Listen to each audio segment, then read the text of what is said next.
Hello, everybody. Welcome to the regular Board of Trustee meeting for Tuesday, November 23rd, 2021. As you can see, we have two trustees who are appearing virtually, and we do thank them for taking the time out to appear virtually, Trustee Taylor and Trustee Sullivan. You'll see the five of us, right, who are here in person. Is there a motion to open the meeting? Trustee DeRozzi, second. Trustee Nell, all in favor? Meeting is officially open. Can we rise for the Pledge of Allegiance? Pledge allegiance to the flag of the United States of America and to the republic for which it stands, one nation, under God, indivisible, with liberty and justice for all. Thank you, everybody. We have quite a full agenda for today, so I do want to get to it, but some parts of my job are more enjoyable than other parts, so we have a very fun and honorable thing to do right now, so I'm going to come down. I don't know if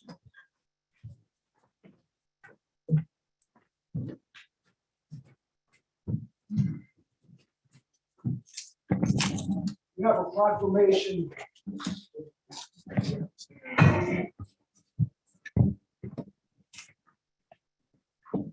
You want to come?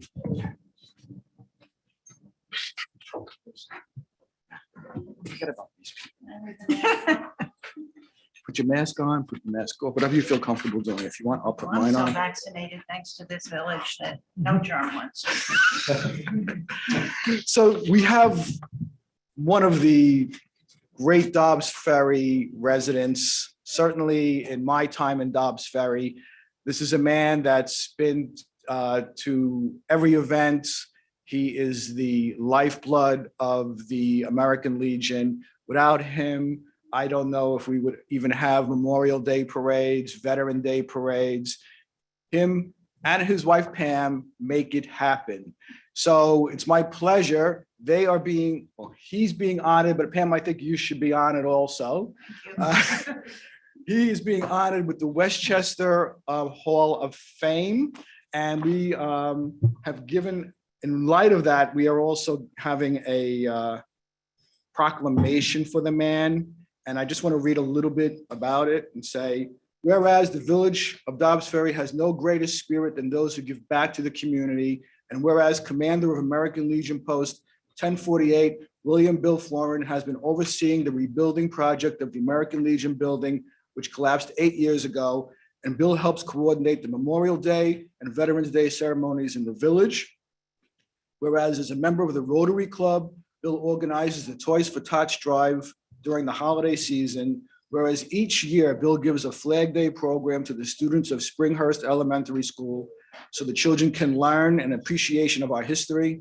Whereas Bill volunteers to drive veterans to local airports and the area VA hospitals. Therefore, be it resolved that I, on behalf of an entire community, I acknowledge with gratitude the contribution that Bill has made to the citizens of Dobbs Ferry, and be it further resolved that with the authority of my office, I do hereby proclaim Wednesday, November 24th, as William Bill Florin Day in the village of Dobbs Ferry.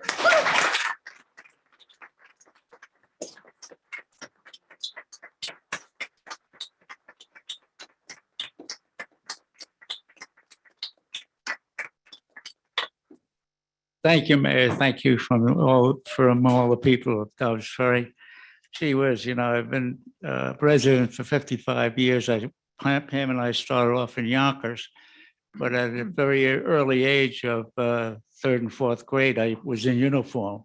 We didn't know how long World War II was going to last, so it was a military school. We had 3 platoons and 1 marching band. We used to have our reviews down at the Yonkers Armory. And that's where I started from my military career. Lasted a long time.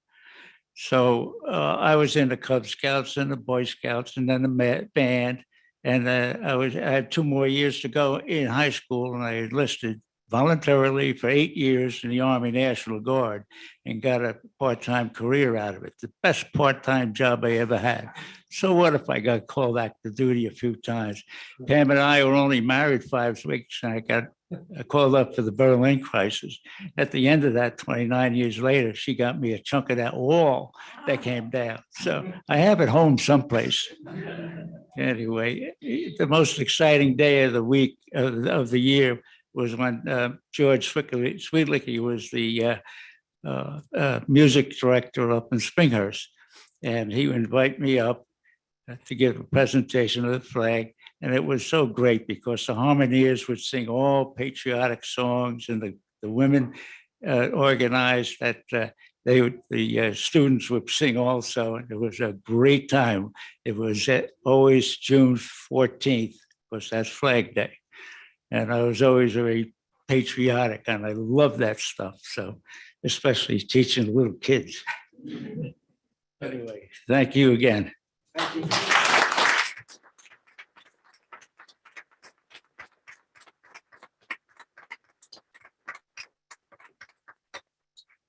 I know you guys have to go someplace else, so feel free to leave whenever you want. Thank you, everybody.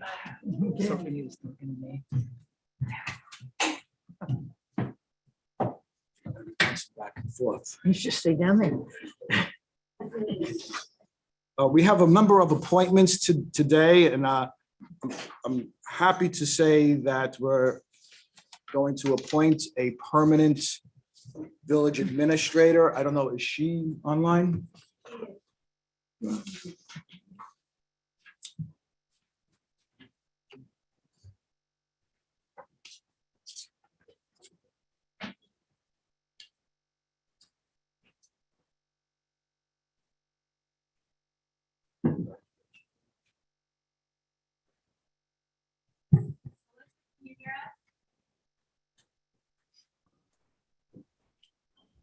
Hello? Hello, Can you hear us? I can. there you are. Okay, Hi, sorry, a little technical difficulty. no problem. Just in time. So that's great. So tonight we're going to vote and make it official. We've had an extensive search for a permanent village administrator. We've been lucky to have Richard as the interim village administrator, who has promised to still help out. Correct, Richard? If we need any help. But it's a great pleasure, it's a great honor to introduce to the village our new village administrator, Melissa Ferraro. Melissa is an attorney, and she brings with her a wealth of municipal knowledge as well as a great legal background. And I know she's very excited to be here. And welcome. Thank you so much. I am very excited to join the village. So we're going to do a resolution now, and then if you want to make a little bit of a statement, you can, Melissa. It's totally up to you. So Okay. and I'm just going to read it very quickly. Whereas the village has now completed a thorough search for an individual to serve in the position of village administrator as set forth in Chapter 4 of the Code of the Village of Dobbs Ferry, and the Board of Trustees are prepared to make an appointment. Now therefore be it resolved that in accordance with the law as revised by local law 7-2021, and upon the recommendation of the mayor, the Village Board of Trustees hereby appoints Melissa Ferrara as the village administrator, effective January 18th, 2022. And be it further resolved that the Village Board of Trustees hereby authorizes an execution of an employment agreement setting forth the terms and conditions of the relationship as negotiated between the village and Ms. Ferrara, and the filing of any and all paperwork in connection with her appointment. Is there a motion? Trustee Dirazi, second. Trustee Nell. All in favor? That passes unanimously. So welcome, Melissa. Thank you.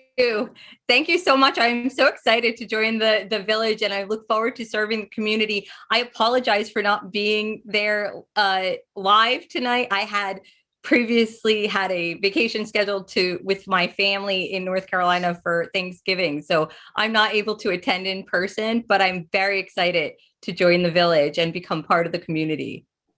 So we're happy that you just appeared virtually. That's great. And we'll see you before your official day in Yes. January 18th. But we look forward to having you here in person and helping us run these meetings. So enjoy your vacation and we'll see you then. Thank you so much. Enjoy the rest of the meeting. Sorry, Oh, I yeah. can't be We there will. in person again. We'll be here. Thank you. So far, so good. It's been great so far this Good meeting. So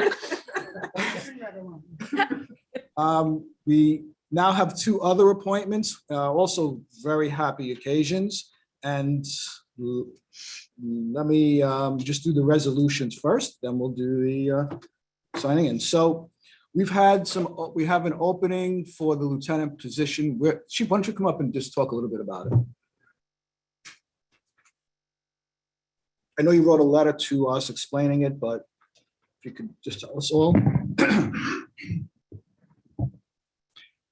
How you doing, Mayor, Board of Trustees? Thank you very much for this opportunity. Yes, so some background. Recently, Lieutenant Marty Coster retired. It was October 2nd of this year after 31 years of faithful service to this village, which opened up that vacancy in the lieutenant position. Jamie Castiello, who's a lifelong resident of Dobbs Ferry, and I won't take away from his preamble after the promotion. I'll let him kind of dive into his background, but Lieutenant Jamie Castiello scored very well on the lieutenant's exam and was the natural choice for this promotion.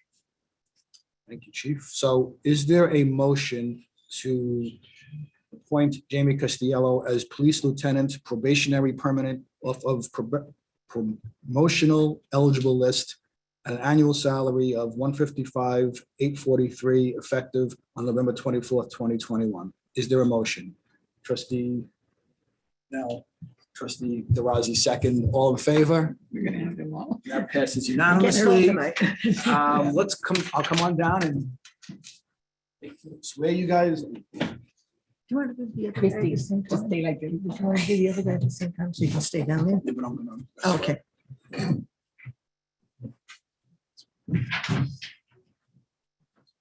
Jamie, come on up. Bring your family. Go to the front. I'm gonna grab the sheet.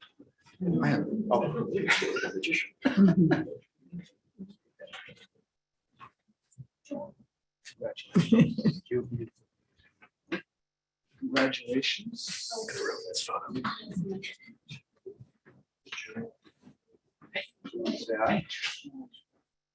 What a handshake, wow. Raise your right hand. Do you solemnly swear to support the Constitution of the United States and the Constitution of the State of New York and to carry out the duties of Police Lieutenant of the Village of Dobbs Ferry Police Department as to the best of your ability? I do. Congratulations. Come on over.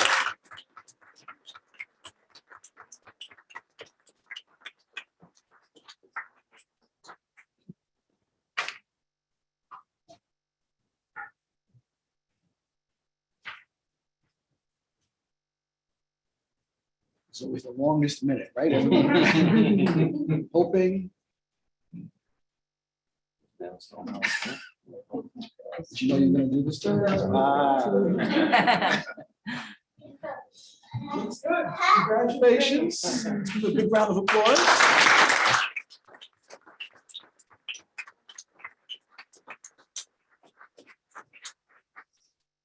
Hello, everybody. I'm not going to take up too much time. I'll save the speech for Sergeant Broccoli over here. I'd just like to really quickly thank the board and the mayor for approving this promotion.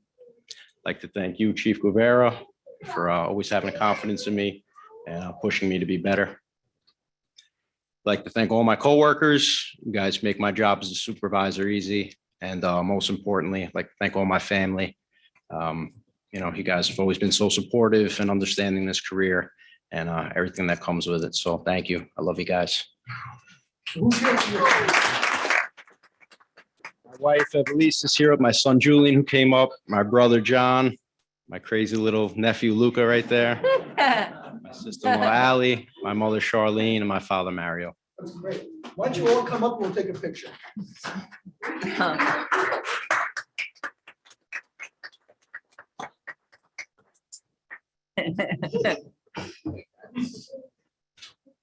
He's cute.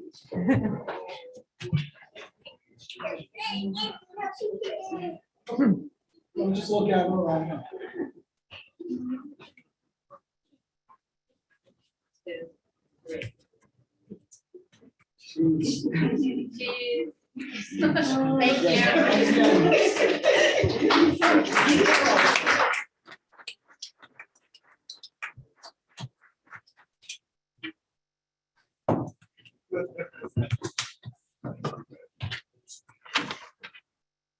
She's getting nervous already. Oh, resolution.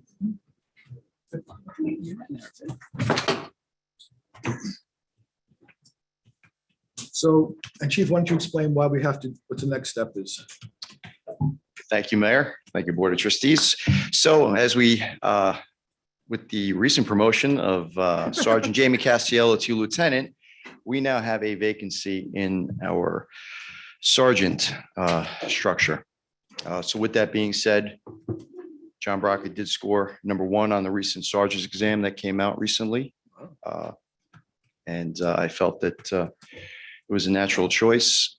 John also born and raised here in Dobbs Ferry. And again, I don't want to take away his speech that I'm sure is prepared for everyone.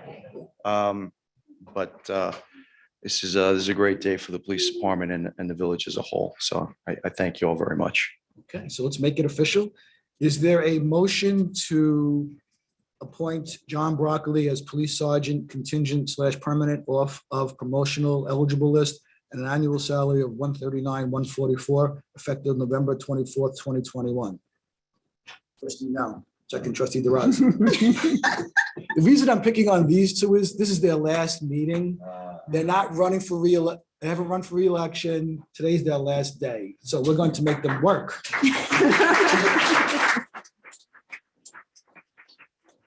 So we have the motion, it's been seconded. All in favor? Trustee Sullivan? That passes unanimously. Congratulations, John, and let's.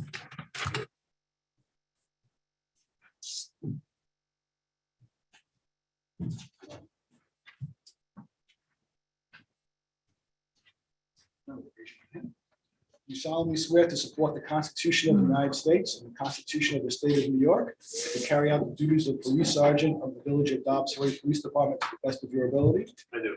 Congratulations. Bring your family in.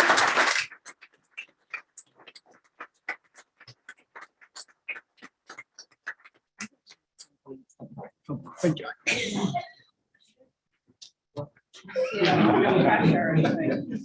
Should have opened it up myself. That's all right.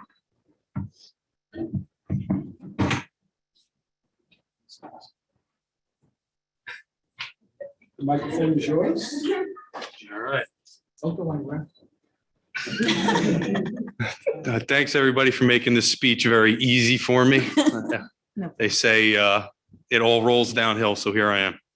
I want to thank everybody for coming out. I want to thank Chief Guevara, of all people. He saw leadership qualities in myself before I saw them.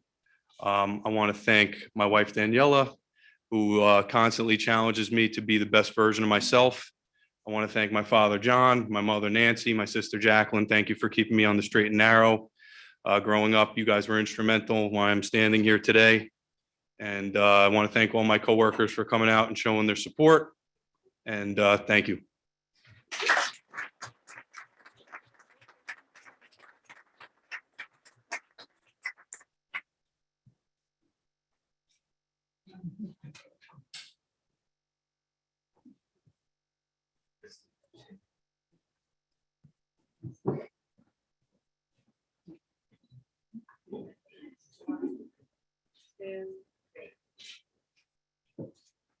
Thank you. Thank you.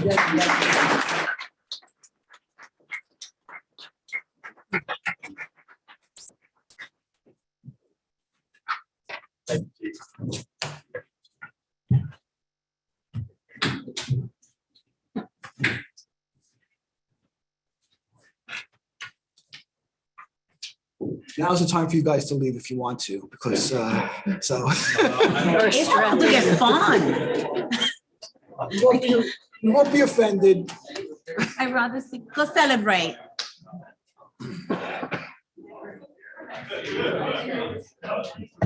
Donna, what was the email? The one that I'm looking for. I think it was more.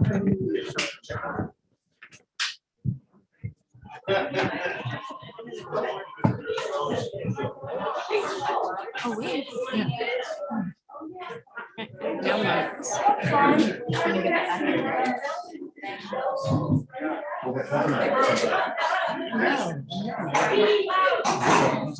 we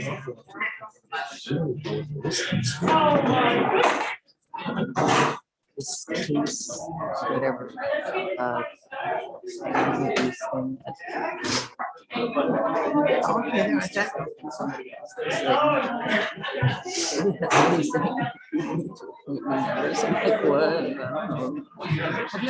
Send him the link to watch the meeting. I was like, yeah, you're gonna watch it for the first hour, and then you're gonna like get out.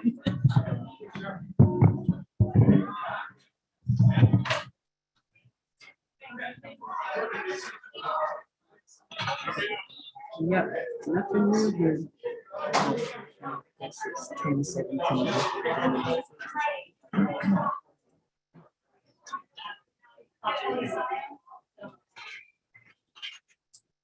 Okay, moving on with the agenda, we have more appointments to make. So the nominating committee has met. Excuse me. Nominating committee has met, and the nominating committee has recommended a number of candidates for different boards and commissions. I'm really appreciative of these people for stepping up and volunteering. I've read their backgrounds. I think we've all read their backgrounds. They're all very impressive. And we do encourage everyone else to take the leap and volunteer. We have a lot of openings in a lot of different committees, so you should go online, check out the boards, the commissions, the committees, and contact the nominating committee. But moving along, I need a resolution to appoint the following people as recommended by the nominating committee. Hippa Haber and Natalie Trojan as members of the Conservation Advisory Board, each for a term of 3 years. Yeah, it says a resolution. Yeah. Let's do it all in one shot. Yeah, do it all. Okay. Donna Asuma and Elaine Trader as members of the nominating committee, each for a term of 1 year. Eric Bussing as a member of the Architectural and Historic Review Board for a term of 3 years. Erica Chapman is a member of the Youth Service Council for a term of 3 years. And Ruby Lopoulos as a member of the Beautification Committee for a term of 1 year. Is there a motion? Trustee Nell, second, trustee DeRozzi, all in favor? That passes unanimously. Again, thank you to everybody, and we appreciate your taking the time to join. Looking forward to other people to join as well. Now we go to the public hearings. The first public hearing is a continuation of a public hearing to consider a written request for a waiver from the Dobbs Ferry zoning court regarding the mandatory set aside of affordable housing unit on the same property as the proposed development of 19 Livingston Avenue. Is there a motion to open the public hearing? Trustee DeRozzi, second, trustee Nell. Public hearing is now open. From what I understand, the applicant has submitted a request for an adjournment. Is that correct? That is correct. It's the second written request for adjournment. So There what- were no submissions other than that. So what I'm thinking is we'll give them one final adjournment to December 14th, 2021. After that, if it's not, if they don't produce anything, we'll just remove it from the agenda. Okay? I will notify council of that. If that's the board's prerogative, I'll definitely let them know. Is that the board's prerogative? Yes. Yes, I agree. Okay, Thank you. okay. So is there a motion to, well, I will therefore adjourn this public hearing to December 14th, 2021 at 6:30. Is there a motion to close the public hearing? Trustee DeRozzi, second, trustee now, all in favor? Public hearing is now closed. Adjourn. Adjourned. Thank you.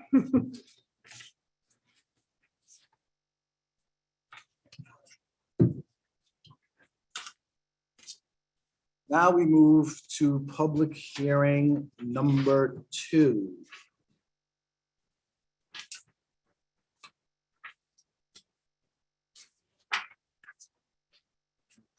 Which is hearing to discuss the local law discussing cannabis local licensing and on-site consumption.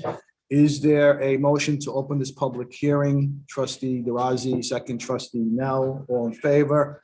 Public hearing is now open. I just want to read a statement that I've prepared so that we can know what the ground rules are before moving forward. Because I know this is a contentious issue. So it's our goal to have this public hearing last 1 hour. We encourage everyone to participate, but to be fair to everyone, the following rules will be enforced. The amount of time to speak will be strictly limited to 3 minutes. You must provide us with your name and address. If you're speaking on behalf of a business or an association, be sure to mention that affiliation. You must respect the other speakers. We want everyone to feel comfortable expressing their thoughts. Do not make any disparaging remarks regarding the other speakers' comments. We realize this is an emotional issue for many people, but we must continue to respect each other and our thoughts and opinions. Please do not comment on the legality of cannabis. It is now legal in New York State for people over 21 to possess, use, smoke, or ingest cannabis. We do not have the authority to prohibit the use of cannabis in Dobbs Ferry. If making a point based upon a fact or a study, please be able to reference the specific study. While this may be an emotional issue, it doesn't add anything to the discussion to simply say that you are against or in favor of dispensaries without providing a reason. As an example, if you're in favor of it, you can mention the increased revenue. If you're against it, you can mention, for instance, increased traffic. But don't just simply say you're against it or for it. A little bit of background. New York State has legalized the use of cannabis and has adopted a law known as the Medical Marijuana Regulation and Taxation Act, otherwise known as MRTA. Under the law, dispensaries and places for on-site consumption are permitted in all municipalities. The law, however, permits municipalities to opt out of either the dispensaries or on-site consumption facilities. We must make a decision by December 31st, 2021. If a municipality does not opt out, the municipality cannot opt out at a later date. This means that if we do not opt out before the end of this year, we can't change our mind and opt out later. The law does allow municipalities that have passed a local law opting out to repeal that law at a later date and opt back in. This means that we can decide at a later date to opt in. To be clear, once we opt in, we cannot opt out. But if we opt out now, we can opt in later. Okay, and I want to just say that again. Once we opt in, we cannot opt out. But if we opt out now, we can opt in later. Simply, we could just repeal the law, take a vote, and decide to opt in. That's the way it would work. There have been talks about referendums. Basically, if we pass a law opting out, that law is subject to a permissive referendum. Generally, that means that if within 30 days after the passing of the opt-out law, 20% of the registered voters sign a petition, the issue of opting in will be placed on the ballot on the upcoming election day in November. And then everyone would have a chance to vote on that. No, it will actually have to be subject because it has to be, the election needs to be held within 60 days of receipt of a qualified petition. So it would need to be subject to a special election. Special election. For purposes of the referendum only. Got it. Not all of the regulations have been finalized, but this is what we do know. A person or a company can't simply rent a storefront and sell cannabis in our community. The entity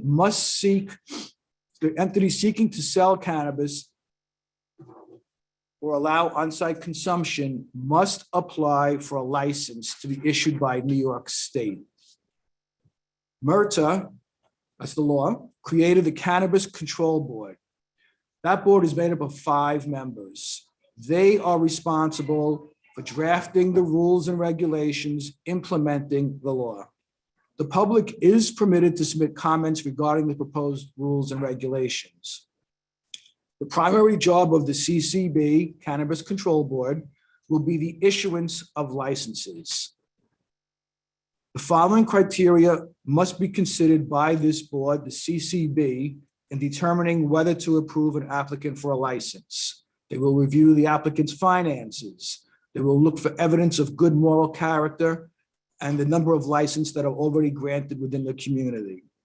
The CCB must also approve any transfer of ownership. So if someone gets a license, they want to transfer their ownership, that's got to be approved by the CCB, or a change in the location of the business. If they want to move, they have to get the CCB's approval. The goal is to have 50% of the licenses go to social equity applicants. That would be women, people of color, disabled veterans. One estimate is that the state will look to grant about 1,000 licenses throughout the state. By state law, the business cannot be within 500 feet of a school or 200 feet of a house of worship. However, as we will explain in more detail, the village can further restrict the location of these businesses. The applicant must notify the village of an intent to file an application between 30 and 270 days before it files the application with the state. The village can submit an opinion to the CCB, either for or against the granting of the license. The CCB must consider and respond to the village's opinion and explain its decision. But to be clear, the village does not have the final say on the approval or denial of a license. The CCB has the final say on whether the license should be granted. However, the village does have the right to regulate the time of operation, the place of the dispensary or lounge, and the manner of the dispensaries and how they will operate. Through our local laws, we can set the hours as well as the location. However, those restrictions cannot be considered unreasonably impractical. As far as cannabis use goes, by state law, apart from in a car, the smoking of cannabis is treated the same as tobacco. You can't smoke in places of employment, bars, restaurants, public transportation, childcare centers, within 100 feet of an elementary or secondary school, or a public library. We, the village, recently amended our law to prohibit smoking in public areas owned or controlled by the village, which means that smoking of cannabis and or tobacco is prohibited in parks, playgrounds, fields, picnic areas, and those areas associated like bleachers and of the parks. As far as revenue goes, and we're going to go into all this in this public discussion, as far as revenue goes, for our purposes, the tax breakdown is as follows. There is a 4% sales tax. 1% goes to Westchester County. 3% will go to the village. However, if the town of Greenberg decides to opt in, we would split that 3% with the town 50-50, or we could negotiate the amounts. We've had 2 public forums regarding this issue, July 13th and August 6th. We've had many hearings where people, meetings where people have come discuss their feelings in the courtesy of the floor segment of our meetings. So I think we've heard from the community. We've also gotten many emails, gotten petitions. We've also heard from various groups. I do want to acknowledge the Youth Services Council had sent in a letter I think it's November 22nd, in which they state their position. They believe that we should opt out. So that's basically it. Again, this is a public hearing where the residents are encouraged to speak. So let's hear from, I guess, does anybody in the Board of Trustees have any comments you want to make before we hear? Should hear from them first. I just wanted to add the 9%, there's a 9% sales tax that goes to the state that is supposed to be used for local development of under, like, what's it called? Reinvestment in. Yes, reinvestment into communities, to the schools. 40% of it goes to the schools, 20% of it goes to drug education. So it's not just 4%, it's 4 plus 9%. Right, there's a big tax on that. Right? Yeah.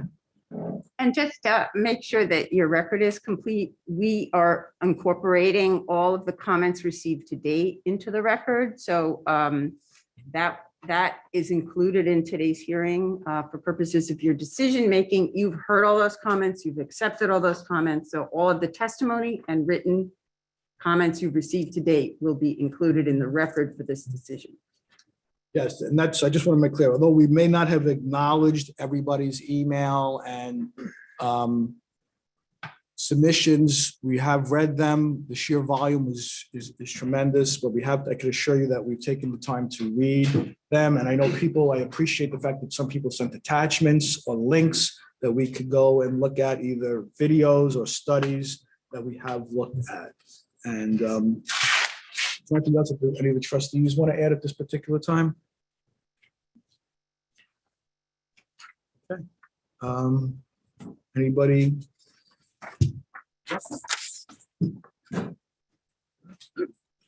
Mr. Mayor, also just a reminder, MRTA has a significant number of licenses. These are only 2 of many licenses. These are the only 2 that MRTA is permitting the local municipalities to opt out of. The other licenses will be receiving notices that the licenses are granted to entities and individuals here.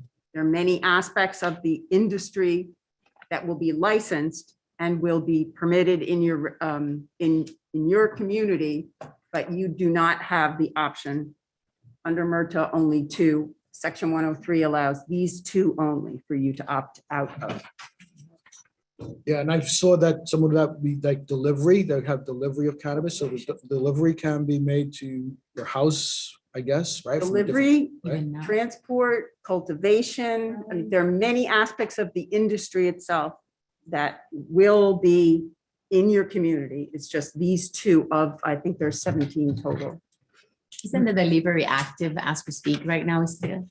No, because the cultivation has not been legalized yet. So all of those aspects will be subject to licensing. Once the licensing is in place, then the deliveries can be made to your private residence or your business or whatever. The current delivery system is for medicinal purposes only. Yes, Not recreational. just and medicinal, just so you're also clear, medical dispensaries are a completely different aspect. This is for recreational adult 21 and over use. The medicine one, as well as the CBD, has been in place and operating already for quite some time. Yes. Hey, Bob. you have Bob 3 minutes. Radomski, Ogden Avenue. I'm going to play nice first. Thank you for extending that white line on off the exit of the Parkway. It did make a difference. It only cost us 2 gallons of paint. Okay, here's the worst part. Since the first BOT meeting to decide if we should allow pot sales in Dobbs Ferry, I presented a number of reasons why we should not opt in. At the last meeting on November 9, you asked for residents to present facts at that meeting. Also at that meeting, one caller pointed out opting in should not even be considered, that our village was fully behind the DARE program, accepted a grant with village matching money for this program. Signs, shirts, police officers were assigned, and some of that money was used. The drug abuse resistance education program is still listed on our village website as having 2 police officers assigned. And according to that website, see every 5th grade student at Springhurst about the dangers of drug use. You can't have it both ways, people. This village was fully supported the DARE program. And now, since you think you can make money on it, the sale of drugs are okay? Do we go back into the classrooms and tell our 5th grade students, hey, drugs are now okay to use? Another fact is we wouldn't be talking about this, about pot sales, if there wasn't big money to be made by a few big investors and bribed politicians who now try to convince us that we will make money on this and our taxes will go down. Let me tell you a story about bribery. There's a difference. There's no difference between bribery and campaign contribution. The company I worked for and the department I was in locked up 12 men in my department for bribery. The only reason they locked them up is they weren't politicians. Most of our recent residents moved here for our school system and a safe environment for our children. And I hope they enjoy living here. I also hope they don't miss the area they left behind. Ardsley and Irvington opted out.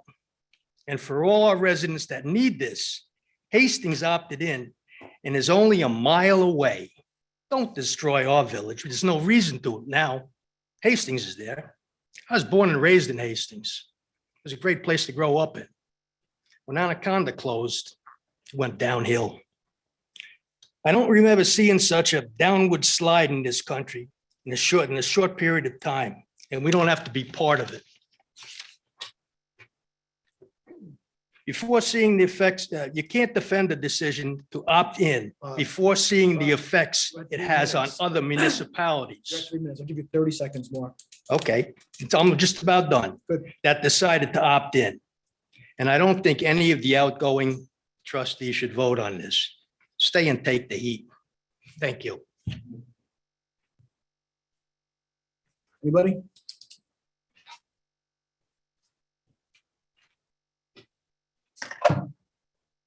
Good evening. My name is Kirsten Keneally, and I live at 504 Broadway in Dobbs.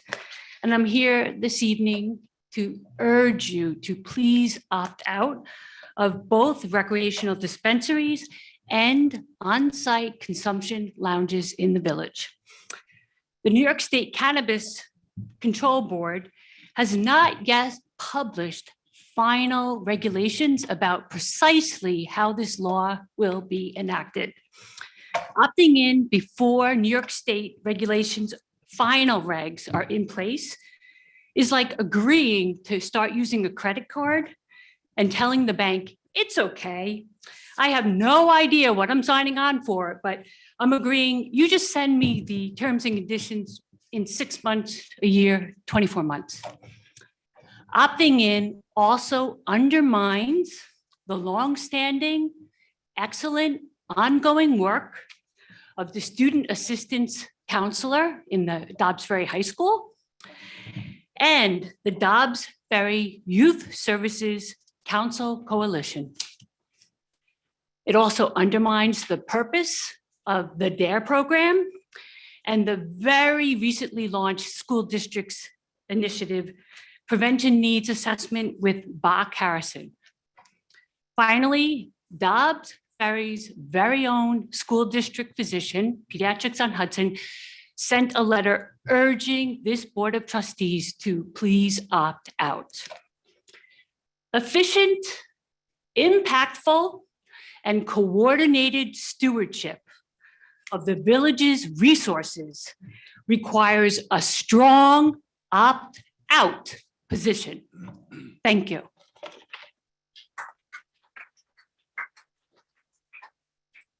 I'm just going to say, if you could just withhold the applause or any responses, I think it would be better for everybody.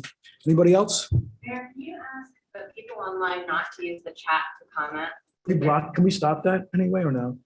No? Okay. Yeah, So- we have no ability Right. to respond to those Right. or even to capture them into the record. Right. So it's you have to raise your hand, and instructions were on the agenda for that purpose to raise. So I just want to remind everybody who is online, there is no point in commenting and putting stuff in the chat. We cannot, as our attorney has indicated, we cannot record it or capture it or keep it, and we're not going to respond to it. So if you do want to make a comment, the instructions were on the agenda. It's on our website. Raise your hand and you will be called on accordingly. Good evening. My name is Peter Brass. I live at 19 Bellwood.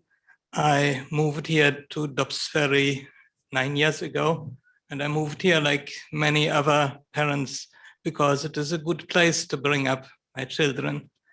And every time I look at the school tax bill, I see that this priority is recognized by the village of Dobbs Ferry.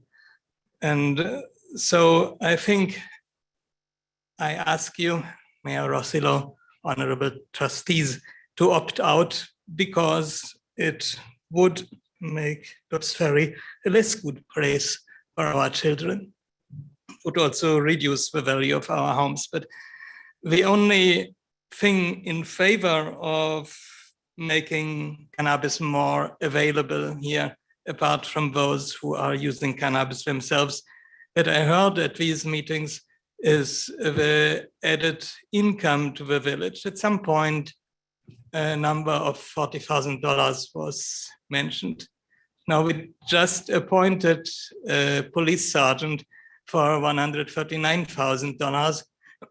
So what we would get would be less than 1/3 of a police sergeant. Really, for an individual person, 40,000 sounds like much money, but compared to what it needs to run a village, 40,000 is not much. And so it should not, it should not influence our decision here. Thank you. Thank you. Next.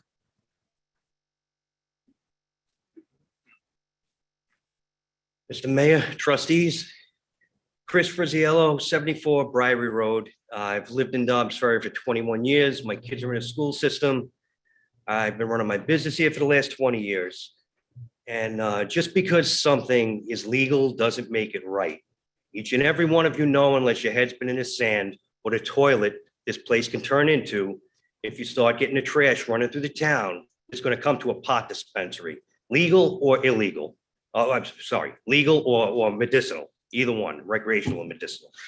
You're going to have a lot of people upset with you.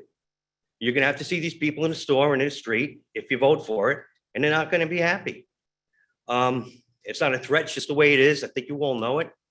You're going to do what you want to do, but you're going to upset a lot of people if you open this up to letting a dispensary in this town. Thank you. Thank you. Well, I would like to get everyone who's here done, but come on, do you want to speak at all? Well, I'm just calling people randomly, but would you like to speak? Okay. Hi, good evening. My name is Nancy Vuletich and I live at 82 Belden. So I strongly support opting out on both on-site and on-site use and dispensary sales. I'm just asking why the rush? We all know cannabis is legal, as Mayor Rosillo, you mentioned, and most people have no issue with people using recreational marijuana, and people fully support it for medicinal use. There's no issue there. My concern, as Kirsten mentioned, is that there are currently no regulations. It's as simple as that. The Office of Cannabis Management states it will develop regulations outlining how businesses can participate in this industry. We have no idea how this is going to work. If we opt in, we're signing on to unknown terms and conditions. Does that make sense? Of course not. Don't we want to know the regulations before we opt in? In my experience living in the village for over 13 years, it can take months, even years. I've built a home here for our village to approve initiatives. I've seen village boards and committees carefully assess and understand issues before taking action. Some examples are traffic studies, aesthetics of awnings, fences, windows, and roofline heights. resubmission after resubmission on whether it's correct or accurate. Let's look at it. Is it good for the village? So I ask you in all sincerity, why the urgency to approve something in its infancy? Clearly, we need to have the New York State Office of Cannabis Management regulations in our hand before we opt in. Up to 80% of communities choose to opt out. Concerns including promoting cannabis to the youth, an increase in crime and hospitalizations, as well as the fact that towns may end up losing money by opening these businesses. Another concern I have is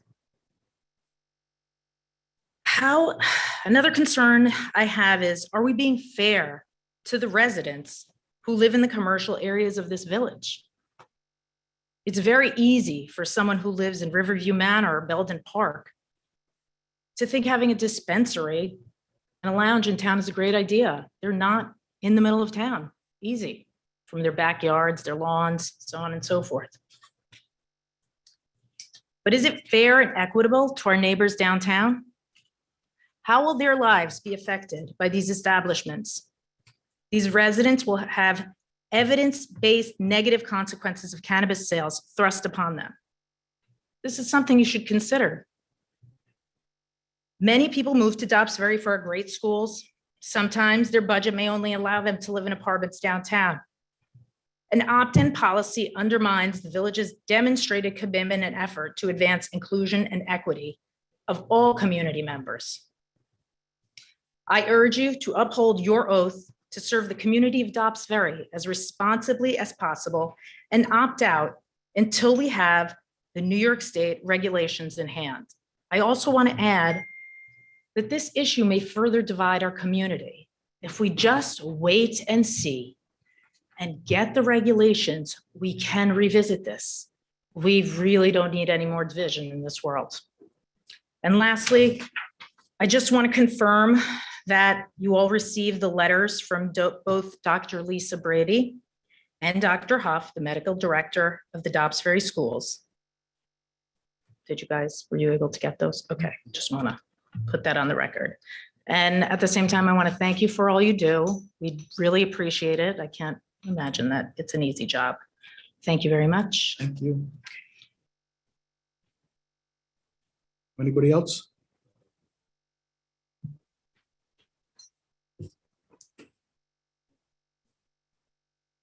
If you don't want to do now, I could call people. Hi, everybody. Susan Vero. I'm on Beacon Hill Drive. For those who may not have heard me speak before, I am here as a private citizen, but I work in the field of alcohol, tobacco, and drug prevention for youth. The one thing that is glaring in my mind as I sit here tonight, every time I've come here, I come from work.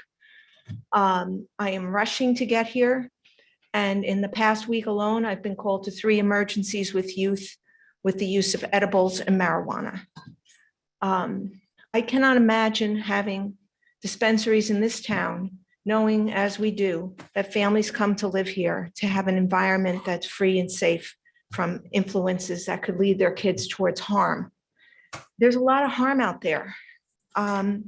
Kids think it's funny. They give their friends gummy bears to eat. They don't tell their friend it's got marijuana in it. The reaction on children is horrifying. And knowing that it only takes one psychotic break for a child to have mental health problems for the rest of their life. I think that's a heavy decision for everybody sitting on this board. I can't imagine that having this in our town is going to provide the benefits that people may speak of and probably will speak of after me in terms of revenue to the village and opportunities for businesses, et cetera. I can tell you, and I've quoted Kevin Sabet with you before, pardon me, because for every dollar generated in tax revenue from legalized drugs, it's estimated that $10 in social benefits is lost to help cover the related expenses of increased car crashes, hospitalizations, workplace productivity, criminal justice costs, and more. I know that we are blessed with a wonderful police force in this village. From the things that I see and read in the paper, I think they're pretty stretched to the limit. And we have to consider how much can we ask of them. There is no way to test how much somebody has ingested or smoked. It is very difficult, I think, for law enforcement to actually enforce the law as it is. And I don't think that our village needs to make this place an attractive place for people to come to purchase marijuana. I really ask you to consider the effects of your decisions, which will be irreversible. They will be made tonight, long after you folks have made other decisions in your lives and aren't on the board anymore. And yet we'll all be living with the results of this. Thank you. Anybody else?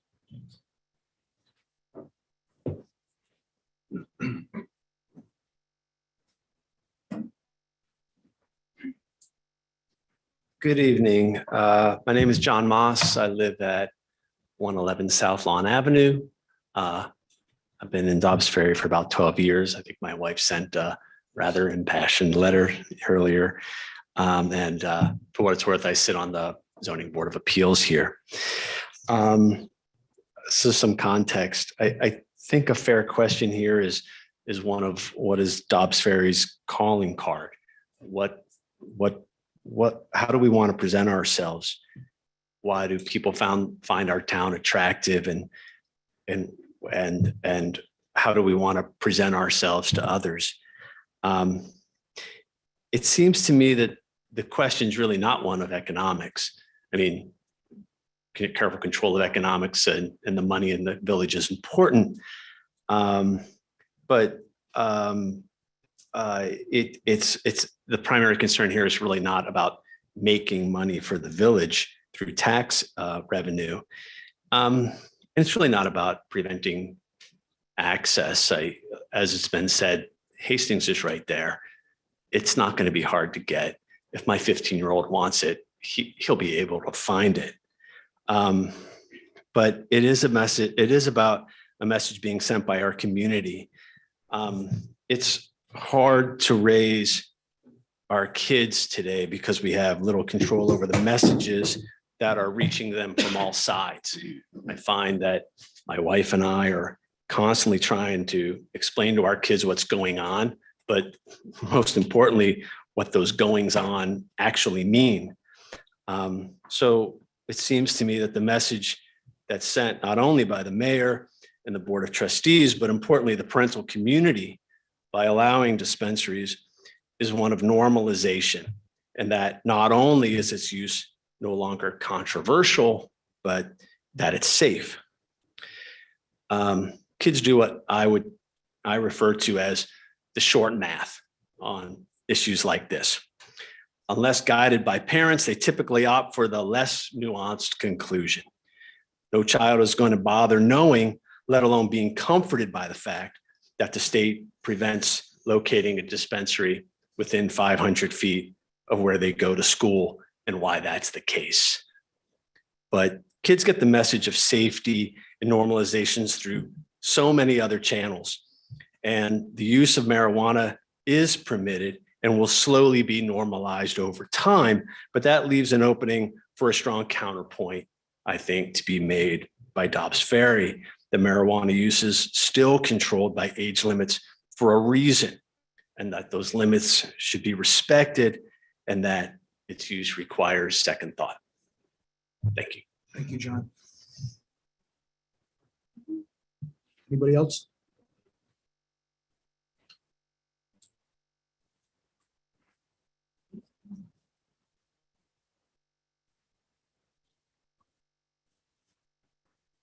Hi, everyone. I'm Fitzsimmons. I live on Ashford Avenue, lifelong resident. Not going to torch everybody again. I did a 3-page letter like a couple of weeks ago. I gave my opinion. So I wasn't planning on speaking tonight, but I just figured it'd be helpful to reiterate my perspective. I agree with so far, everything that's been said, I'm a little intimidated because they express themselves very well, and I'm just jotting down my additional thoughts here.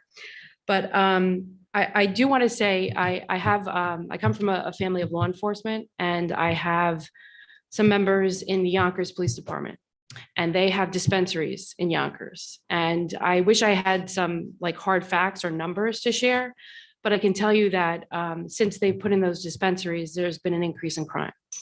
And it taxes the law enforcement. So it's just adding, there's already so much going on in the world, it's just adding. So I think that hearing the neighboring towns like Ardsley, Irvington, Pleasantville, et cetera, that have opted out, and the fact that we could opt in at a later time, I think it makes sense to wait, see how Hastings does, what are the lessons learned, use that as a pilot, revisit that at a later time, but to go in now, not really knowing fully what to expect, and hearing some of the feedback that I've heard from Yonkers, I think it would just make sense to wait. The other thing that I would like to say is that the last meeting I was at, I learned about I'm probably saying the name wrong, but the Drug Prevention Committee in Dobbs Ferry. I didn't know that there was one. So I find these meetings very helpful because I'm learning a lot of information. So I feel like that sends just a confusing message. You're spending, and I think they got like $100,000 plus to help prevent or to, educate the youth on drug use. And now to have dispensaries put in, I feel like it sends a confusing message. I was talking to my niece and nephews about this, and I even had a hard time explaining it to them, and they had a lot of questions. So that's it. I just wanted to come and reiterate my perspective. And I thank you. You guys have a hard job because I work in the area of human resources, and I got to deal with many, many opinions, and you have to come up with a decision, and not everybody's going to be happy, but I hope that the facts and the perspectives are helpful and when you do make your decision. Thank you. Thank you. Anybody else?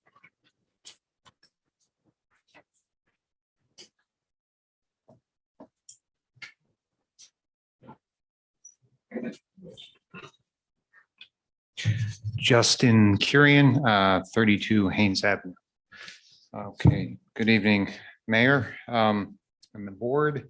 We have a petition for opting out. We did with the village. We have 442 signatures and 22 businesses. So most of them are on Cedar and Main. All the main businesses are there. So I'd just like to submit this if I can.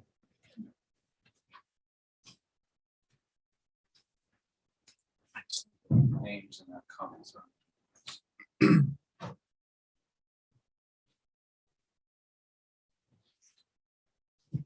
What we found going around with that petition was there is no doubt that the large majority of the people in this town do not want, at this point, certainly, but do not want either on-site or dispensaries in this town.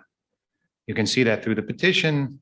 I can see that going around. I thought we would need to do a little more talking, but people were very happy to see us in this town. And there's a lot of people following this and watching this.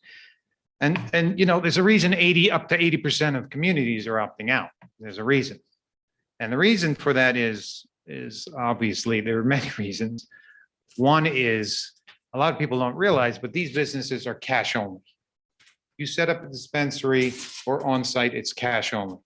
Once you have a cash only business, you're going to have trouble. No credit cards, nothing.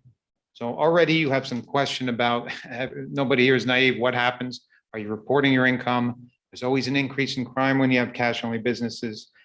So this is not federally regulated. So anything you set up in this town will be cash only. Now, we talked about how within dispensaries, there's an increase in young adults using cannabis. There is a fall in home prices, 4% fall in home prices within 0.4 of a mile of dispensaries or on site. There's an increase in all crimes except murder. There's an increase, a 7% increase in hospitalizations.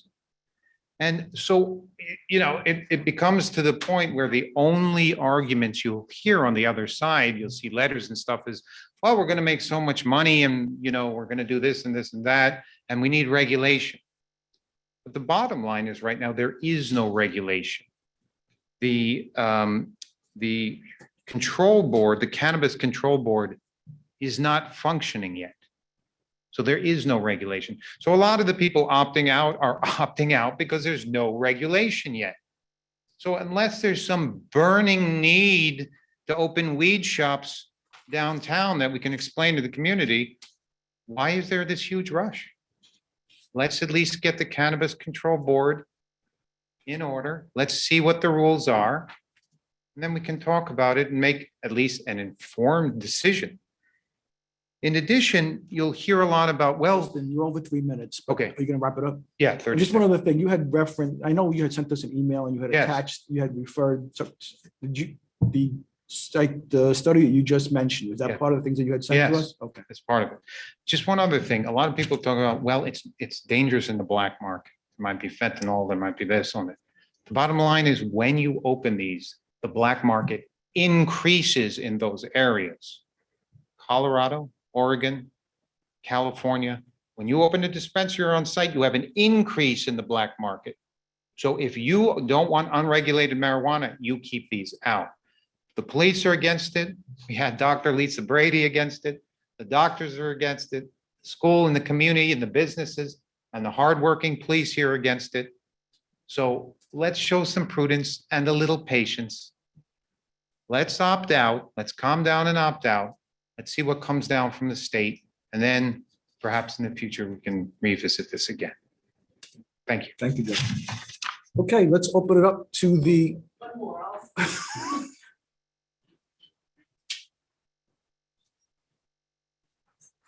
Yes, my name is Ann Schneider and I live at 100 Belton Avenue, and I would just like to know how many of you are on TikTok.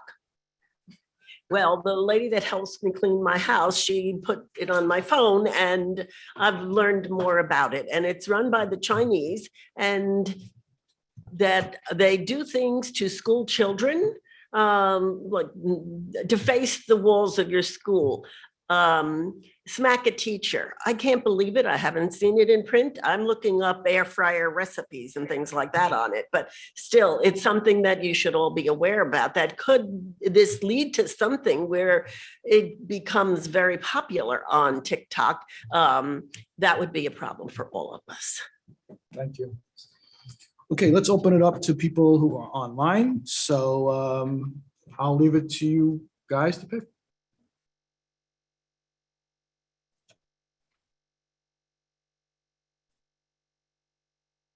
Peggy, can you hear us? Oh, hello. Yes, go ahead. Oh, hi.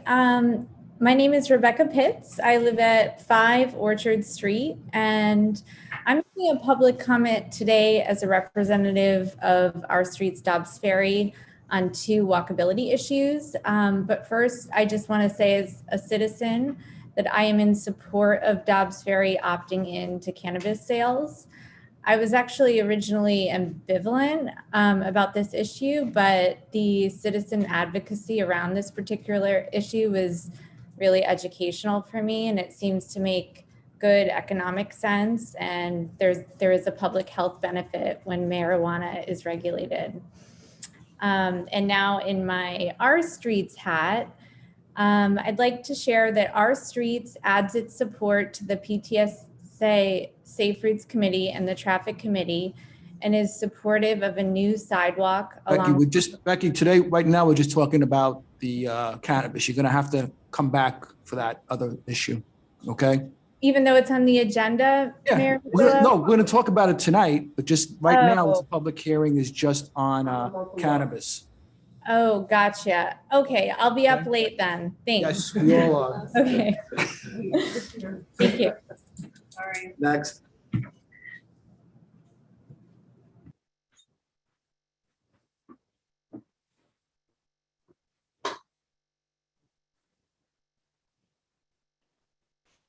Hi, everyone. Can you hear me? Yes. On behalf, I'm Allie Moss, 55 Hillside Road. On behalf of myself and the 188 other residents who've signed a petition urging you to opt in that was delivered to you today, I'm grateful for another opportunity to make that case.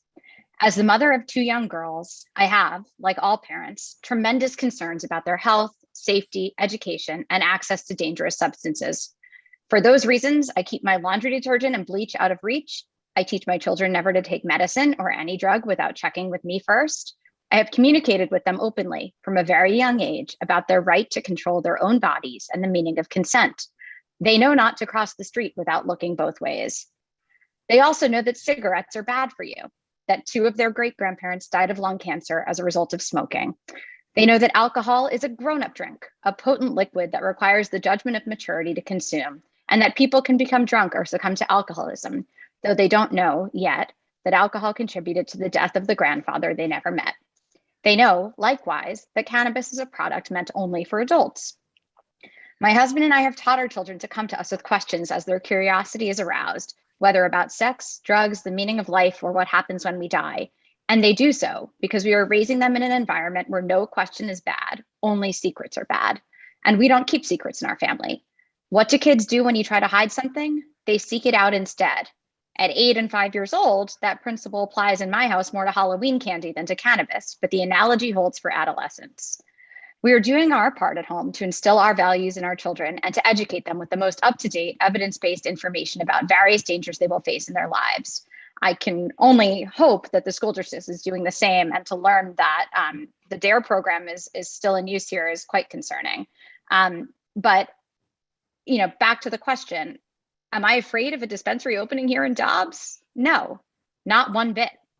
Having lost loved ones to the ravages of tobacco and alcohol, I am far more afraid of liquor stores, the gas station, and Walgreens. The science is clear. Cannabis is far less dangerous a substance than either alcohol or nicotine. The law in New York State is also now clear. Cannabis is now legal for consumption by anyone over the age of 21, exactly the same as applies to alcohol and tobacco. Why should cannabis be the only legal substance that cannot be purchased in Dobbs Ferry? Not only is cannabis safer than alcohol and tobacco, both of which are offered for sale and consumption throughout our charming village, but the cannabis that can be purchased on the black market is far more dangerous than what can be obtained by adults from a dispensary. There's a growing crisis involving fentanyl-laced marijuana sold on the streets, leading to death or near-death overdoses on that synthetic opioid. Why should the board make it harder for our community to access regulated, tested, safe cannabis, the same way we can be sure that a bottle of bourbon contains a certain percentage of alcohol? It is for these reasons, above all others, that I urge you to opt in. Thank you, Ally. Thanks.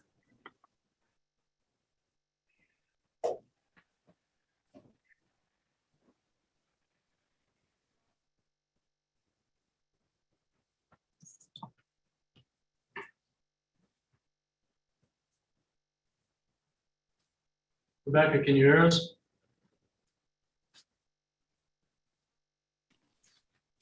Rebecca? Yes, hi, I'm here. Can you guys now see and hear me? Yes. Okay, hi. My name is Rebecca Schrag-Hertzberg. I am a clinical psychologist. I was an assistant professor of pediatrics at the Albert Einstein School of Medicine, as well as the director of training and quality for a preventive mental health program at Montefiore Medical Center. And so I'm speaking in my capacity as a doctor and a parenting expert, specifically with regard to social emotional development, as well as a mother of 2 young kids. I live at 140 South Lawn Avenue. I'm going to read a letter that I wrote to the Enterprise this past week. I'm writing in my capacity as a mother and a professional, as I just mentioned, and as such, I strongly encourage Dobbs Ferry to opt in to allowing cannabis dispensaries to open here in our village. Cannabis is now legal for adults throughout New York State, just as with alcohol and nicotine, both far more dangerous substances in many ways. It remains illegal for anyone under 21. Far more important than the comparatively circumscribed question of whether a dispensary opens here, however, is the imperative that families build strong, open channels of communication with their children and teens to foster healthy kids who make good choices. It's no different from the kind of conversations that families and schools must have around alcohol, cigarettes, vaping, and sex. Research shows again and again that abstinence-only approaches do not work. To that end, and this was not in the article because I didn't realize that we are still using DARE. DARE has been shown again and again to be at best meaningless and at worst counterproductive when they compare kids who've received that program and kids who have not when it comes to drug use. To that point, cannabis use is already occurring among the adolescents in our village, despite being illegal, unregulated, and unsafe. According to the CDC, middle-aged parents are now more likely to use cannabis than their teenage children, and even adult residents of Dobbs Ferry must currently rely on untested cannabis or drive out of state to obtain safe and regulated products. Shouldn't we prioritize easy access to safer cannabis, proven not to be laced with more potent substances, over burying our heads in the sand and pretending cannabis use doesn't exist? The products sold at dispensaries, despite what we heard earlier, are regulated, tested, and taxed. Why would we opt out of that? Finally, as we know, the legality is not in question. You may not like the decision that it's legal, but it's done. Saying we don't want a dispensary here will not change the high likelihood that our children will try marijuana. Notably, however, a peer-reviewed study in the Journal of the American Academy of Child and Adolescent Psychiatry, so notice I'm including a citation, found that between 2002 and 2013, as dozens of marijuana policy reforms were passed nationwide, past year prevalence of marijuana use disorders among US adolescents declined by an estimated 24%. Lastly, I'll say that the most critical factor in influencing teen drug use is creating a home environment in which open, honest, fact-based communication is the norm, and where your children feel comfortable coming to you with questions and uncomfortable keeping secrets from you. If we're truly focused on the health and well-being of our collective children, that is the key. Thank you, Mayor and esteemed trustees. I appreciate your time and consideration in this matter. Thank you.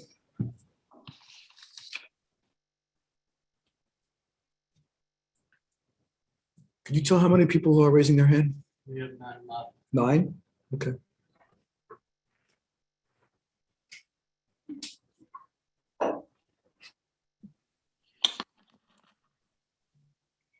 Go ahead, doctor. Hi, everyone. My name is Dr. Benjamin Galen. I'm a Dobbs Ferry resident. I'm also an attending physician at Montefiore Medical Center and an associate professor of medicine at the Albert Einstein College of Medicine, both in the Bronx, New York. I'm an internal medicine specialist and I care for adults who are admitted to the hospital. My comments reflect my own opinions and not that of my employer. I'm sure that many of you know drug overdose deaths in the US have exceeded 100,000 in a single year for the first time ever, according to the CDC, and the prevalence of fentanyl is thought to be a major factor in this surge. Fentanyl can be a drug of abuse on its own, but it's very often a contaminant to other street drugs. Given its potency, approximately 100 times more potent than morphine, inadvertent fentanyl consumption is a leading cause of unintentional overdose and death. Fentanyl, which is a synthetic opiate, is an appealing additive to street drugs since it can't be seen, tasted, or smelled, and dealers who lace their heroin or cocaine with fentanyl can cut their product to make to enhance the profit for their sales. I have seen the devastating effect of the opioid crisis firsthand. I have patients who have lost children, parents, siblings, and friends, and I have known grandparents who have lost their grandchildren. And I regularly treat patients who have narrowly escaped death from an unintentional fentanyl ingestion. Given this, you can imagine how scared I was to learn on November 15th, 2021, that our nearby state of Connecticut has reported 39 cases of street illegal cannabis use suspected to be contaminated with fentanyl. Plymouth, Connecticut is a town 81 miles from our small town of Dobbs Ferry, and street cannabis obtained there tested positive for fentanyl. The reason for this might be similar to the reasons that illegal powder drug dealers intentionally put fentanyl into their product. Let me restate this to be very clear. Cannabis, marijuana obtained on the street illegally, might be laced with lethal and near lethal amounts of fentanyl. In medicine, healthcare, and public health, we believe in the concept of harm reduction. It is a pragmatic approach to substance use that acknowledges drug cessation is not always immediately achievable or desired, and that safety is a top priority. Examples of harm reduction in the opiate use disorder setting include opioid reversal agent naloxone distribution in the community, as well as needle exchange programs, which are an example of harm reduction for those who inject drugs. Critics of harm reduction worry that these strategies encourage use, but those concerns are not supported by scientific evidence when considering risks and benefits. From my standpoint, one obvious reason to opt in to legal cannabis sales in Dobbs Ferry is to provide safe, regulated, fentanyl-free cannabis to the adults who choose to use it. Commercial stores that sell cannabis will not sell laced products. It is a simple harm reduction strategy. We should not wait for cannabis users in our town to unintentionally encounter fentanyl-laced street illegal cannabis to pursue this harm reduction strategy. Thank you very much. You.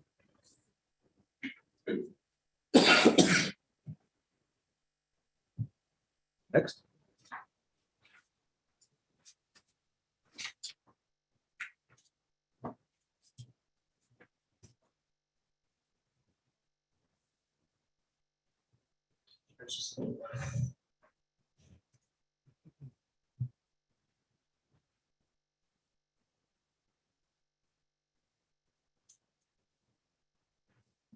Lynn, can you hear us? Hi, can you hear me? Yes. Okay, hi. I strongly believe the right, my name is Elaine Trader and I live at 102 Round Hill Road, sorry. I strongly believe that the right thing for Dobbs Ferry is to opt in to allowing dispensaries. This board has heard from me and others the great many ways that this would benefit Dobbs, the added tax revenue, filling the many empty storefronts, bringing much needed foot traffic for struggling businesses, not to mention security control and regulation of cannabis sale. Dobbs Ferry has an exceptional opportunity here to move forward, improve commerce, and collect urgently needed new revenue. A January 2020 news report from WAMC Public Radio in New England, you can Google this, reported that in just 1 year of cannabis sales in Great Barrington, Massachusetts, taxes on the cannabis sales brought in at least $2 million to the town of around 7,000, with an annual budget of just under 30 million. $2 million in just the first year. Imagine what Dobbs Ferry could do with that kind of windfall. Fix our roads, improve our parks, expand school services and senior services, and yes, maybe even bury the unsightly lines in downtown. Flourishing establishments with these kinds of sales and the resulting foot traffic would make Dobbs Ferry a more desirable place to visit and would attract new businesses. In addition, in the same report, the police chief reported no uptick in crime. It would be extremely short-sighted and foolish not to seize the opportunity to collect a similar bonanza, while other forward-thinking municipalities such as New Paltz, Hudson, Beacon, and Hastings reap the rewards of opting in. By waiting, we would lose out on precious revenue, not to mention what it would cost a village to hold a special election for a referendum. As the mayor mentioned earlier, marijuana is already legal in New York, so any talk of addiction, crime, bad elements coming into the village, youth DUIs should not be a part of this thought process. If that's the case, we should close down all the establishments selling alcohol. Many of those stories have no real credence anyway and are misguided. Last week at a Greenberg committee meeting I attended, Mimi Roca, the Westchester County District Attorney, told attendees that in fact, a majority of the people stopped and arrested for driving under the influence are middle-aged people, not the youth. She said the youth get it, they generally don't do it. So that argument should be put to rest once and for all. The right decision for a thriving Dobbs Ferry is to opt in now to allowing cannabis dispensaries, and I strongly urge the board to do so. Thank you for your time. Thank you.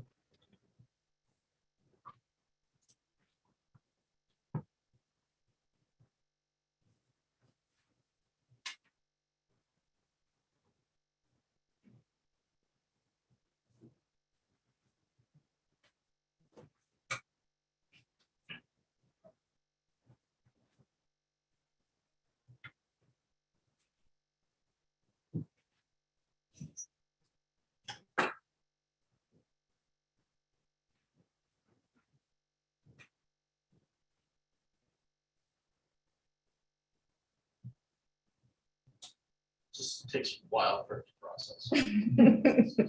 I think we're having problems with the internet here too, because mine just shut down. Yeah.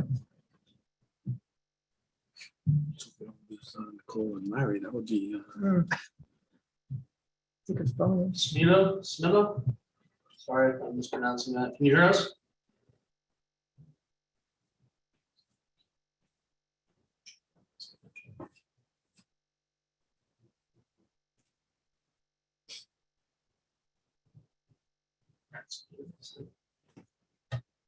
Ms. Abraham, can you hear us? Oh, yes. We can hear you. Okay, sorry. I actually was just listening, but I guess my name is Samantha Abraham. I live at 4 Castle Hill Close in Dobbs Ferry. I will just speak very briefly, but I also am a physician at Montefiore, but I'm speaking in the capacity of myself, and I'm not speaking on behalf of my employer. But based on the reading that I've been doing, I do feel like we still have a lot to learn about cannabis use in small communities. And I therefore would urge the village to opt out at this time. I'm not saying one way or the other that at some point it wouldn't make sense for us to opt in. However, I just don't feel like we have enough information. I did try to look up several articles on this, and it's not entirely clear to me which way is the best route to go, but I feel like for sure there are several medical concerns that I have with marijuana, and certainly marijuana is, in my opinion, quite harmful and certainly has very high levels of tar, and will ultimately, in 10, 15 years, will have multiple harmful and ill effects on health that we just don't know about at this time, because we don't have and haven't had the opportunity to study it, because you can't really properly study in prospective trials a substance that is illegal. So it is only seemingly not harmful right now because we don't have the trials in place and the research out there to show the harm that is done by marijuana. That said, I understand that it is legal, and I just would urge the village to please opt out until we have more information from the state. And we really, as one woman had said in the previous session, are just more informed and can be smart about the decision that we're making. And, make sure we have mitigation plans in place for the increased traffic. And if there is increased crime, and I'm quite sure there will be increased accidental ingestions and toxicity, as well as increased hospitalizations. So thank you for listening. And thank you for all the work that you're doing. I'm sure this is a very challenging topic amongst all the other things that you take care of in the village. So thank you all very much. Thank you.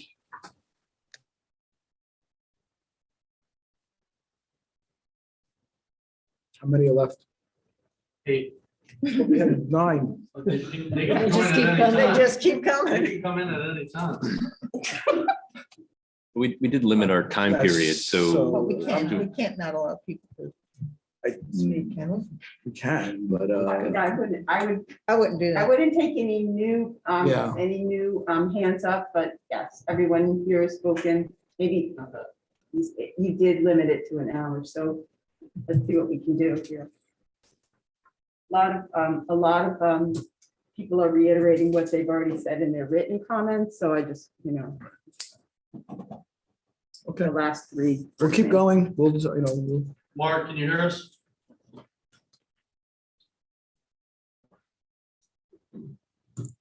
Mark?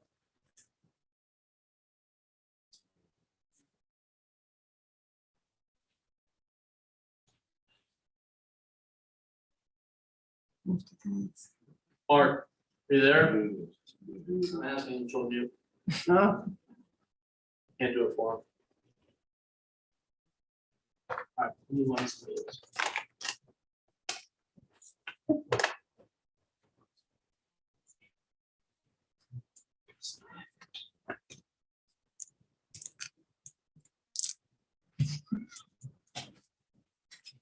Regina, can you hear us?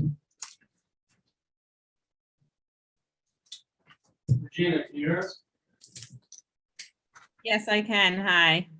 Sorry, it just logged out and logged me back in. Hi there, Regina Woods DiCarlo. Can you hear me?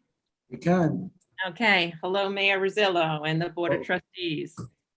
Thank you very much. I mean, what you had to go through, Hello. a lot of different instances, and now you have to deal with marijuana. Can you hear me now? Trying time. We can hear you, Mark, but just wait your turn, Mark. You'll come after Regina. Thanks. Okay, Regina, the floor is yours. I won't count that towards your 3 minutes. Lovely, because you know I can talk, don't you? Yes. So I know you've had trying years here and it's continuing, and I thank you very much for your patience and kindness and open-mindedness. I thank also all the people who came on already. It's been very interesting to hear different sides. I consider you all who are sitting there, the parents of Dobbs Ferry. And I would like you to just sit in that role as a parent, whether you are one or not. I'm a parent of 3, 22, 20, almost 20, and 14, all different ages. And I never, ever, for the grace of God, ever think that my parenting style will get them through the day. I never, ever think that I will never take granted that just having a safe home environment will get them. But I do everything in my power. I stay at home. I'm a very traditional person, and I keep a very simple life. But don't you all remember having your children or of your niece and nephew and having that annoying parent or family member come by and bring too much sugar or those little loud mechanical toys that you just made broken by taking the batteries out? Didn't you have those outside influences at that young age? So when our children go out in the world and witness their clergymen, their mayor, their board of trustees, their policemen, their coaches, their teachers, their store merchants going up to a dispensary to purchase, do you think that they're going to say, wow, I didn't realize that? That's a good idea. I didn't realize, my parents are against it, but all these other people that I know, love, and respect are for it. So people have made a comment about alcohol. I do drink alcohol, very limited these days. I did not agree with the whole world's approving alcohol during the COVID crisis, but I understand that you needed it for dependent issues because I think health is the most important. So what is you putting in place as our parents to help the children that will now be exposed to this? Is there going to be a storefront with extra counseling? Is there going to be an awareness, more awareness? What about all those homes? I was so blessed having very, very strict parents. My father retired as a deputy inspector in New York Police Department. He was a narcotic. I thought it was really cool when he would bring me home pictures of all the marijuana and drugs, and I didn't have to do research for my drug projects at school. I did not think it was really cool when I had a narc father, you know, smelling me and seeing my eyes and knowing when I was exploring. And yet I was grateful. I had a couple of friends who did not have parents picking them up. So my father would be the one picking us all up and driving us home. My friends went on to, you know, marriages right out of high school, going on to coke, going to narcs, really strong, and dropping out of college. So to say that marijuana is not a gateway drug, I will say it is. To say that you don't want it laced, I 100% agree with it. Drive to Hastings is what I'll say. It's all new out there. There's a, do we know for the parents of a child of a 3 and a 5-year-old, can you say where your children are going to be? Because I have a 22, almost 20, and a 14, and I cannot. I am their bookends. So I think it's really important for you all to be that for us. We also have children in our towns from the Children's Village and other residential facilities in St. Christopher's who don't have the proper bookends at home, who can't be saying they have their mom and dad there, who will be coming in and be purchasing. So they might not be making proper Regina, decisions. you're over by 30 seconds. You gonna wrap it up? I am over, and I wish that I could have made all the other meetings to be here, but we have very serious health issues in our house, so I could not. So I just asked for a couple of more minutes, or 1 second more. Let me just sum it up. I'll give you a second or so more, I can't give you more Okay, minutes. not minutes. So, there's a very simple book by Mitch Albom. It's called The 5 People You Meet in Heaven. And basically it says, you make a little decision one day, you cut somebody off, you don't know how that's going to cycle in somebody's life. If you haven't read it, I know it's probably going to be too late by the vote, but think about that. Every single thing that we do in our life, and I live by that, thinking that St. Peter is going to be, Regina, I I'm can't. going to end it in a second, but think about the decisions that you're making. And if you are a parent who's ever had a child who's had anxiety and different issues, you can't say that having these substances in our town is going to be healthy for us. Thank you very much. Thank you, Regina.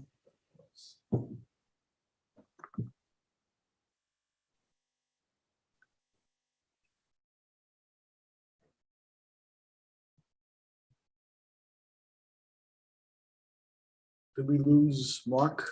Yeah, Mark's gone. Trying to promote the next person. So Mark is down here. Mark's back. How many do we have now? 6. Really need a break. You want to stop now? No, we've we got should one wait. We can do 18 more minutes, then we have 6 people, 3 minutes, that's 18 minutes. Can you last 18 minutes? All right, Mark, can you hear us?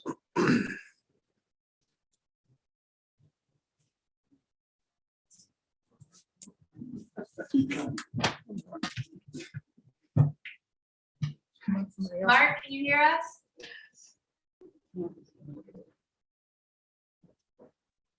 Hello. There we go. We hear you, Mark. Yes, last time I had a problem when I turned on the camera, everything froze. You're here with us now. I'm going to try to turn it on again.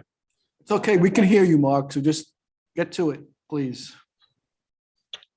Okay, my name is Mark Stern. I live at 42 Highland Avenue. I've lived here for 19 years. Prior to that, I taught in the New York City public system for 28 years, biology. I have a master's in neurophysiology, a minor in biochemistry from NYU. I am in favor of opting in.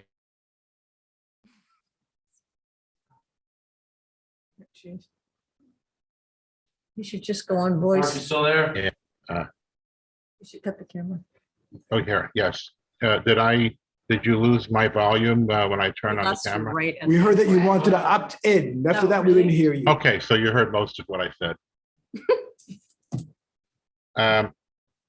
From my experience, a lot of the arguments I've heard against it are the effects on the youth. From my observations, the youth is already using it. It seems to be a specious argument.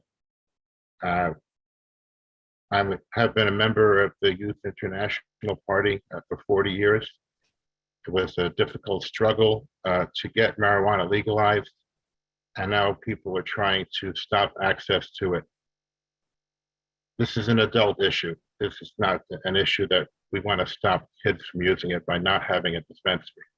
They're using it already. Many people have said, and I agree, that the key to stop that is to educate the youth. This should not only be done in schools, by parents. You have to sit down and talk to your kids about these things. Just for some references, somebody said that we don't know enough about it yet. Marijuana has been studied for 70 years. This is a book which you should read, Marijuana Reconsidered by Dr. Lester Grinspoon. Another one by Todd McGarria is the Marijuana Medical Papers. Many substances, when abused, are harmful, but in the right amounts can be helpful. Marijuana has many benefits in the medical field. In fact, some people have used it to quit harder drugs. This whole idea that it leads to harder drug is also specious. Many people never use anything harder. In fact, in my experience, alcohol is much more dangerous. My own son was hospitalized for it. He almost died. This is a lot less likely to happen with marijuana. That, of course, there are some people who eat too many edibles and they do have to go to the hospital, which is a foolish thing, but it's much less toxic. In terms of the, there is the argument for bringing in revenue. I don't think that is a major argument why we should have it. It should have it just to add to the character of the town. People have said that it brings in the wrong elements. I take that as a personal insult. Mark, you're 30 seconds over, so you're going to wrap it up? Yes, the last thing I wanted to say is I have observed the legal market in Boston. It is not a cash-only business. It's full credit. People pay online and they go pick it up. It's very orderly, very organized, and you do not have crime in the area because of it. So to sum up, I am in favor of opting in. Why wait when we could have this benefit now? Thank you. Thank you.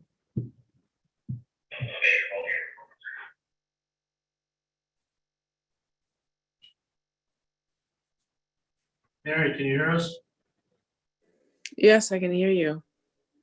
Go ahead. I am, can you hear me Yes. and see me? Yes. No, Oh, awesome. I am, can't see you. oh wait, hold on, let me, sorry. Hi. Now we can. I am flabbergasted at actually a friend of mine. My sons are friends. And the fact that his agenda has to do with money is really absurd. I have a family that's blended. If anyone knows me, I am Mary Jane Farnsworth, and I'm a really good time, and I've got 6 kids. Mary Jane, can you tell us where you live? Yep, I'm at 63 Mohegan Park Avenue. Okay. And we've got a family of 8, 6 kids total, 3 and 3, like the Brady Bunch. And, the police are the police know us very well. We have many high school students in our house. And we've been in trouble in this house. I mean, that is true. So that's why I'm here. I grew up in Chicago with my father in prison. I grew up in the streets of the 90s in the city. But what I've seen here in Dobbs Ferry with my teenage boys is nothing like I saw in Chicago. Nothing. And if you guys think that marijuana and the gateway of that here in this town has anything to do, because I'm a street girl, let me tell you something. I'm a straight up street girl, Chicago girl. And I've been around it. I've been through it.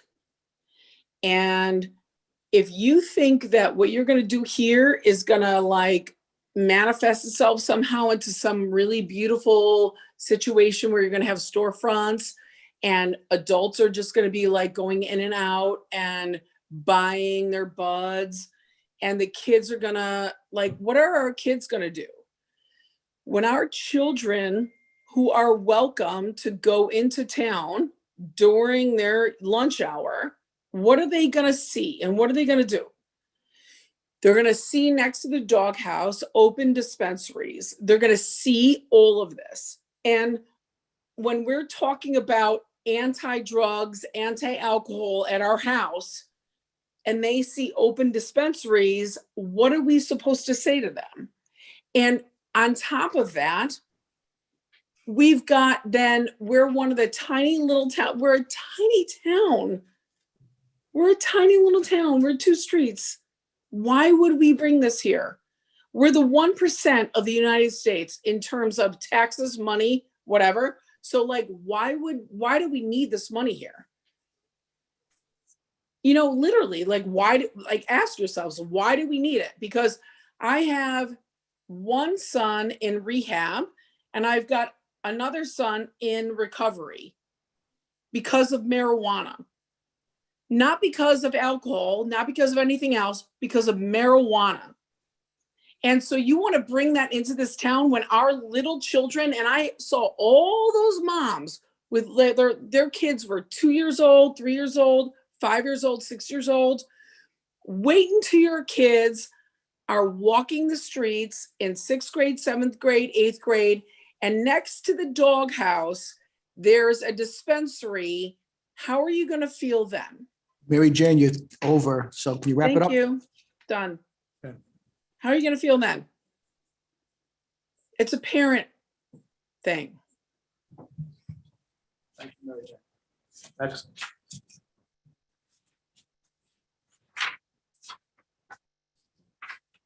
How many do we have left? It's impossible.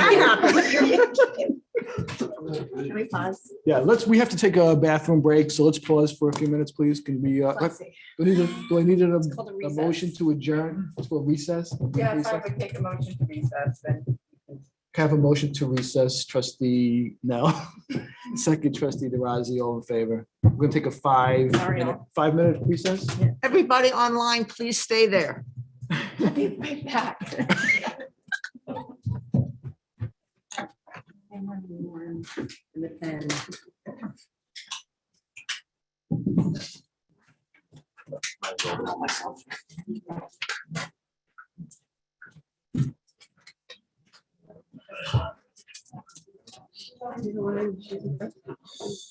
No. I need a drink. No, not at all. I can use a nice glass of wine right now. Stand up. You can't. You can't. You can drink. Being recorded.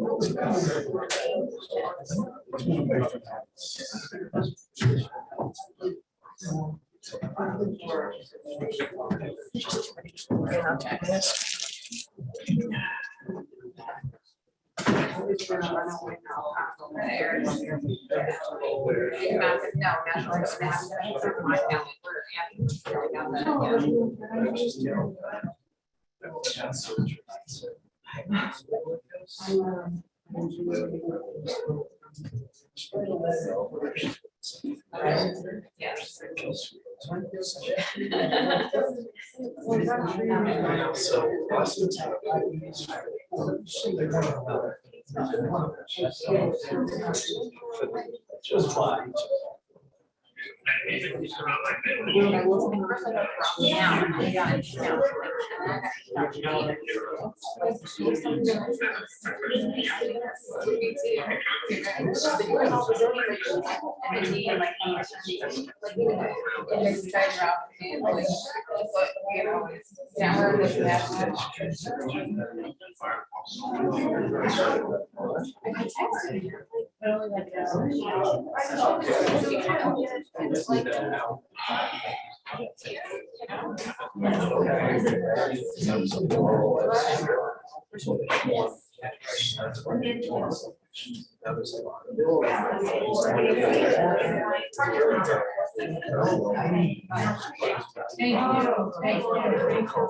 you.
Okay, let's take a motion to reopen the public hearing. Trustee Nell, second trustee DeRosa, all in favor? Public hearing is now open. You want a gavel? I have one. Order in court. I just want to clarify, I think someone had asked us if we had received an email from Lisa Brady, and I just want to say that we checked and we have not received an email from Lisa Brady. We did receive from the doctor, but I don't know if she was writing her capacity as a school doctor, but she did. I did not see a letter from her. I don't think. Can you? Yeah, because I wanted to make sure, so I just checked with our clerk. And yeah, if you have it, great. Okay. Okay, what do we have? Who's up next? We have Matt Rosenberg. Okay. Hey, go ahead. Hi there. I'm not sure exactly how to feel about the fact that as soon as my face showed up on the screen, everybody's bladder burst. But I've been watching along with everybody else, and my son, who just graduated from Dobbs Ferry High School in June, was with me, and he made a point to me repeatedly, hearing people talk about like how it'll, if there's a dispensary, cannabis will get, into the schools, more students will try it. He was too bashful to appear on camera, so he asked me to represent his point of view, which is anybody in Dobbs Ferry High School who wants marijuana can currently get marijuana. The idea that there is a net increase possible with a dispensary in town, he considered to be absurd. There's a tremendous amount of marijuana in the schools right now. There are parties in the Juring estate at what they call Garden, which I think is, if I could ever have found it during the time that it was important to me to find it, I would know exactly. Oops, sorry. Shut everything off. Sorry, Matt. But up in the woods and even in the bathrooms, there's a lot of marijuana use in the schools right now. So I'm saying that to represent my son's lived experience over the last 4 years in Dobbs Ferry High School. And I think that the net of that is that the argument that having a dispensary or not having a dispensary will in any way affect how much cannabis there is consumed by Dobbs Ferry High School students just holds very little water. That's all. Thank you. Thank you.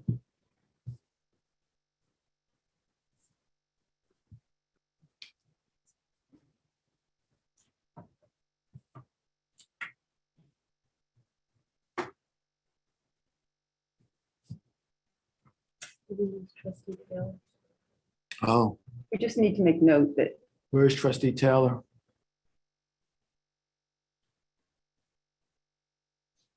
He can phone it if he wants to. we just need to make note that he's, okay. Jessica, can you hear us?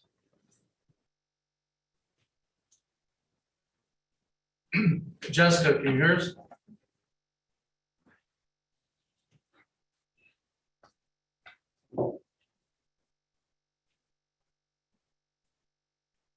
Jessica?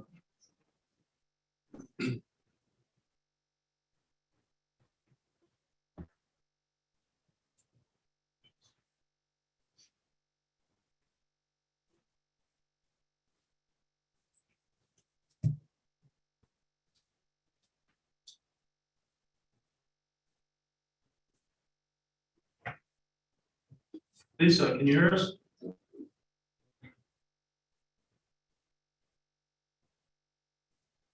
Lisa? Yes, hi. Can you hear me now? Yes. Excellent.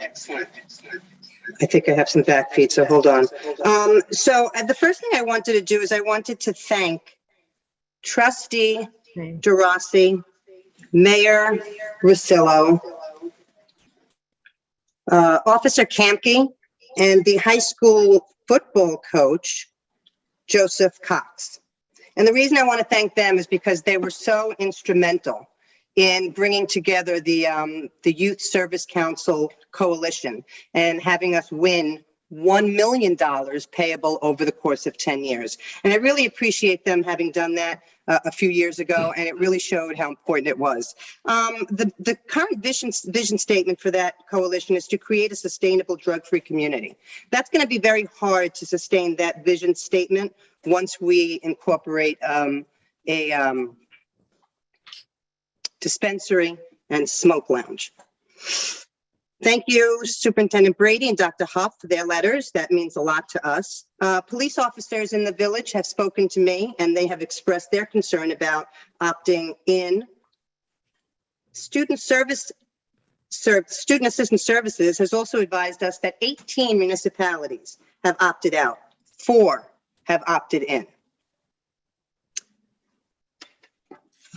I want to also reiterate that I've seen and read studies by Rutgers where they released a report supporting increased black market cannabis circulation in environments where there are dispensaries and smoke lounges. The regulatory board that has been formed just a few months ago has met 3 times, just 3 times. There are no regulations in place as of yet. The last time they met, what they did was elevate the cannabinoid concentration from 3% to 5%. That's what the last thing they did in the meeting in, I believe it was November. I urge the board to pause, be mindful and thoughtful about what you're going to do. The decision that you make will impact our community, our youth, and our public health. I voted most of you in, not all of you, but I voted most of you in because I know that you are here to make mindful, prudent decisions for us. When you supported the Youth Service Council's application for their $1 million federal grant, you had this in mind.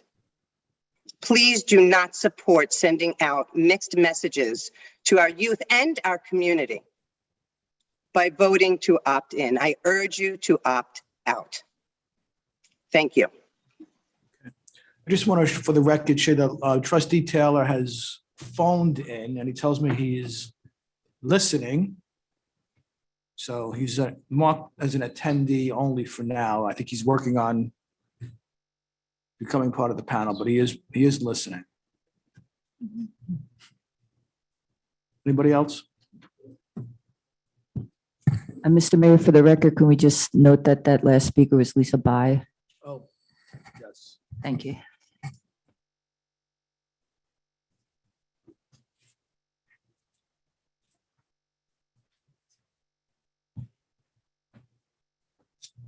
Jack, can you hear us?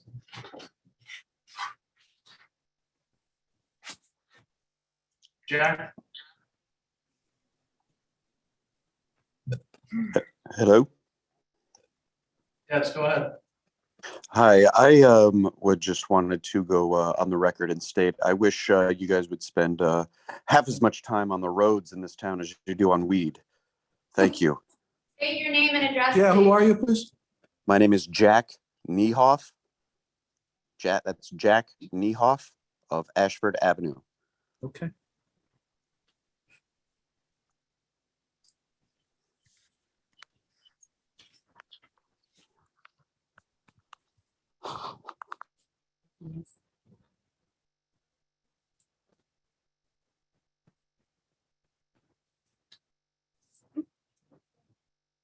Trustee Taylor is back.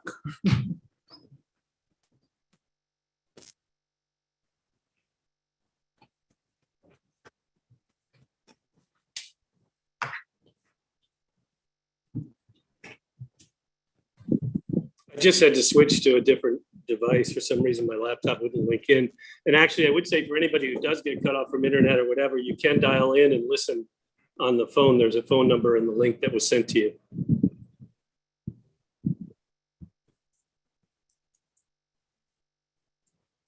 Eric, can you hear us?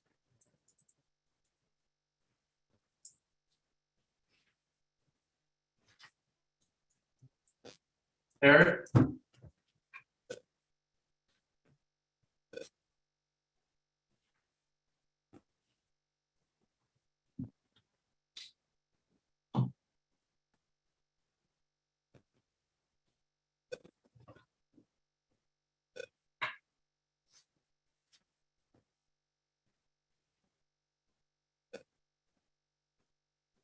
Sherry, can you hear us?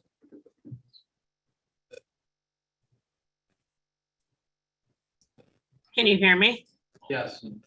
Okay. Hi, I'm Sherry Rosen Asher. I live at 38 Bellwood Avenue, and I am speaking on behalf of myself as a soon-to-be trustee, as a person who represents small businesses and chambers of commerce for the county, but in my own personal capacity, as someone who has the good fortune of going around the county and looking at lots of municipalities that have been hurt tremendously by the pandemic.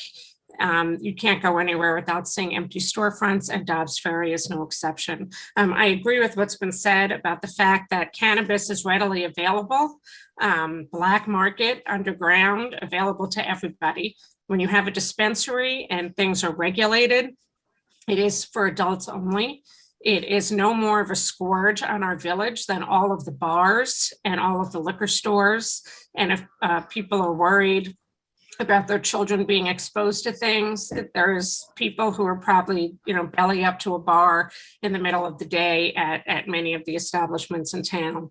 I think that some of the arguments to opt in could be that this is not a money-making proposition. However, there are things that need to be repaired in this village. There are roads with potholes. There are wires that are exposed. There are people who are still suffering from the effects of Hurricane Ida. And we should not cast off potential revenue so callously, especially when we live in a place in the country where our taxes are already so high. So it would be fiscally irresponsible, in my opinion, to opt out at this time, because we will lose out on the opportunities to attract the businesses. And while the mayor did make a point to say that if we opt out now, we could opt in later, I think we also need to be reminded that opting in does not mean that on January 1st, things are going to open up. Things will not be able to open up until regulations are in place, until we discuss the zoning. It's going to be a long time before a dispensary actually opens, even if we decide to opt in. But if we're short-sighted now, it could hurt us from a revenue standpoint. It could hurt our businesses that are in the downtown already that are struggling. And this is a real opportunity here, and it should be an opportunity that's based on the facts. There's plenty of municipalities who've been through this already. Elaine gave an example of Great Barrington, but we're not the first state to do this. We won't be the first village to do this. So if anybody wants to see how it's been beneficial, they could look. My sister lives in Pittsfield, Massachusetts. There's 4 dispensaries there, and I think they would like to open even more. So I think that we need to put the facts first, and the facts are that this has been done very successfully in many villages like ours. If kids want marijuana, they will find it. If adults want marijuana, they will find it. But this is an opportunity to keep people safe and to also help improve our downtown. Thank you.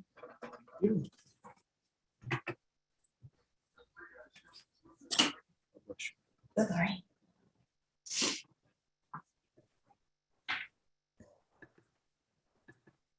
Can you hear us? Hello? Yes, go ahead. Oh, I'm sorry. I would like to put my camera on, but I don't know how to do that. I'm so sorry. It's just a different situation with the webinar. My name is Lauren DeVilbus, and I'm speaking on behalf of the PTSA Safe Routes, which I chair with my co-chair, Allison Lillis. And I wanted to, I guess, turn the tables. I didn't know how the conversations were going to go. I thought there was going to be a conversation all about the streets, but I'm just going to, I guess, go there now. Oh, let me just say, we're still in the public hearing that's addressing cannabis. Oh, well, So then you- I guess I'm gonna save my comment for later. Yes. Thank you. Eric, are you there? Eric?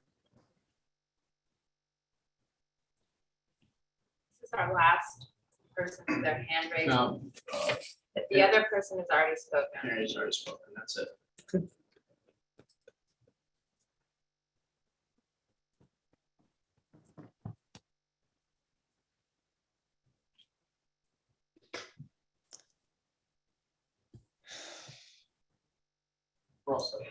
Oh, that's it? Yeah. Okay. I want to thank everybody for their comments, taking the time to express themselves.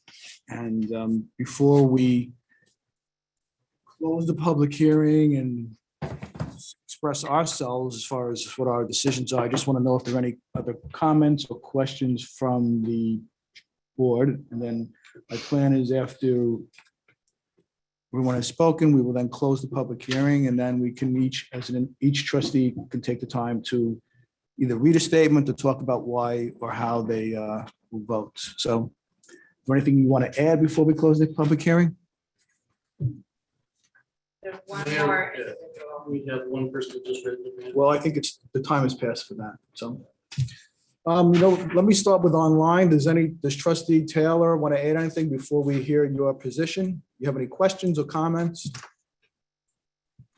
No questions or comments at this time. And at the appropriate time, I'll be happy to share my thoughts. Trustee Sullivan?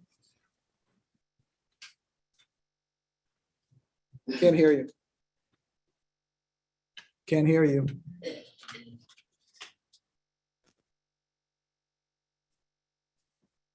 No.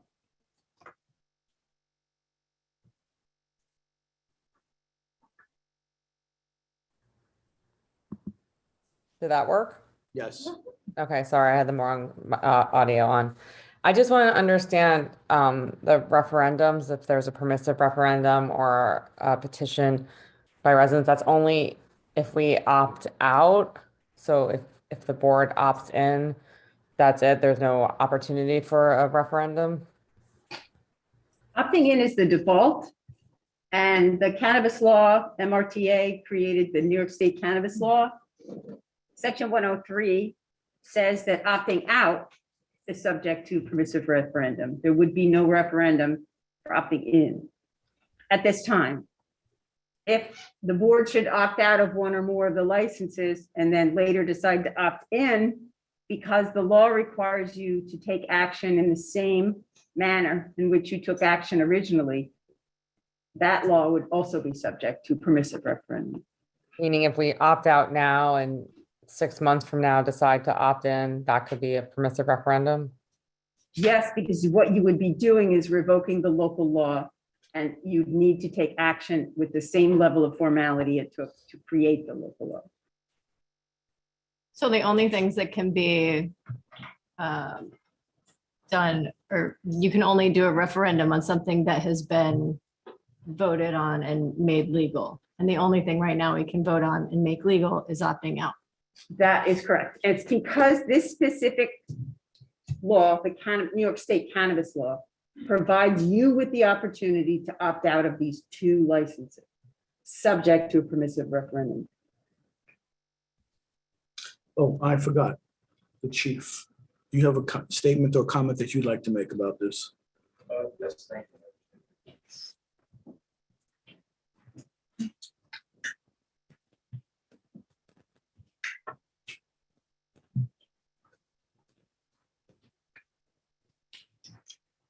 Do I have to worry about 3 minutes or just, I'm not a fast reader. I put a couple words For together. you, we'll make an exception. Thank you. You allow me this indulgence. My sight's not what it was 4 years ago.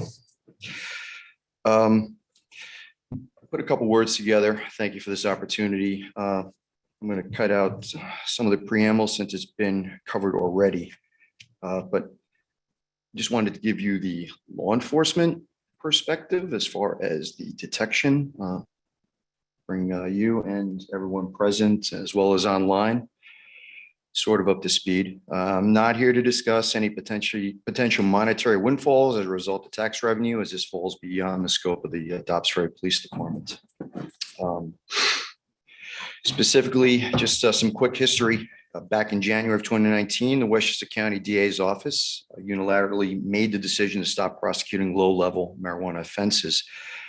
While the law was still statutorily enforceable, your police department made the decision to stop making these low-level arrests. While contrary to the basic mission of any police department, which is to enforce laws evenly, I believe this decision showed that your police department is a flexible and dynamic agency willing to evolve as we recognize this groundswell push towards the actual legalization of marijuana in New York State.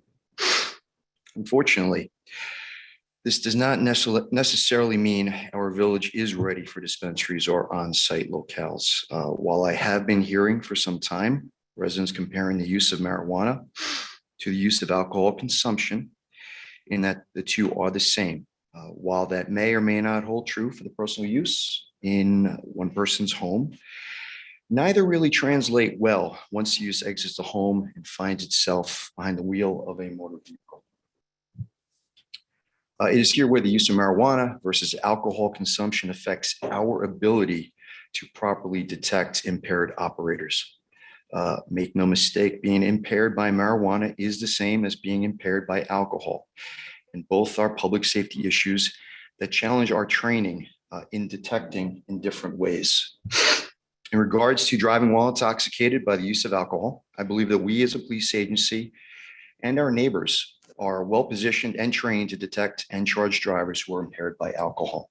Officers have access to pre-breath test screening devices, have been trained during basic police academy on how to visually detect and document DWI alcohol operators, as well as continuing to receive additional training throughout their careers, which include standardized field sobriety tests, which have received judicial standing and can be testified to in court. Finally, in-house, we have breath test instruments that give us the ability to immediately determine the breath alcohol content in order to charge drivers. Unfortunately, marijuana detection is a bit more difficult to recognize and does require greater training, as those on-site detection devices don't readily exist. 2018 of January, sensing a possible shift in marijuana legislation, Dobbs Ferry Police Department had one officer who was interested in being trained to become what is called a drug recognition expert, or a DRE. And that has been talked about quite a bit as far as DREs and training to assist us. The DRE is a police officer trained to recognize impairment in drivers under the influence of drugs other than or in addition to alcohol. The DRE is skilled in detecting and identifying persons under the influence of drugs and identifying the category or categories of drugs causing the impairment. These evaluations are normally conducted post-arrest at headquarters, which means the arresting officer has to utilize training which is geared towards alcohol intoxication. The DRE evaluation only takes about an hour to complete. Besides assessing a person's behavior and appearance, a DRE will measure and record vital signs, make precise observations of a person's automatic responses and reactions, will administer carefully designed psychophysical tests to evaluate judgment, information processing ability, coordination, and various other characteristics. It is the importance of the DRE that their testimony is actually what is used to prosecute cases of suspected drug driving due to the limitations of toxicology testing. While blood tests may detect the presence of a substance, they do not measure the quantity of a substance ingested or whether the amount is sufficient to cause impairment. It's for this reason that the testimony of DRE is extremely important. Currently in Westchester County, and I spoke with our officer just to confirm, in Westchester County, a population of I think almost 1 million, if I'm not mistaken, there are approximately 6 DREs for the entire county. It's 6 that serve and assist other agencies with this type of detection. As I said earlier, I am proud to say that Dobbs Ferry was again ahead of the curve and recognized the need to get at least one DRE to assist in our detection. You may ask, why do we not train more? That is a bit harder. The training involved is long and involved, requires more than a willing interest. We were fortunate that our candidate was formerly a paramedic and had that medical training under his belt. Besides being sent to a regional training site for the first 2 phases of training, we then sent him to Jacksonville, Florida to complete phase 3. Regardless of the possibility of opting in or at this point, my intention will be to seek any additional officers within your department who may be interested in becoming a DRE in order to create a more robust program to keep our residents safe from impaired drivers. But as I said, even if the officers are interested and then able to pass the certification process, it will take time to bring us up to that speed. Obviously, with the legalization, Dobbs Ferry Police Department does not concern ourselves with the recreational use of marijuana in the privacy of one's home. We have enough that can occupy our attention on any given day. But it's not unreasonable to believe that people will travel in cars to visit either location. And knowing this, the potential certainly exists for an increased amount of marijuana impaired drivers on our streets, and the tools needed to effectively detect marijuana impaired drivers are not as readily available as they are for alcohol impaired. As I said, we're using techniques that are really geared towards the detection of alcohol impaired operators at this point. And again, additionally, we don't have any real comparable municipalities in our immediate area. So, the question is, how would this affect the Village of Dobbs Ferry Police Department? I don't believe that it's an unreasonable stretch that at a minimum, there would be an increase in potentially the quality of life complaints, either concerning parking or lack thereof, double parked cars, things of that nature. Like I said, I wanted to kind of keep this simple, just so maybe I can explain really the detection aspect from the police department and where we are. I hope that helps. Thank you all very much. Thank you, Chief. Okay, so if there's nothing further, I will take a motion to close the public hearing, and then we can each talk about our thoughts, our opinions, and where we want to go on this. So is there a motion to close the public hearing? Trustee DeRozzi, second. Trustee Mel? All in favor? Public hearing is now closed.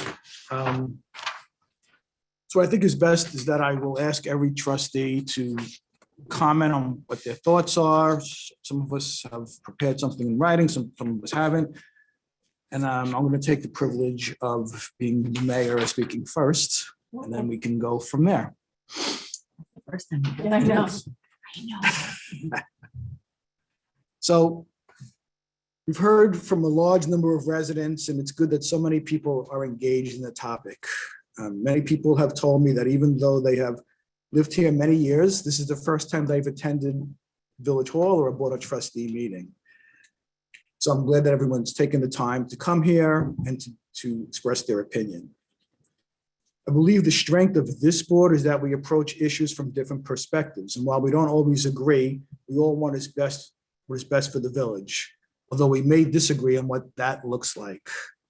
We don't represent a particular constituency in the neighborhood or a neighborhood. We are charged with representing the entire village, irrespective of our political party affiliation or beliefs. Regardless of whether or not you agree with the final decision, you should be gratified to know that you've elected people who take their responsibilities very seriously and who are not afraid to make important decisions. I realize that this is an emotional issue for many people, but as mayor, I believe I'm charged with making a rational, informed, and deliberate decision in what I believe to be the best interest of the entire village. Like all the trustees, I have spent countless hours listening to residents and experts, reviewing studies and reports. And while I'm not against the concept of having a dispensary in our village, I am against opting in at this time. And my concerns are as follows. Again, I can't get past the fact that once we opt in, we can never opt out. I really, off the top of my head, can't think of any law or anything in life for that matter where you can't change your mind and repeal a law or get out of a situation. So I just don't feel it's in the best interest of the village to forever opt into a law where the rules and regulations are not finalized. Also, under the law, Dobbs Ferry does not have the final decision in determining the number of licenses that will be granted. While we can object to the proposed application for a license, the final decision is made by the Cannabis Control Board. The CCB will determine the number of dispensaries that operate in our village. And I just have trouble accepting that a state agency has to make that decision for us. We do have the ability to control the time, the place, the manner of these dispensaries. And as long as our restrictions do not make the operation of the dispensary unreasonably impractical, these changes will have to be done through our zoning code. And I think we have to take the time to review our zoning laws to determine what actions we need to take that make dispensaries work for us. Over the course of time, we will learn what the CCB may consider to be unreasonably impractical without having to experience a lawsuit or a threat of a lawsuit.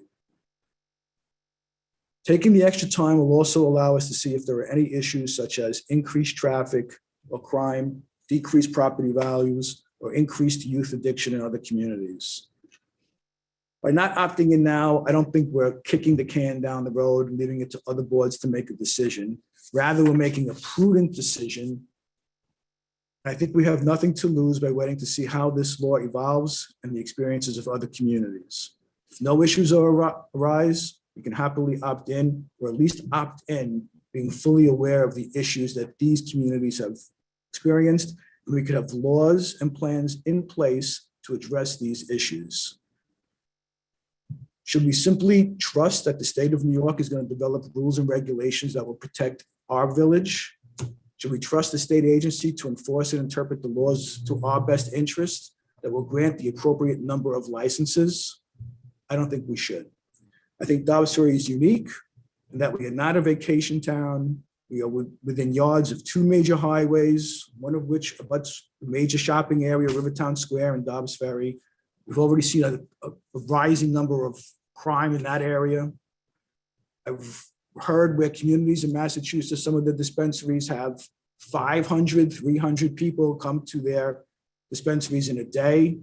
I think obviously that will lead to traffic problems. And I think if we know that going in and we're set up for it, that will be fine. But I think we have to take the time to plan for this. I acknowledge that by opting in, dispensaries won't appear in our village for the next probably year. But I still think we need to stay focused on our zoning laws and see what the other communities are like. So my vote would be that we opt out of both the dispensaries and the lounges. Let's see what the rules and regulations are. Let's wait to see how other communities fare. Let's take the time to examine our zoning code to see if any other changes are in order. So that's my statement. Donna, I'll leave it to you. Okay, thank you, Mr. Mayor.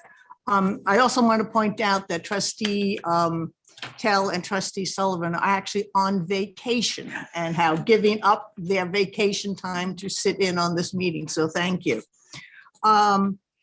First of all, I also want to thank everyone who has spoken tonight and who have spoken in previous meetings, and all those who have sent emails and petitions. Your opinions are important to us and your voices have been heard. The decision being made tonight is not a simple one.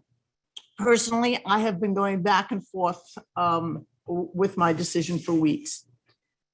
As was mentioned before, the question tonight is not whether or not adult cannabis usage should be allowed in Dobbs Ferry. The pros and cons of cannabis usage, excuse me, that has already been decided. The question tonight is, do we allow for retail sales and or on-site consumption here in Dobbs Ferry? In order to come to my conclusion, I spoke with dozens of residents, with people living in other communities, with other elected officials, communities where cannabis is allowed, and even with a member of the CCB, the Cannabis Control Board. I had a conversation with her as well. I have read numerous articles and reports and spent countless hours doing research. For these, for the sake of time, I will just speak to a couple of the facts that I have. Sorry, because of stuff being said tonight, I'm editing on the fly here. I have, okay, for the sake of time, I will only concentrate on a couple of facts that have influenced my decision.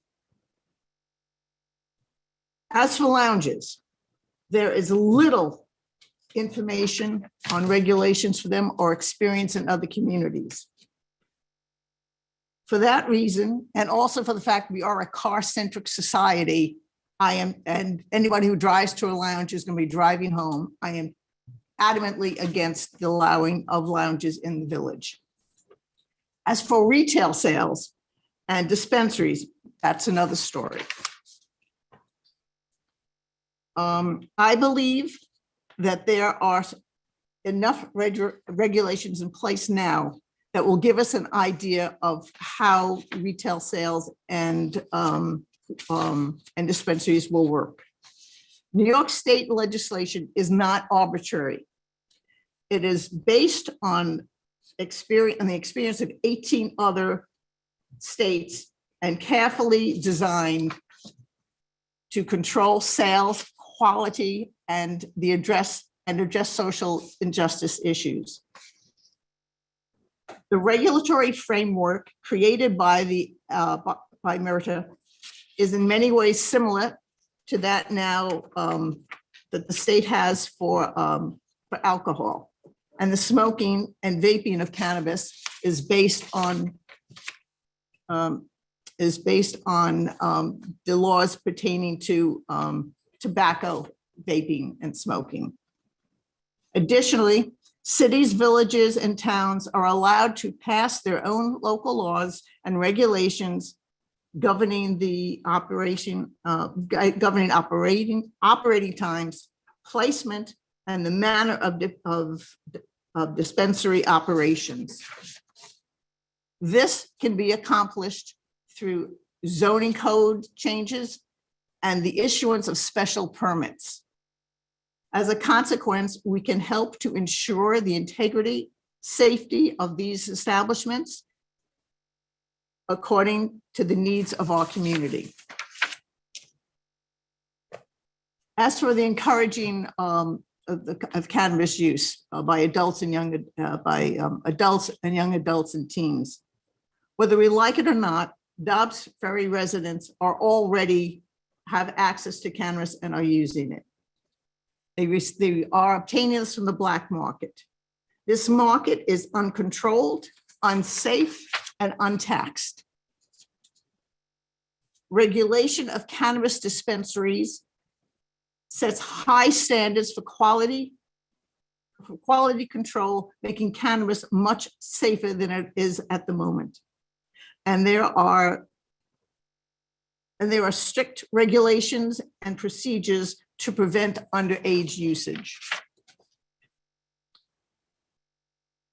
There have even been recent studies by the Journal of American Medical Associates and the CDC that show that underage usage in communities with legalized dispensaries does not increase usage.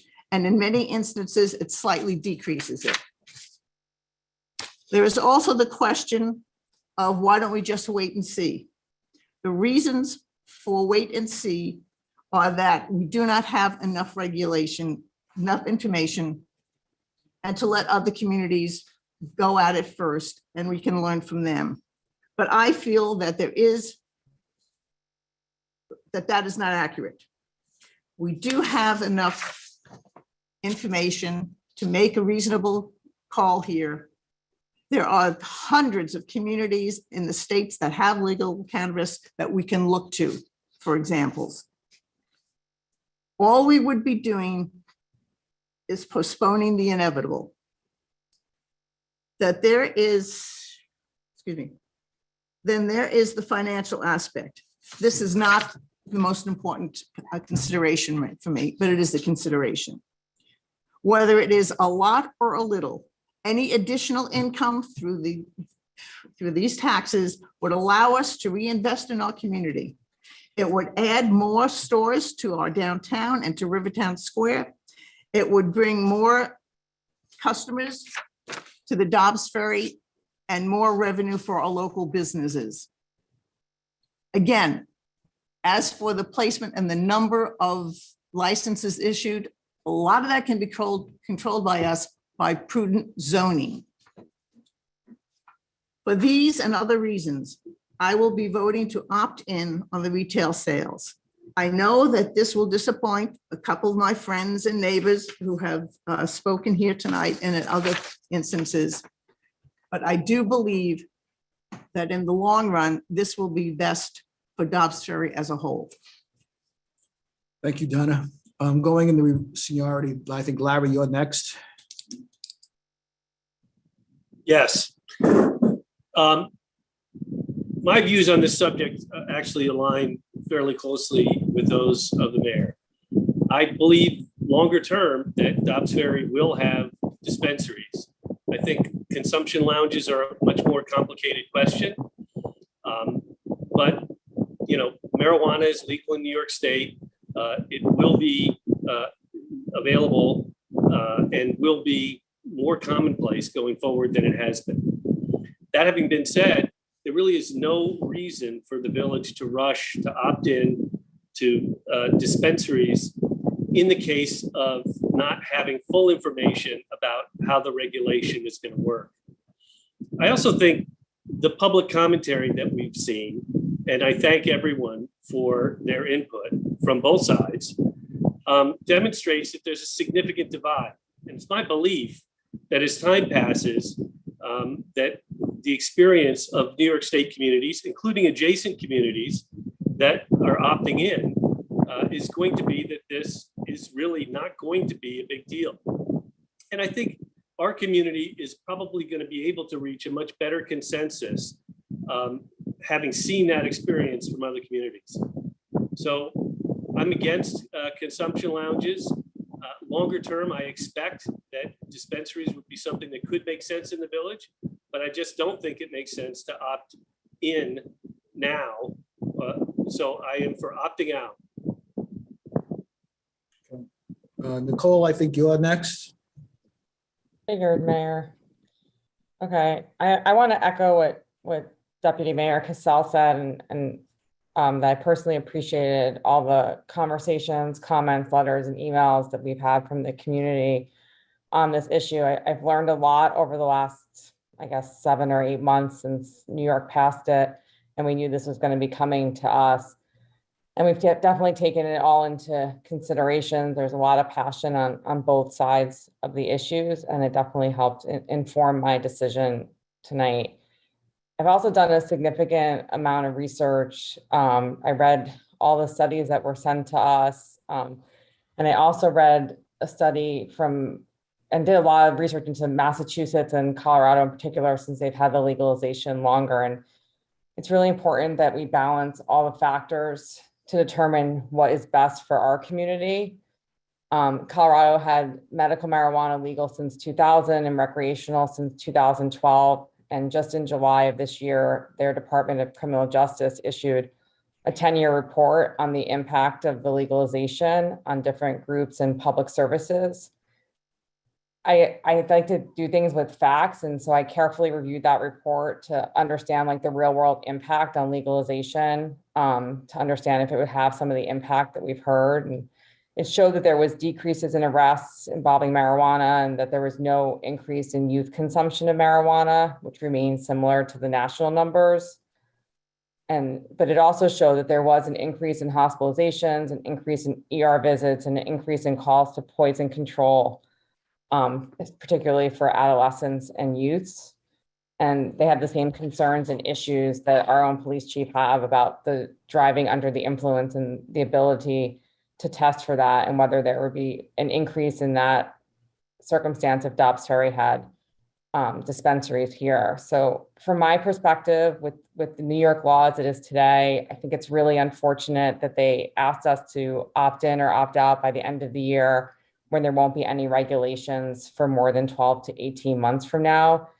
I don't think I can in good conscience vote to opt in for Dobbs Ferry when there's more unknowns about it than there are knowns. And I know we can zone for time, place, and manner, but it's really unclear if the Cannabis Board will even allow our zoning laws about time, manner, and place to remain in place. They could veto it, and that would eradicate it. It's also unknown, if we would lose certain grant money from the federal government because of allowing dispensaries, and then we would miss out on different projects and initiatives that we've had in the village. I really do wish that New York had done it differently and had the draft regulations in place, and then asked us to review that and decide what was best for our community. I don't think that, though, we have to wait to see what other communities do and how they're able to handle dispensaries. I think once the regulations are issued by New York, Dobbs Ferry as a community should reevaluate how it feels about it once it knows the full parameters. I know that revenue's been mentioned a lot over the last few months, and I know that we can receive up to 3% of the sales revenue, probably more likely to be reduced to 1.5%. I don't think we can make a permanent decision on opting in based on speculative revenues that we may or may not receive, particularly when our neighbors in Hastings, Sleepy Hollow, Yonkers, and now possibly Tarrytown will be opting in. It could be a very small amount, which may not offset what we see in increased hospitalizations and ambulance visits. I also want to say that I'm not naive, and I'm a mother of four, a 26-year-old who went through Dobbs Ferry High School, a 14-year-old, a 12-year-old, and 10-year-old. I'm not naive to think that whether we have dispensaries or not will impact the availability of marijuana. My 14-year-old, probably my 12-year-old want to go buy it tomorrow. I'm sure they can, and they'll still be able to, whether we have a dispensary. And it is on us, not only as parents, but Dobbs Ferry as a community and a school district, to educate our children about cannabis. And I hope that if we do opt in either now or at a later date to dispensaries, that we work on that as a community and make it a priority for Dobbs Ferry.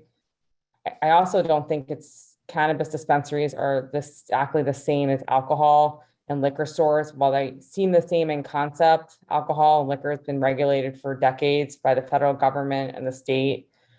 And right now we just have no idea how New York's going to regulate it, and it's still illegal federally. So I think at this time it's premature for Dobbs Ferry to opt in without understanding all the specific regulations, as well as what opportunity Dobbs Ferry would have to have input on those regulations. And if we think there's a likelihood that we'll reconsider this decision, then we should get involved in as much as we can now with working with the state on the regulations that we think would make sense for allowing dispensaries. So my vote is to opt out of dispensaries and to vote opt out of lounges.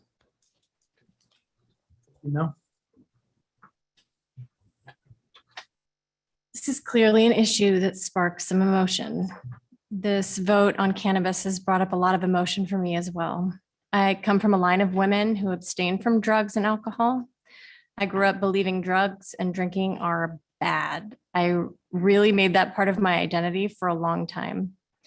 While I eventually did start to enjoy drinking, I judged and shamed so many people along the way, and even lost quite a few close friends in the process. Some because I just didn't approve of their drug use, and a few I lost altogether to the drugs themselves. There's definitely a reason to be fearful of some of the stuff that's out there. However, data continues to show that cannabis for adults is not one of those drugs. And more states have made recreational use legal. There's 18 now. I've had to push past my initial inclination to judge in order to really hear the facts, to learn the backstory, and especially to understand how it relates to inequality. All of that is to say, I get the emotion that everyone's feeling. It has made it very hard to see through to what it is we're actually making a decision on. Right now, we're not voting to allow cannabis in Dobbs Ferry. That's going to happen no matter what. But that's happening based on an actual law, the Marijuana Regulation and Taxation Act, that has outlined quite clear goals for how it will be regulated. And New York State has already done a wait and see approach. We have many years and studies and lessons to learn from in terms of executing our approach.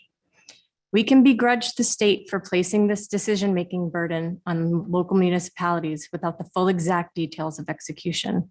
But the general terms around our biggest concerns are included in the signed law. They're going to regulate the advertising and marketing to young people.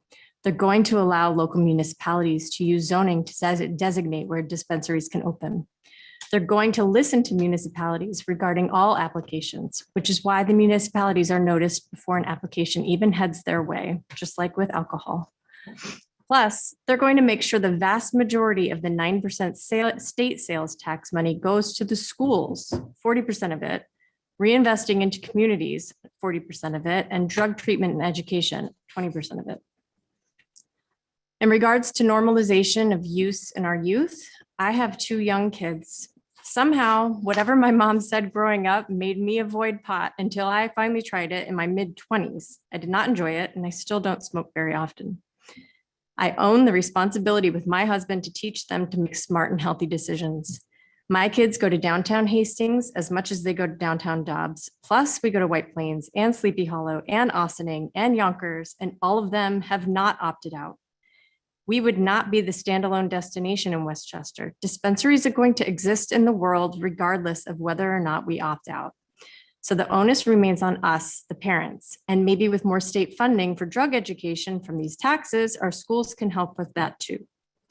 Now the taxes, our infrastructure problems in Dobbs Ferry are growing more urgent each year. Think about the sewers and the ambulance corps and all of the buildings that are falling apart. And our taxes are already painful to accept. But whether we opt in or opt out, all of the same concerns we've heard and read about will exist for our residents and staff because again, cannabis is legal and dispensaries will exist in nearby neighborhoods. So if we opt out, we get no investment into our village, yet we will all still exist in a community with nearby dispensaries and legal pot smoking. Finally, the local businesses. I own a business here and I've spent the last 6 years on efforts to attract new businesses and support existing ones in Dobbs Ferry. I've also spent a lot of time in Massachusetts and visited a number of different dispensaries throughout the region and have found those businesses to be welcoming, often very well designed, full of great staff and patrons. Having a dispensary in town, wherever we choose to zone it, would be a welcome entrepreneurial energy to our business community. You know how competitive I am. I'd hate to see all of that positive small business development go to Hastings and miss out. I'll wrap up. I do not wish to opt out of dispensaries because I've read that MRTA law and know that the regulations will reflect its intent. And because we as a state have already waited and saw what happens when you allow dispensaries. There is much less data around on-site consumption as mentioned by everybody. So I would vote to opt out on that and wait and see there. Because I'm a wait and seer in general. I'm not a risk taker. I would recommend we immediately establish a task force to begin exploring the zoning options and business operation rules that we do have control over and connect with the other opt-in municipalities to work together in these initial steps. If we opt out, then still experience any of the negative impacts that are feared because cannabis is legal and will be nearby, it would be a shame not to capture any of that revenue that could help our bottom line with the many infrastructure issues we face imminent. Thank you. Trustee DeRosa. Well, with everybody that speaks so fluently in English, being that English is not my first language, this is going to be interesting. However, I am not going to highlight a lot of the stuff that you guys have already heard. I have put a lot of thought into this, as Nicole mentioned, for the last few months. And when we first started this process, I was 100% into opting in. And the reasons of this is because I had been in Denver. I had visited these dispensaries.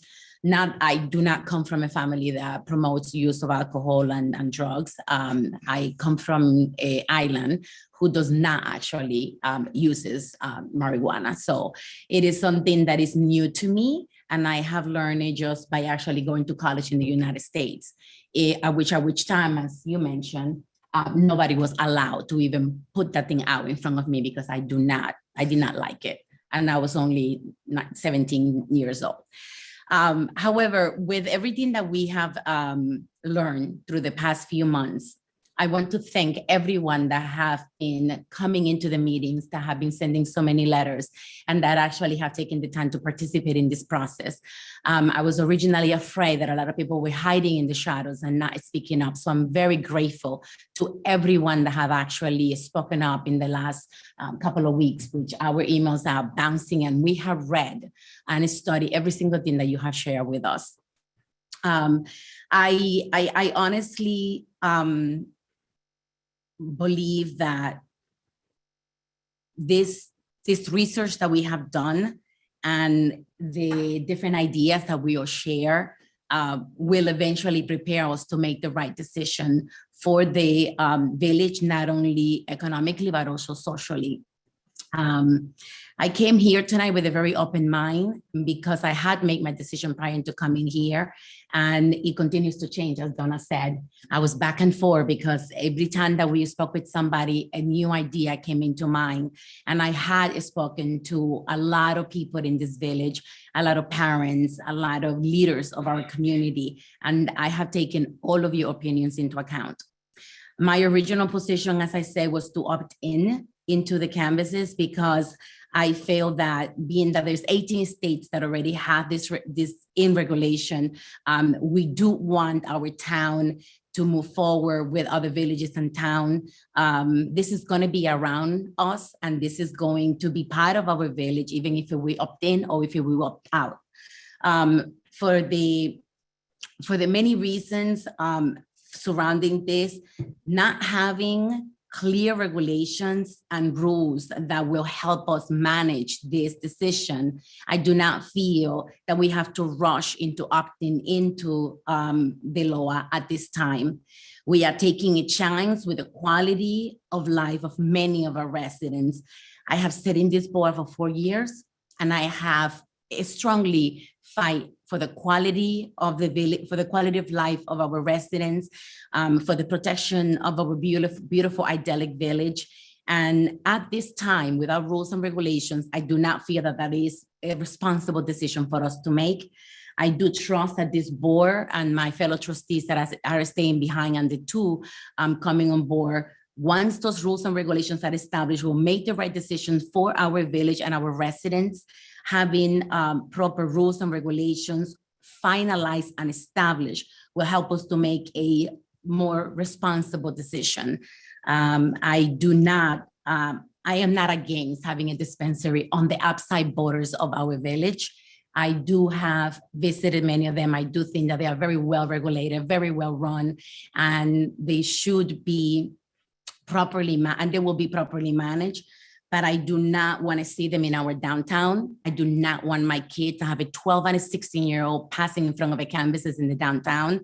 Many of our residents feel that that will be helpful to our businesses in town, that it will bring more revenue into town because we do have a lot of issues to fix in this village. But I don't think that the canvases taxes are going to fix all of our infrastructure problems that we have.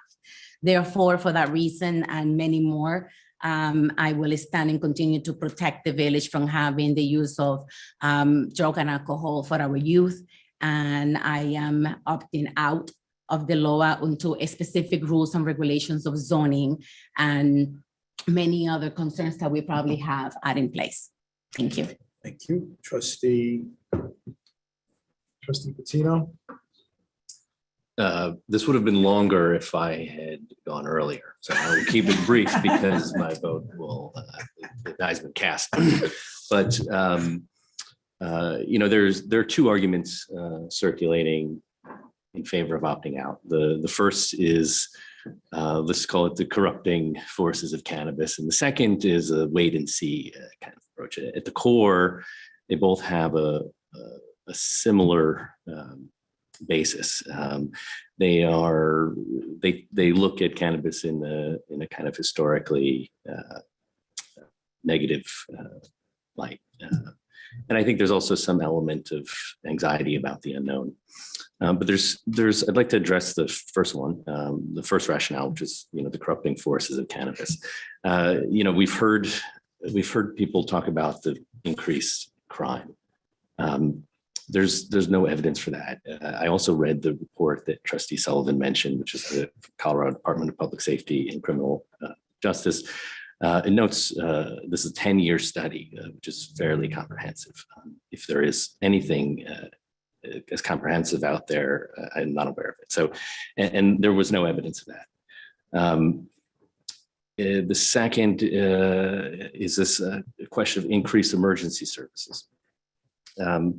There was some notes about increased poison control calls, increased emergency visits due to cannabis use, but there was no correlation with location by a dispensary. So the state as a whole had an increased number of visits, emergency services related to cannabis, but it didn't specify how that's related. So that's kind of an open question in some respects. However, I did speak to town manager of Great Barrington in an interview that Trustee Nell and I conducted with him. And we did bring this question up. He noted, let's find his quote. He noted no increase to emergency services, period. Leave that one open for now. The negative impact on property values. I think this is a very important one. And I've heard a gentleman cite a figure for decreased property values. I've also just read recently, thanks to Ms. Moss, who sent some studies to the board, two studies in, peer-reviewed studies in academic journals showing both in Colorado and California, an increase in property values in close proximity to dispensaries. So again, I don't think that is a legitimate point. And then to the one that really sort of has us all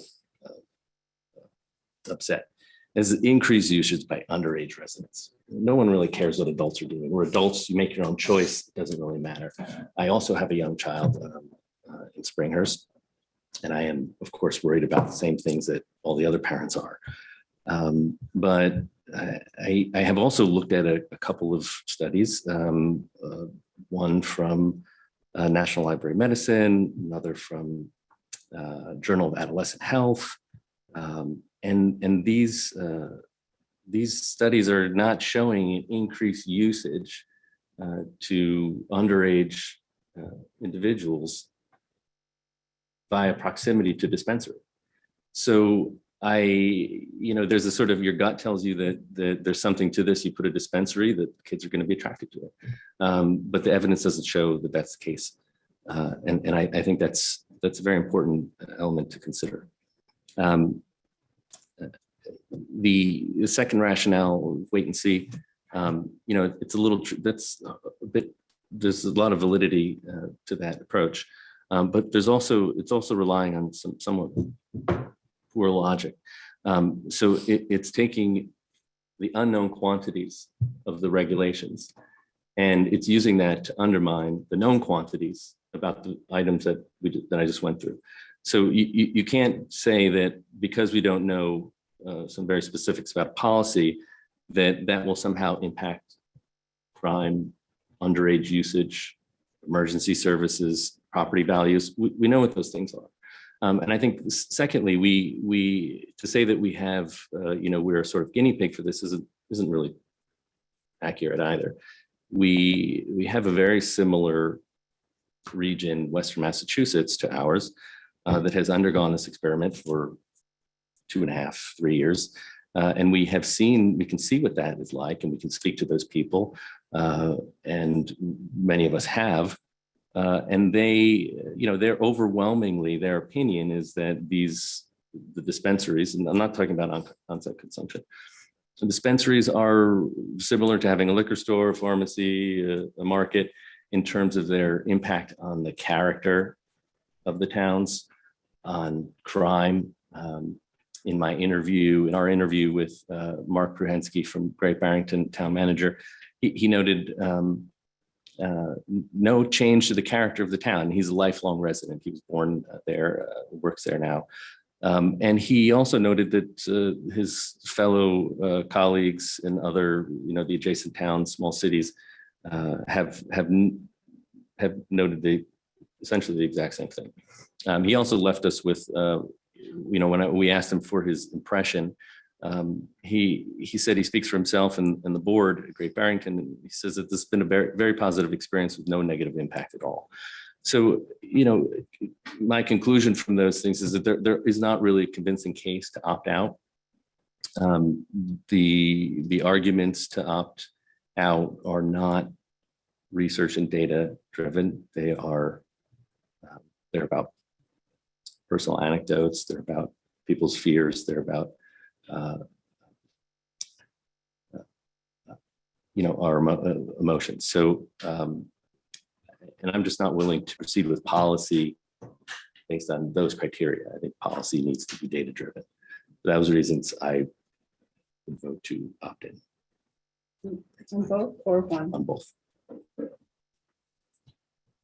Okay, so let's move this along. We have before us a draft resolution to opt out of the licensing of retail cannabis dispensaries in the village. Is there a motion to adopt this law? Trustee Razi, second. Trustee Taylor, all in favor? That passes 4 votes to 3. Let's move on to the next draft resolution, which is a law to opt out of licensing on-site cannabis consumption establishment in the village. Is there a motion to adopt this resolution? Trustee DeRozzi, second. Trustee Sullivan, all in favor? That passes So 4. lounges, right? Lounges, on-site. On-site lounges, I'm against that. Okay, so that's 6. Yeah. And all against? 1. You have that, Liz? Yes. You have that, Laura Lee? I do. Okay, great. Again, I want to thank everyone for their efforts, their time they spent on this. And you guys can all leave. You could stay if you want for another hour or so. I just want everyone to know that the procedure is in place according to the New York State cannabis law, that both of these actions taken this evening will be subject to permissive referendum. I'll be working with Liz over the next few days to get them published, circulated, noticed, and we also need to make an application directly to the control board to opt out of both of these licenses. So we'll be working on that. And then there's a 30-day period with which the community may come forward with a petition signed by 20% of the voters who were registered to vote at the last general election. That was the gubernatorial election, correct? Not the local election, the gubernatorial election? The next general election. No, but she said, she's asking about 20% of the people from the last gubernatorial election? Registered voters in the last general election.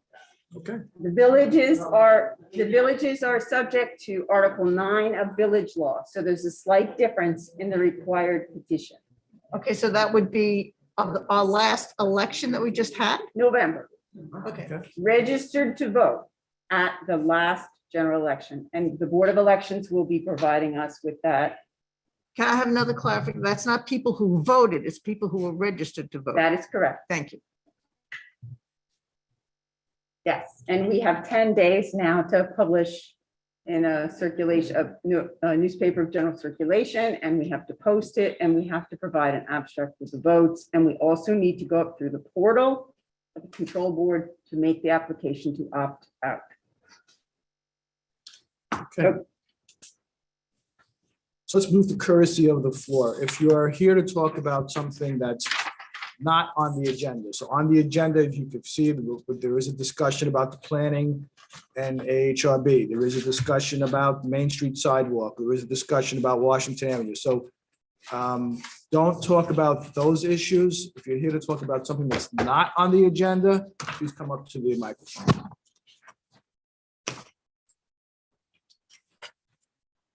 Ann Schneider, Belden Avenue, and I just am here about the flooding that happened on Pietro Place. And I've come to a couple of meetings, and I'd like to hear from somebody that would say what is actually being done. This isn't something that we can just put under the rug and pray that the next storm won't be as devastating to so many families. Not me, I was fine, but they're my neighbors, and they suffered beyond suffering. So anyone knows what's happening with Sure. that? Richard, you talk about that? Sure. As you're probably aware, if you've spoken to your neighbors, and Yes. vice versa, we've made any number of trips out there. We have a consultant engineer that we've engaged and who's looking at the entire drainage issue from Beacon Hill all the way down to the golf course.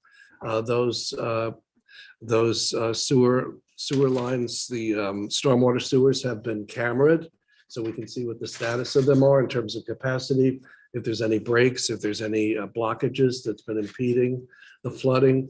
And I think you're aware that we installed, I believe, 5 or 6 new catch basins. Yes. 3 of them on Pietro and a few of them on Maple, I believe. And more results will be coming. So this is not a quick fix. What we did was a quick fix. And I think we had some recent significant storms. And thankfully, I think that what we've done already has helped, actually. It's not the answer, but again, we have to have an engineer is currently in the process of preparing a plan. He's going to submit a proposal to the board shortly, and then the board will determine if it wants to go ahead with the study of the entire region. Thank you very much, all of you. for all Thank your you. efforts.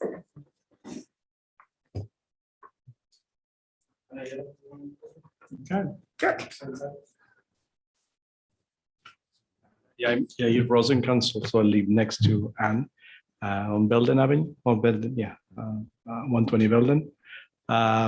Just incorporate a couple of things. We know that we're going to talk about sidewalks and issues of trees, and those are 2 issues that are also have an impact on runoff water, impervious surfaces, adding more impervious surfaces to the area, and removing trees. Those are 2 things that will impact the amount of water.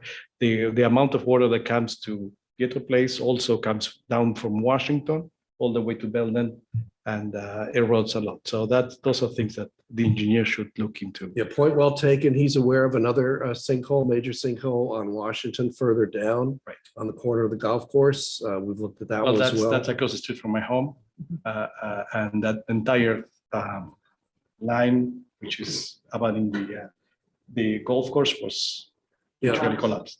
That's why we're looking to seek out a proposal for basically the entire region from Beacon all the way down. And it includes all the water that goes along Ashford and comes down Washington. Right. Yeah. And then if you recall, along my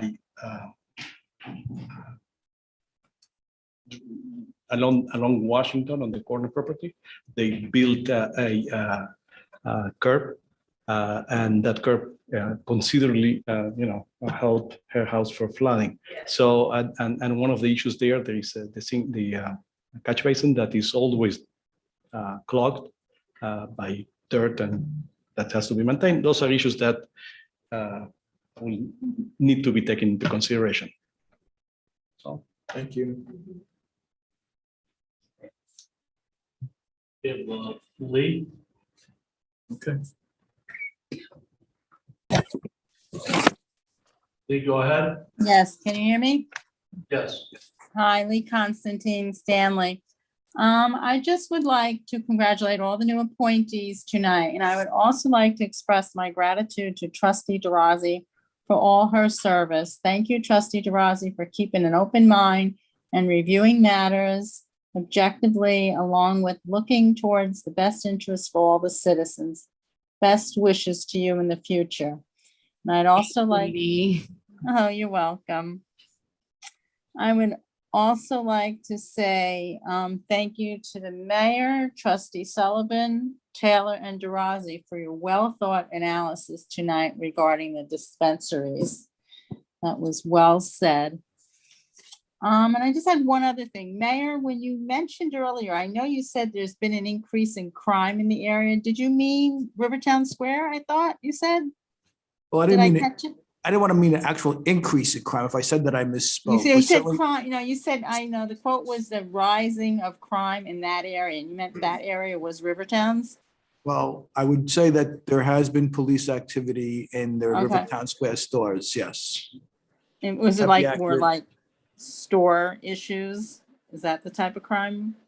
I would say yes. Okay. All right, then that's all I had to say for tonight. Thank you. Okay, thank you. Anybody else? There are 2 people who I believe are here to speak to pedestrian safety concerns. I don't know if you want to. No. Let's move on to the next thing. They can hang on.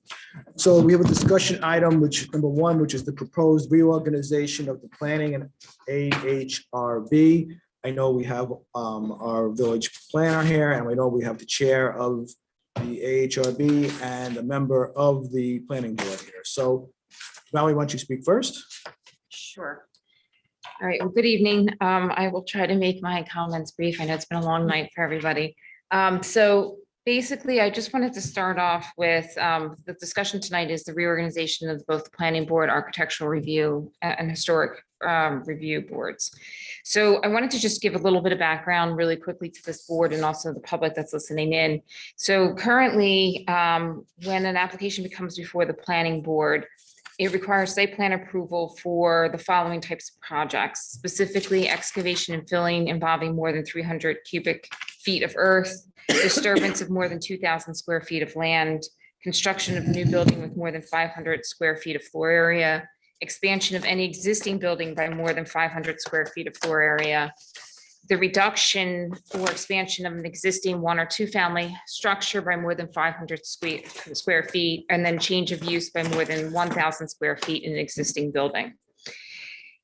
All applications that appear before the architectural and historic review boards, those also include the construction, reconstruction, or exterior alteration of any structure, applications requiring site plan review, and then signs. And then finally, you also have applications that require historical review under the ARB. And those are all applications that require construction, reconstruction, exterior alteration, demolition of properties, which are either deemed to be contributing properties in a locally designated historic district, a locally designated historic landmark or scenic landmarks, designated on the state or national registers, or listed as eligible for inclusion on the state or national registers. So as a result, what you find that with a lot of applications, that many of these applications have to appear before 2 boards and sometimes 3 boards just to have their projects approved. In addition, a number of the smaller applications, so you do have these applications coming before the planning board that, like I mentioned before, might only be 500 square feet of an addition or 300 square feet of excavation or fill, that those smaller applications also have to appear before the ARB. And so at times you'll find that there is a little bit of a duplicative review that's taking place at these boards. That's not to say that the boards aren't doing their jobs. It's just that because of the nature of the particular application and because of the, sometimes it's minor, that there aren't a lot of site plan issues to be reviewed. And then naturally the review goes towards massing or sometimes the architectural elements. Also, in addition, that because an applicant might get feedback from the planning board, but then also feedback from the ARB, and at times it's a little bit difficult sometimes for the applicant to know really how to respond, especially if the 2 boards are giving slightly different directions. I know there's a lot of times where the 2 boards try to have joint meetings, but because of everybody's schedule, sometimes it's just not practical. So as a result of that, and also the fact that, I think the ARB has been having a little bit of issues with getting quorum recently, there's been a larger discussion about how to help these 2 boards and also the efficiency in the overall application process. And so there was a meeting in November which included the building department as well as the interim village administrator, Lori Lee Dixon, and then the 2 chairs from both the ARB and the planning board, and then a few members of the trustees to talk about the situation. So I'm here tonight to kind of highlight some of the initial thoughts that came out of the meeting. And I'm also wanted to just really make sure I emphasize that these are just initial thoughts. A lot of the details would need to be worked out. So this isn't necessarily, set in stone, but these are this is the direction that is being recommended at this point. So that the functions of the AHRB would be transferred to the planning board. And the village board would the village would no longer have a separate AHRB board. Rather, it's just the planning board would concurrently serve as AHRB and planning board. This happens in many communities where you have both the planning board and the ARB functioning as one board. And just to note that even if the functions transfer, a lot of the guiding principles that you already have in your zoning code can remain. It's just the idea that you would no longer have 2 separate boards, you would have one board undertaking the same functions. All applicants that require planning board site plan approval and architectural review approvals would need to appear only before one board. Again, this is the way of trying to create a little bit more of efficient process, but then also help guide the applicant a little bit better in terms of how to respond. They're only responding to one board on some of these issues. And then all projects that require historical review would also appear before the planning board. So you're basically creating, again, that same board, just one, and dealing with historic architecture and planning board related issues. And then finally, all projects that require for approval from the AHRB that don't require site plan approval and are not in a locally historic district, those applications would be processed by the building department, similar to what has already been established for fences. And these applications tend to include replacing or installing of windows, doors, fences, walls, signs, awnings, and canopies, which right now appear before the ARB. That is that particular recommendation right now. There's a lot of details that still need to be worked out. You know, for example, is it, you know, the replacement of one door or one window, or, you know, for the building department process, versus if for some reason all the windows or all the doors are going to be replaced. So those can be worked, those issues can be worked out as to what thresholds would go to the planning board for ARB review versus ones that could be processed within the building department.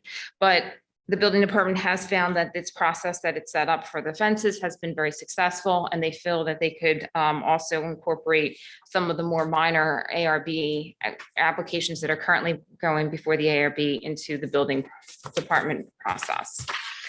In addition, all applications that would be processed in the building department also do have the ability to appeal any decisions from the building department with the zoning board of appeals. So it's not necessarily a fait accompli. If for some reason the building department denies a particular application, they still have an appeals process that would be put in place. Another thing I just wanted to highlight is that in your current code right now, at least one member of the architectural review board needs to be a registered architect by the state of New York, and at least one other member needs to possess a degree of certification in historic preservation or demonstrate expertise in historic preservation through history of employment in the field or in projects involving historic preservation in a related field such as architecture, construction, or planning. And this is there because of the fact that currently the AHRB reviews the historical applications.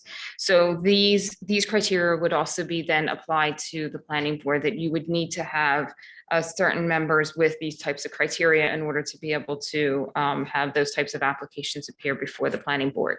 So we're not necessarily suggesting that you take away those requirements. We're just saying that those would be added to the planning board. And we feel that a lot of the number of the planning board members currently have those criteria.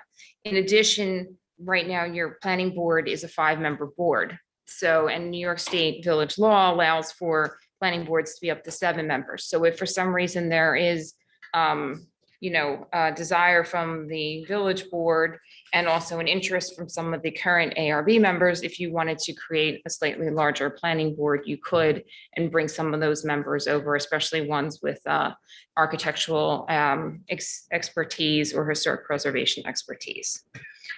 So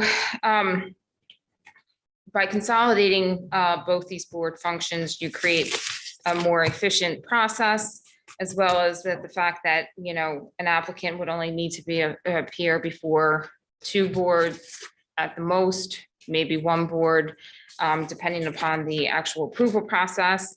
But also, we feel that this would also help a little bit with, in terms of the overall efficiency with your planning boards and your ARB in terms of their work, and making sure that the processes are as efficient as possible.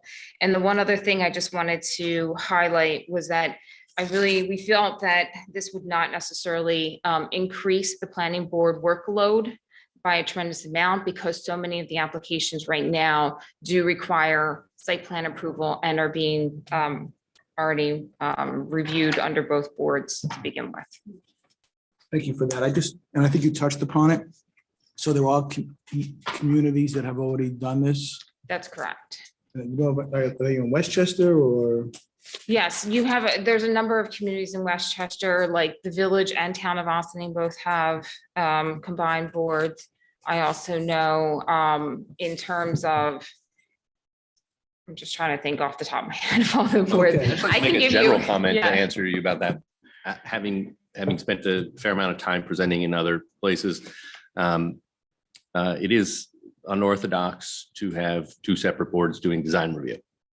And you know, it's not, there are other places, but the majority of places do not have, or nor do they have town board, village board involvement.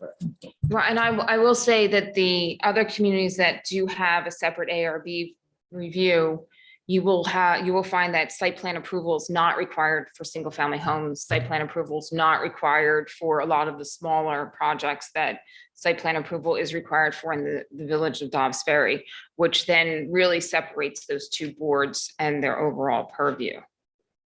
I have a question. I know there's been problems with some of the AHRB members being able to attend 2 meetings a month. With this new design, would it be 1 planning board meeting a month or would there be 2?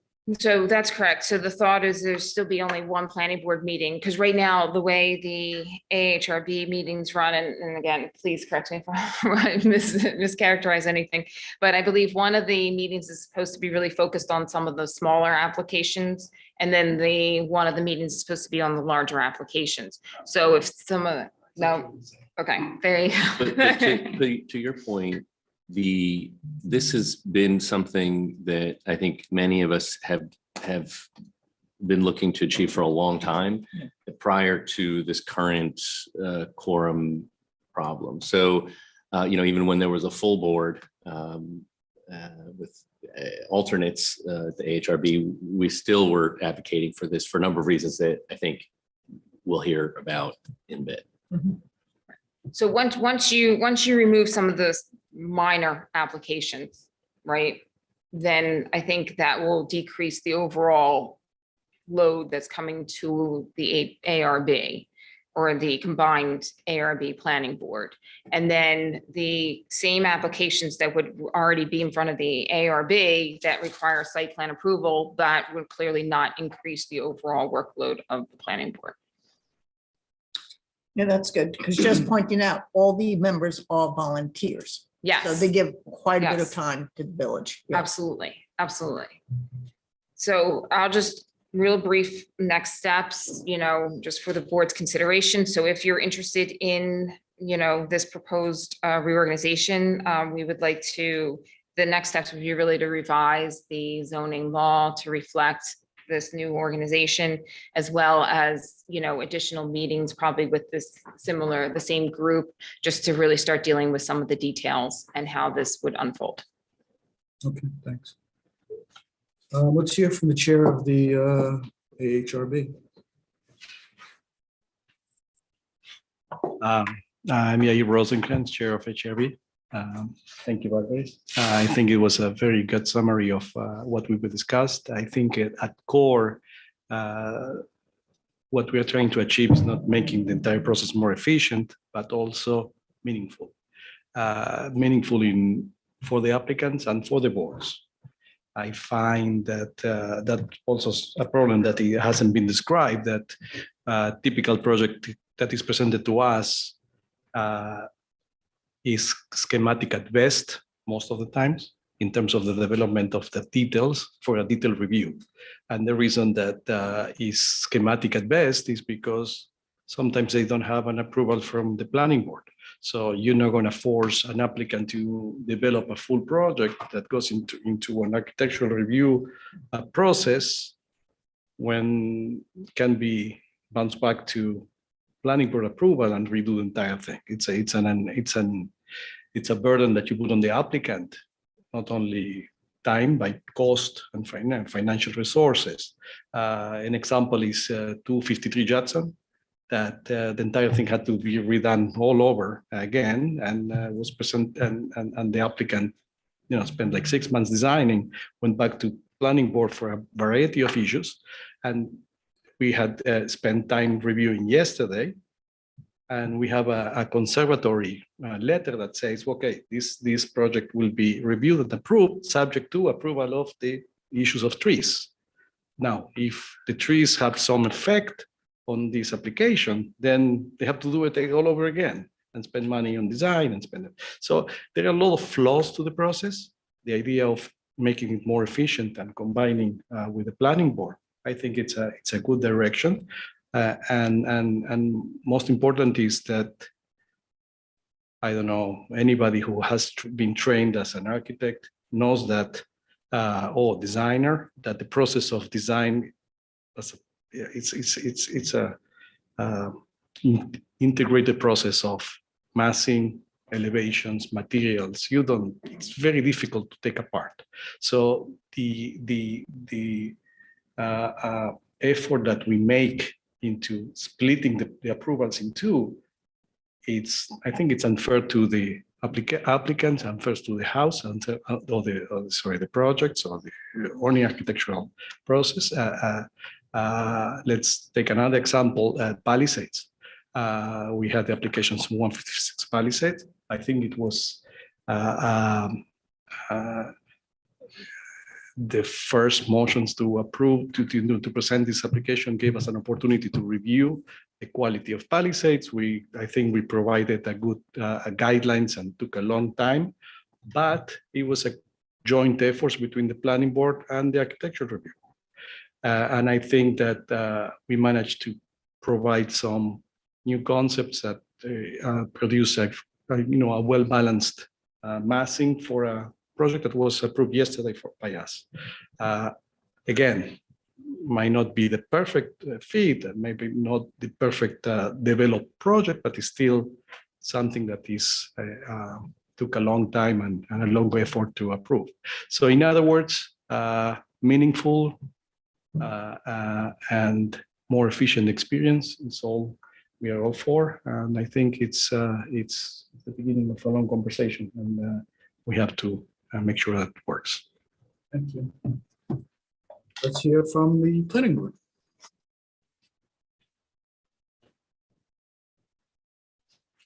Hi, Rob Lane, 228 Judson Avenue.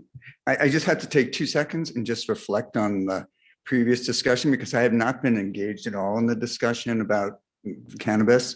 And I just want to say how impressed I am with not just the quality of thought of all the boards of trustees. I know a previous caller sought to pick out the ones that they agreed with. I thought all of the comments were incredibly thoughtful. I thought the discussion was incredibly civilized. And in a time when our political discussion and dialogue has so degenerated, I feel very encouraged actually by what I saw here tonight. So I just really feel moved to say that. First of all, I want to clarify that I'm not formally representing the planning board tonight. We have not discussed this among ourselves. Chairman Hunter thought it would be good for me to be here, and I do want to share my thoughts and my experience about this.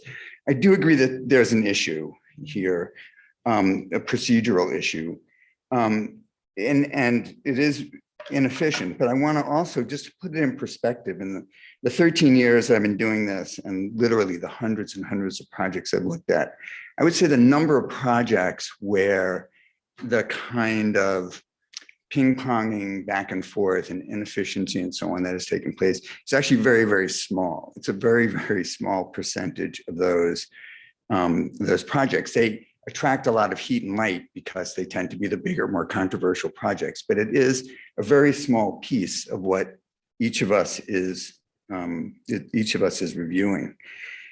So I think that there is a kind of, there is this sort of logistical issue, right? You have sort of a Venn diagram, right? You have the stuff that clearly is AHRB stuff. You have stuff that's clearly kind of planning board stuff, and they overlap, right? And it's that piece of overlap that we're trying to figure out how to get to, I think. So one way is certainly to merge the two boards. And by the way, I'm agnostic about it. I really don't know what the right thing to do is here. I don't have a strong opinion about it one way or the other. One way is obviously to merge it, turn it into one review.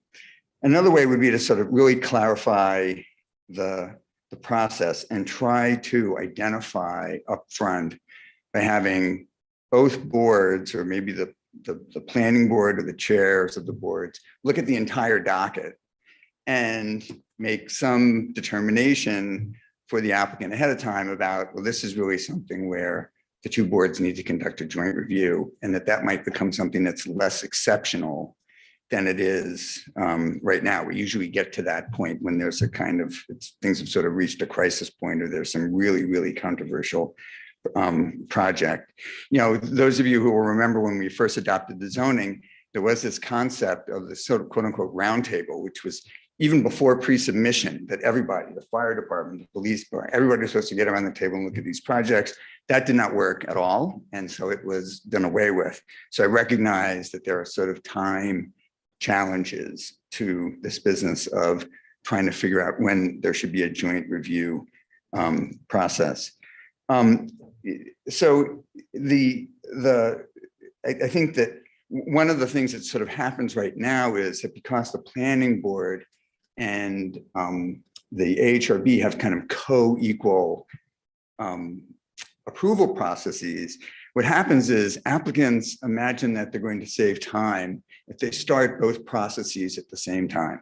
And that's when you get into this kind of ping-ponging, which sadly, I think some applicants use in a very cynical way to play the boards against each other. But I do think I can imagine a scenario, this is actually, I know we don't always look to Hastings, right, for our examples. Hastings, in the Hastings situation, they refer projects to the AHRB.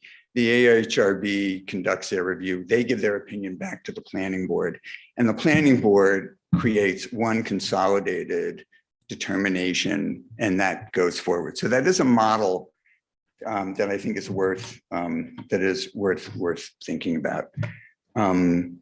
Because there is just a kind of a practical issue. I've given up promising my wife when I'm going to be home because, you know, I look at the agenda, there's 3 things on it, and I say, these are no brainers. I'll see you in 45 minutes. And then it takes until 10 o'clock at night. Most of our board meetings take a long time. And so I think it'll be one way or the other, there's going to have to be some upfront screening to really peel off a lot of the things that, even if they are minor, like fences and decks and so on and things of this nature, they end up taking time, and it ends up being difficult to do. So like I said, I'm sort of agnostic about it personally. It's just kind of food for thought about perhaps other models for clarifying the sequence in which things happen, but short of actually literally merging the two boards. Thank you.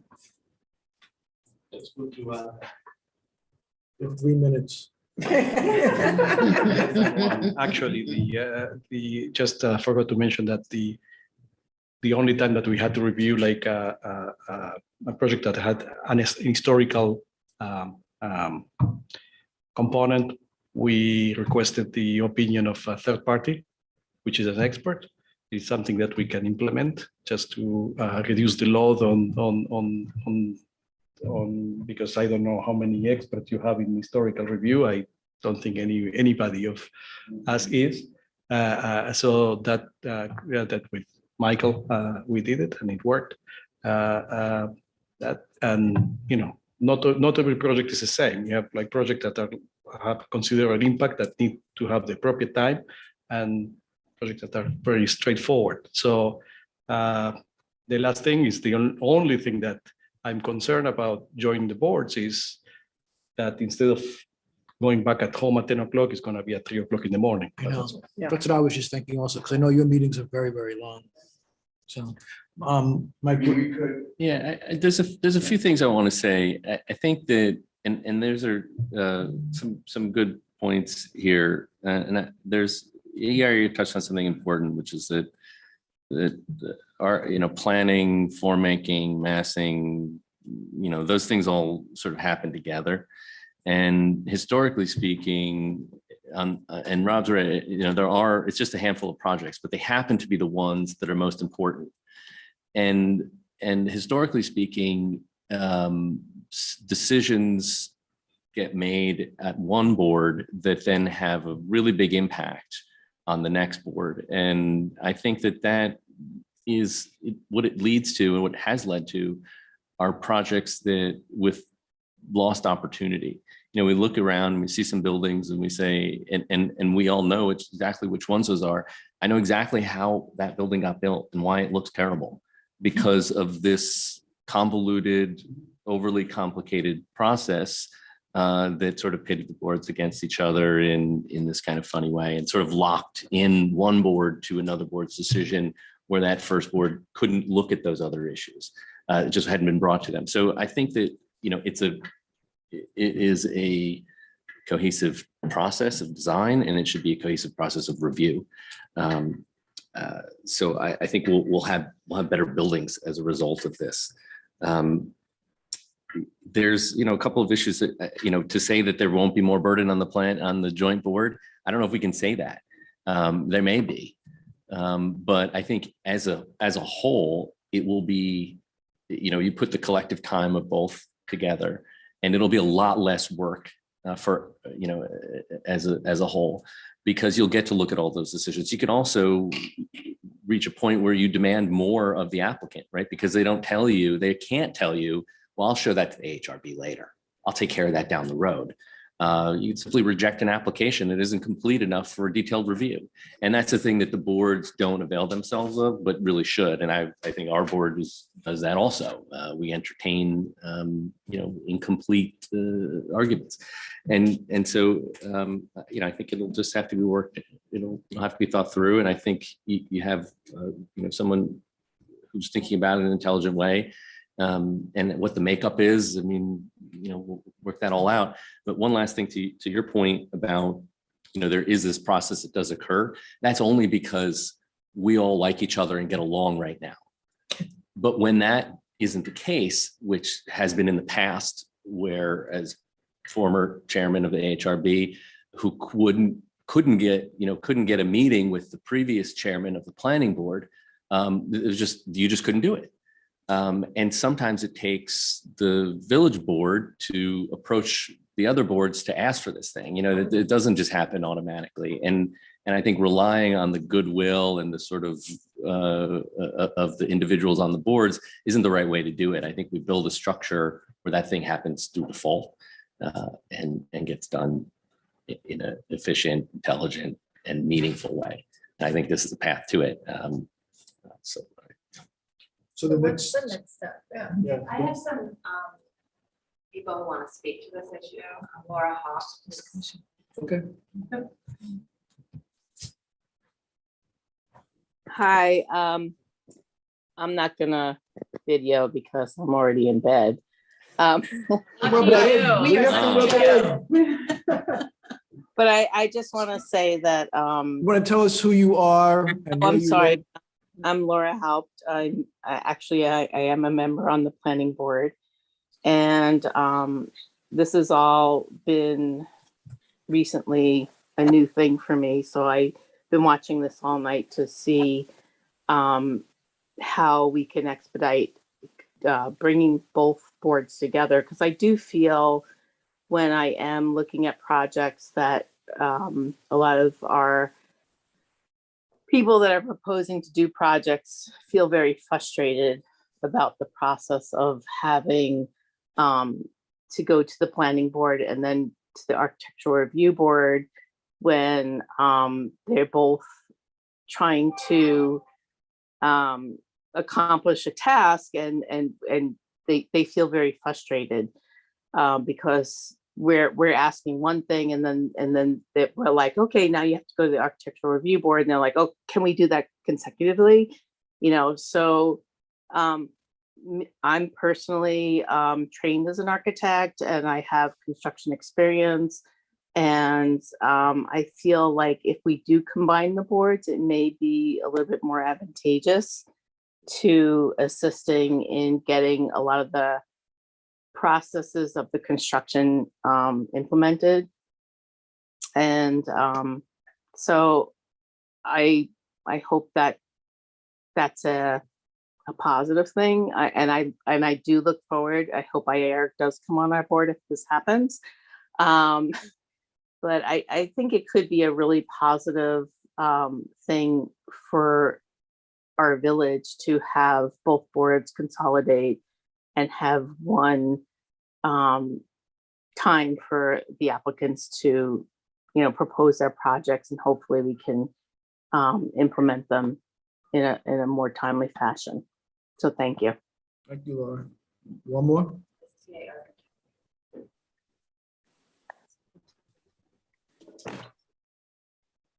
Hi, this is Steve Tilley at 22 Elm Street.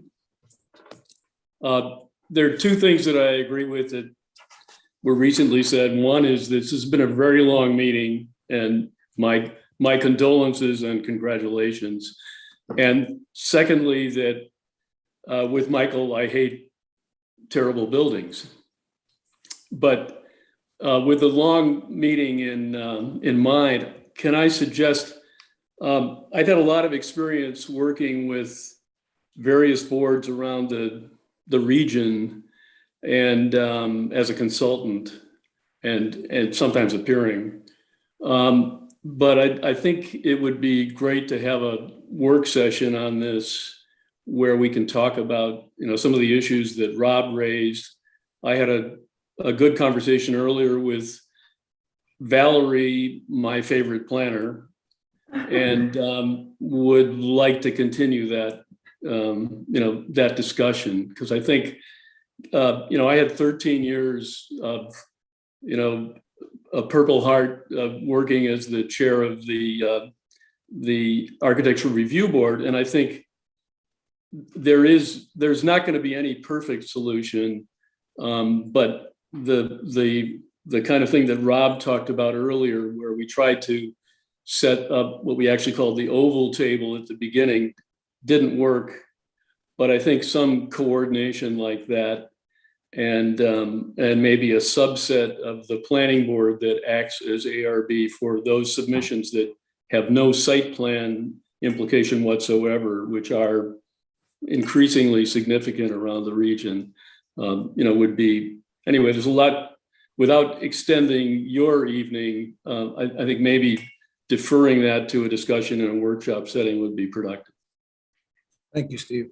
So I'd like to, unless the rest of any of the trustees have anything else, I think it would be good to move this forward with continuing the meetings that have already been started, and then we could come back and present it to us, and then we can, look into it. Does that sound like a plan for the trustees?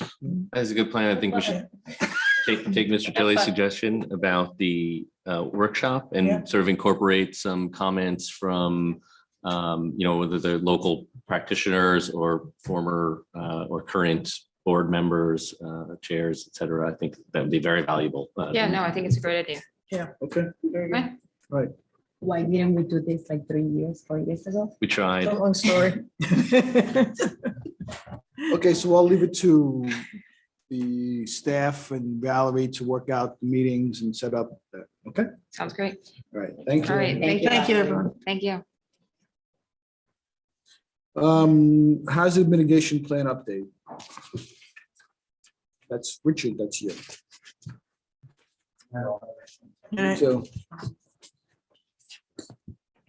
So as I think the board is aware, the village has joined with Westchester County, with all the other municipalities in the county to help work on the county multi-jurisdictional hazard mitigation plan. There was a hazard mitigation plan in place for the village. It was done several years ago, primarily through the efforts of Elisa Fassman. I thank her for taking this on. She's been coordinating this effort. And at this point, the county anticipated and became part of a larger grant funding application and was able to coordinate an update to the mitigation plan for all the communities through their Tetra Tech was their consultant that oversaw the project. At this point, the draft of the village's plan is complete. Primarily, this seeks to identify the major risks that exist within the city, and a lot of them we've been discussing over the last several months and we've been actually dealing with. This seeks to highlight those areas that need additional attention, primarily specific hazards and things that result or that could be in peril at a storm event. With the implementation of this plan, which will be adopted shortly, it will open up additional grant opportunities for the village to deal with those issues. So. Okay, thank you. I know we've read your memo that you sent to us and the details of the plan, which is very impressive. So I know we have a draft resolution. So I'd like to have a motion that the board authorize the adoption of the 2022 Westchester County Hazard Mitigation Plan update. Trustee Durazi, second. Trustee Nell, all in favor? That passes unanimously. Number 4 is a continuation of the discussion of Main Street sidewalk projects. Richard, you want to tell us why it's for us now? Sure. So you recall that we had discussed the grant funding that was in place for the Main Street sidewalks, and some of the money, additional money, was transferred over from other projects in order to make this a larger project. So again, also, there was also the admonition that we had received that the project has to be completed during calendar year 2022. So we had come into you recently to see if there was continuing approval for that project. George Palmer, who's the engineer who created the original plans, is here, as is, I think, Fiona Matthew is here as well. She's our grant implementer. She helps us to make sure that everything's in place. So, you know, recently there was some discussion about maybe changing some of the scope of the program, maybe changing some of the sidewalk configurations or also some of the crosswalks. So, you know, before we embark too far on that process, we thought it'd be worthwhile to see if there's a sense of the board that you want to redesign parts of this project. And then we would rely on George Palmer to tell us what kind of time that means and what's actually implementable. And then Fiona can fill us in on her concerns about, you know, us actually losing the grant funding, which really you need to do the sidewalks over on Main Street. I mean, I think everybody understands that. And unfortunately, we're under this deadline. So that's really the introduction to the issue. And I turn it back to you all. For how you George wanna and Fiona, I appreciate you staying on this late, and we'll see if we can make some kind of movement on this. So what is our feeling about this? Are we okay with this? Do we want to make changes to it, or redo the whole scope of the project, or just forget it? For me, you know, I appreciate what Trustee Patino was offering with widening the sidewalks in some areas, but I think, and George can speak to this, I think that's a huge design change with drainage, there's maintenance, there's DPW, where are they going to go? Whose store is it going to be in front of? So I think that would probably just really delay this project and also add considerably to the costs. One thing that I had asked was bump outs at the corners by the crosswalks, and I understand the reasons why that wasn't in there. And I had a question what could we paint the bump outs, or would that also throw monkey wrench into this whole thing? And I just want to, just for so everyone understands what we're talking about.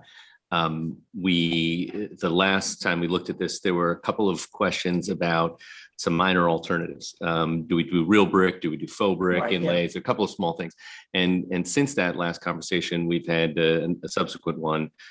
We received an email from a resident, and I think maybe you had looked at this at one point, which was about adding some bump outs at crosswalks for clarity's sake. When you have cars parked on both sides and people are trying to cross, it would allow pedestrians to get out in, sort of at the same level of the car, but still be protected by the curb, see better, and be more visible. So that was one element. That one's fairly straightforward. I think if we wanted to incorporate that, we could look to Mr. Palmer to do some, that's not controversial. The second one related to the Parklet program in a way. And this is a way that we had discussed expanding the width of the sidewalk in certain areas and by doing so, we would remove parking spaces on a permanent basis. We'd create a wider sidewalk so restaurants could put tables, chairs outside, and people could continue to dine outdoors as they are doing and enjoying.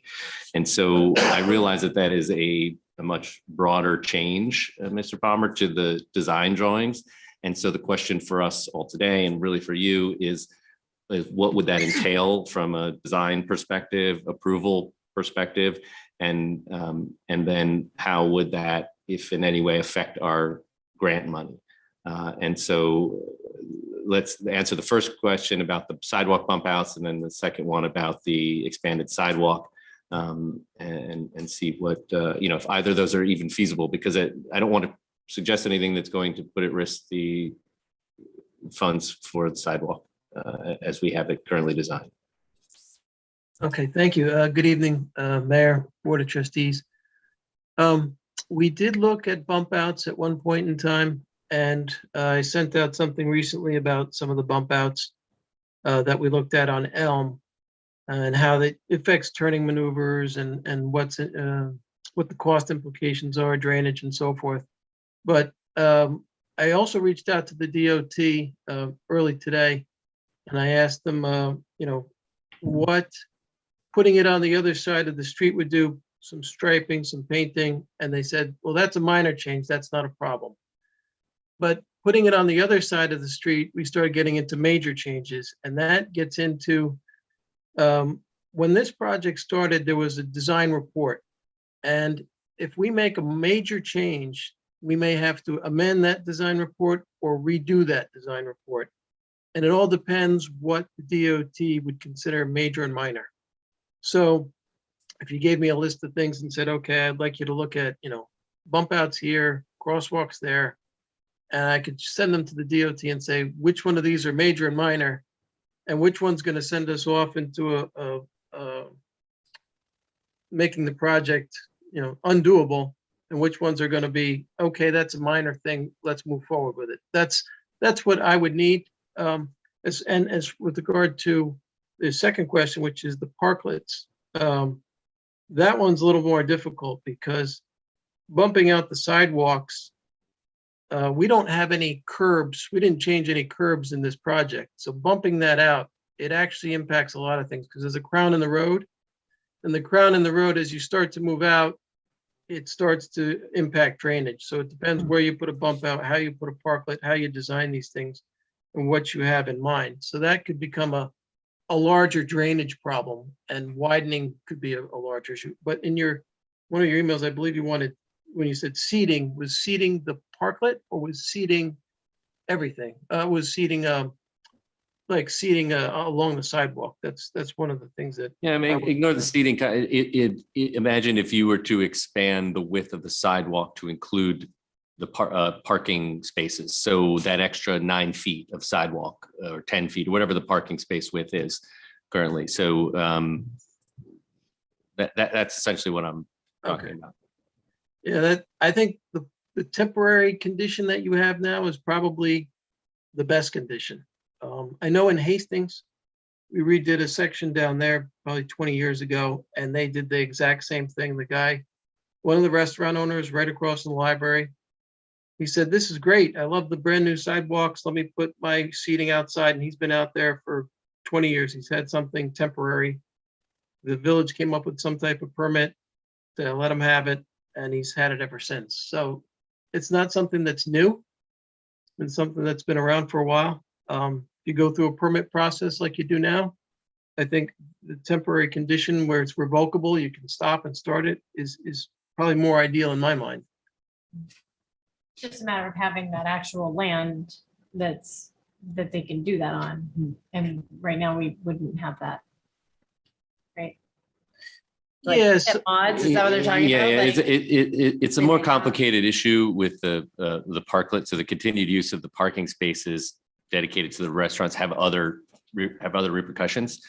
And so, that's really the genesis of that conversation, is that how do we get away from those problems of turning over parking spaces to individual businesses and apply a sidewalk cafe concept to a larger sidewalk. And that's really the intention here. But if you were to tell me that by asking, if you are certain that if you go back to DOT with that question, they're going to say, oh no, this is a major change. This is going to require us to sort of start over again. And that's going to put at risk the whole project, then we'll put this off for another time. If you think it's something that can be incorporated, then we'll take it further.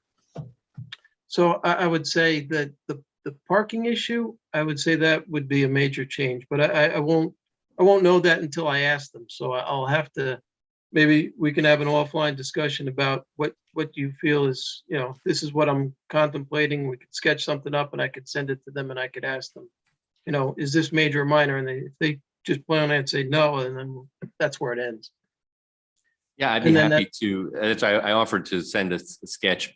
I'll take your design drawing and I'll just put some notes on it so you can see exactly what we're talking about. And then, you can send them that, you can forward them that document. Perfect. And back to the curb cut, is it possible to do it painted or is that like a no-no? So you can do the same thing, but you'll run Yeah, into I'll the bump same- out, yeah.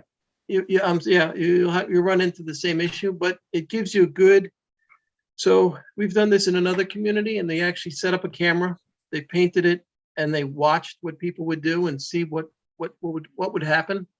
And it was very, very good to know. So even if it's not incorporated into this project, it's probably something that I would recommend you consider. Set up a camera, paint the lines and see what happens. Thank you. Fiona, can you just remind us again when this has to be done? Project, I'm sorry, when? yeah. Fiona. Oh, Fiona. It seems to be getting the mayor. I also spoke with a number of people at the DOT. The project's being funded from 2 different sources. And unfortunately, the first source, the original source, the larger source, is now kind of old. And I was advised this afternoon that the main office of the DOT and the Federal Highway Administration actually, the phrasing that was used, have this money in their sights to take back from the project if the project doesn't advance. So I'm not feeling very confident about keeping the grant money if we change the project, only because the way the DOT's process works is when you get certain approval, so for example, your design approval from the DOT, they do what's called obligating the money. And when the money's obligated, what happens is it transfers from the Federal Highway Administration to the New York State DOT. And I picture it kind of sitting in their coffers, right? Waiting for our reimbursement requests to come in. And then our reimbursement requests can be satisfied right away from the New York State DOT with this federal money because of this obligation process. Should we go back into a design phase to make these changes to the project, I'm advised that that money will be what's called deobligated, so that it will be sent back to the Federal Highway Administration to sit in their coffers. Arguably, that's just a book transaction, right? And it can be re-obligated once our design changes are approved. And in the ideal case, in the case of the smaller funding opportunity for $245,000, the newer funding opportunity, we would expect that to happen. But in the case of the larger grant, the DOT has said that there is a risk that they would not re-obligate the money only because of the age of the funding, because they have this funding in their sights. That's my concern. So, I mean, I think you're coming to the point, you can just correct me, maybe the minor things, the less expensive things you can live with, and you can get maybe get some information from George within, can we get information from the approval process within a week or so? I mean, We also all agreed that this is what we want to do. Right. Say that again. Is this, Oh, is this something that we all want to do? Well, that conversation could take forever. Let's Yeah. let's ask George to send, I can send him a sketch right away. He can get an answer to it. If Whether it we takes, can do it or yeah, not. and if they look at it and say, this is, who, are you kidding me? This is a whole new project. That's what I'm getting at. Yeah. And if that's the case, then we have our answer. If Okay. it's not, we can, And we can debate, yeah. go, endlessly. All right, so we can get, you think we can, I guess, Mike, that comes down to you. Can you get that to him? And Yeah, I'll send it over by Monday. okay. Right, and then we'll see how that goes, and if we can't go forward, we can't go forward, but at least we'll make a decision. Do we want to stay with the plan as is or not go forward? And know the clock is ticking, but let's give this one last shot. The do we also- mayor, I really would like to add that, as Fiona probably remember, I think that we saw this project years back. And this has been on the pipeline forever. Then, when we thought that we had the green light to go, we then hit, of course, COVID-19. And I know that this is something that is taking a new shape, but I really would like us to protect the money that we have and do everything that we can to move forward with the project, not jeopardizing this grant. I agree with you. So let's see if we can. Yeah, I think we all agree. Yeah. Do we have to decide on the brickwork or the structured soil or anything or not? Not right now. Not right now, okay. One thing, All right, thank you, can I but- just add that if the redesign or the change in the scope of the project changes the project limits at all, the actual geographic limits, right? That pushes it beyond cedar and chestnut, then that I know is considered to be a very significant change by the DOT. So I just want to throw that in here. If we're staying within those limits and you're just making some design changes, then it's well worth George taking that question to the DOT. But if anything's going to exceed the project geographic limits, then that's going to be considered a massive change, they tell me.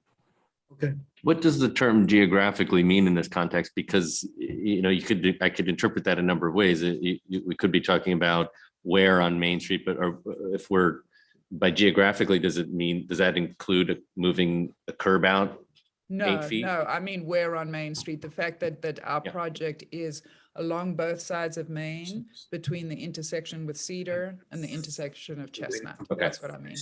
Thank you. So can I just interject and ask you both, since you're here, can you just go through the time frame for the board so that they understand? We're basically up to December 1 of 21. George, what's the deal with, let's say that you were there are no changes and everything was good to go. What's the status of the plans? When would they be ready to go to bid? How much time do you give for the bid, the award? Sure. You're looking for this project to start by March or April. If you could just start from today's date and move forward so we make sure that we're within the envelope. Sure. Beginning of December, we have to submit to the DOT all our revisions. Well, we were planning to submit our revisions, updated plans and spec with all our options for printed, non-printed, full soil, all our alternatives. We're giving the DOT 2 to 4 weeks to review that and get it back to us and say it's okay to bid. They also have to add language in there because it's a grant and how much MBE, WBE requirements there are, and the notice to bidders has to be with a certain language and all that.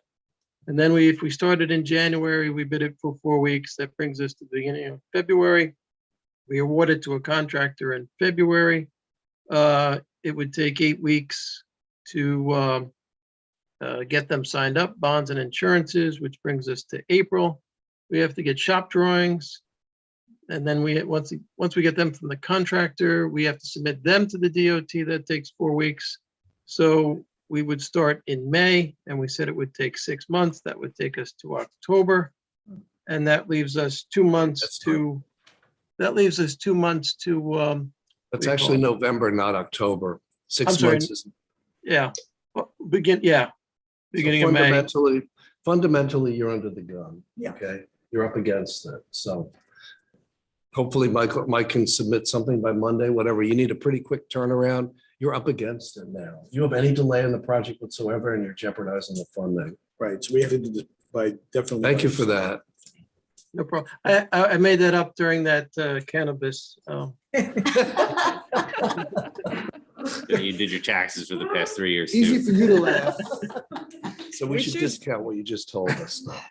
We should add to the timeline, Richard, that if the DOT considers the changes we want to make to the scope to be major, then we're told that the added approval process would add about 4 months, 3 to 4 months. Right, but if they accept the changes as not being substantial, then they're going to accept the fact that everything's in place while the changes are put into implementation.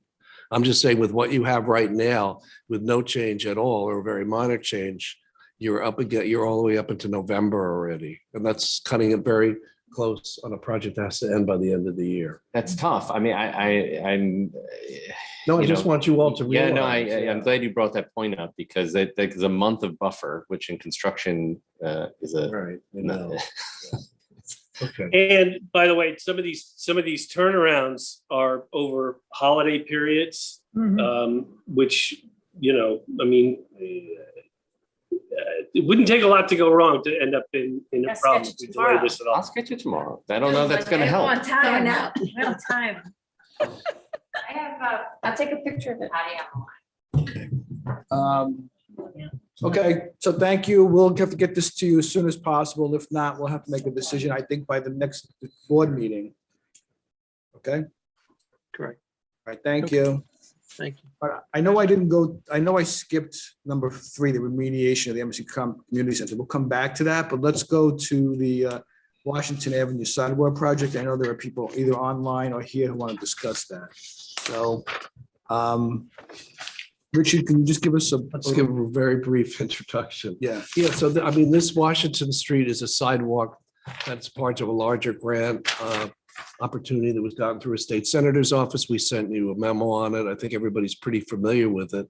Walking the site, obviously you look at it and you see that there's a challenge in that the sidewalk as a standard sidewalk would endanger much, if not all, the trees that are there. And realizing, the impact that it would have on the neighborhood versus the benefit of having a sidewalk for the people that are walking to the park and whatnot and walking to school. So Trustee Patino, I know, went out there. We thank him for his efforts to go out and do a little reconnaissance. It's just a very difficult situation. And fundamentally, we have the neighbors. I'm not going to summarize because I wasn't out there recently, but the neighbors obviously have one concern. We're also hearing from the people and the parents and the families that are all concerned about sidewalks and access to streets. So, and I think you'll hear from them as well tonight. And so that's kind of like where we are. These are not even in preliminary planning stage yet. The plans haven't even been drawn out yet. So we're not even 100% sure what might ultimately fit in there. I think George looked at it and has a better idea. But Mike, you were out there, so thank you for that. Maybe you want to just take it from there. I met with some neighbors. I met with Rob Barron from the Traffic Committee, members of the Sustainability Task Force, one of the tree groups, remember which one. And I also brought this to the CAB. We all talked about the possibility for alternatives to a standard 5-foot width cast concrete sidewalk. And the reason for that is there are, I believe, 6 healthy, mature trees that contribute not just to the kind of overall pleasing aesthetic of the street, but to as well as someone brought up earlier, the infrastructure, nature's infrastructure for contending with runoff and the like. And so what we would like to try to do, because we believe that we need a safe passageway there that's maintainable 365 days of the year. But we also think that there are legitimate reasons to not cut down all those trees and build a 5-foot wide cast concrete sidewalk. And some of those alternatives, would include landscape pathways. And I'm not sure that we have an idea about exactly what that would entail, whether that would be some kind of, sort of compacted gravel path or inset stone or something of the like. And we'd like to work with Mr. Palmer and possibly landscape architect to come up with a solution that allows us to keep some or all of the trees, but still build a safe path between Maple and Belden. Everyone agrees that's a good idea as a departure point for design, because it satisfies, many of the concerns. And that path would be maintained and shoveled by the homeowners, correct? It would be, yeah. Okay. George, is that Like something? any that- other, like a sidewalk, just not a sidewalk. That's what I'm going to ask. So George, is that a possibility to come up with something like that? That's a sidewalk, but not a sidewalk? We've put in a lot of different types of materials for for sidewalks and walkways. The thing to remember is it has to be ADA accessible. So in this condition, we've worked around trees, and we've changed materials from a concrete to maybe an asphalt to try to bridge between trees and look at root structures and what's going to be disturbed and ramp up and around. And we've also done easements where we've gone around and the property owner says, I love the tree, so I'll grant you an easement around my tree. And we've done that as well. So there's possibilities. But it's got to be a all-weather passable condition, durable, ADA compliant surface. So there's not too many products that meet that standard. We're going to try out, I think, some rubber safety surface that actually the DOT uses that might be applicable, that was used in Pelham, that's being used in Main Street as an alternate, one of the alternatives. So that may be a product we may look at as well. Okay.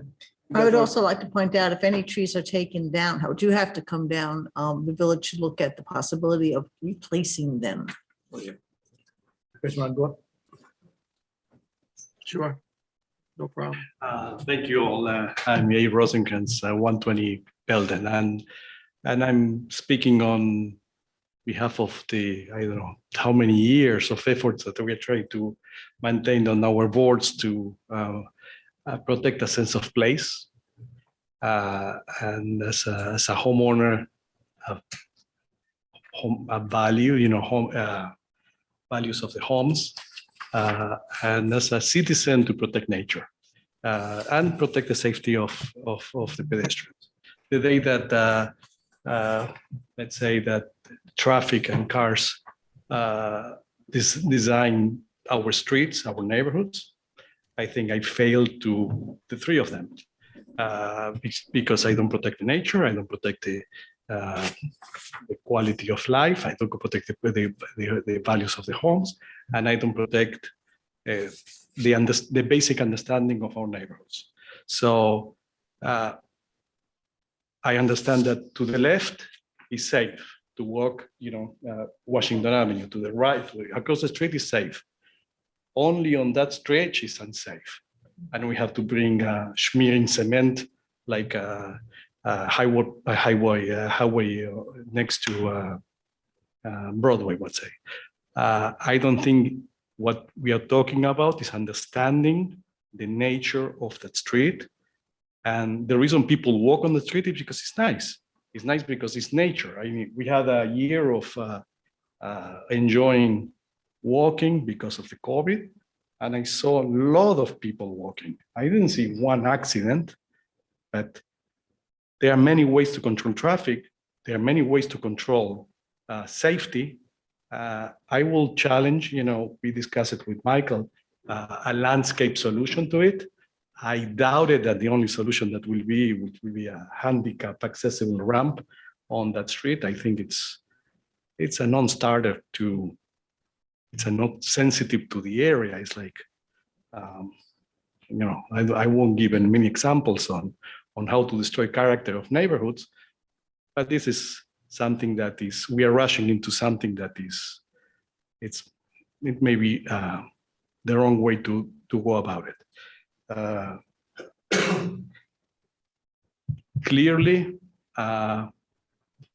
all the stretch from Belden, from Broadway all the way to Washington, there are multiple ways, there are sections that sidewalk, there are sections that are paving stones, there are sections that are impossible to do even handicap accessibility with sidewalks, just because of the topography. I don't know that the stretch across the street from the golf course, it's appropriate even to consider a 5-foot cast cement, cast sidewalk. Are we serious about this? I think it's an opportunity to combine safety, combine character, reinforce, what we want, a pleasant neighborhood to walk by.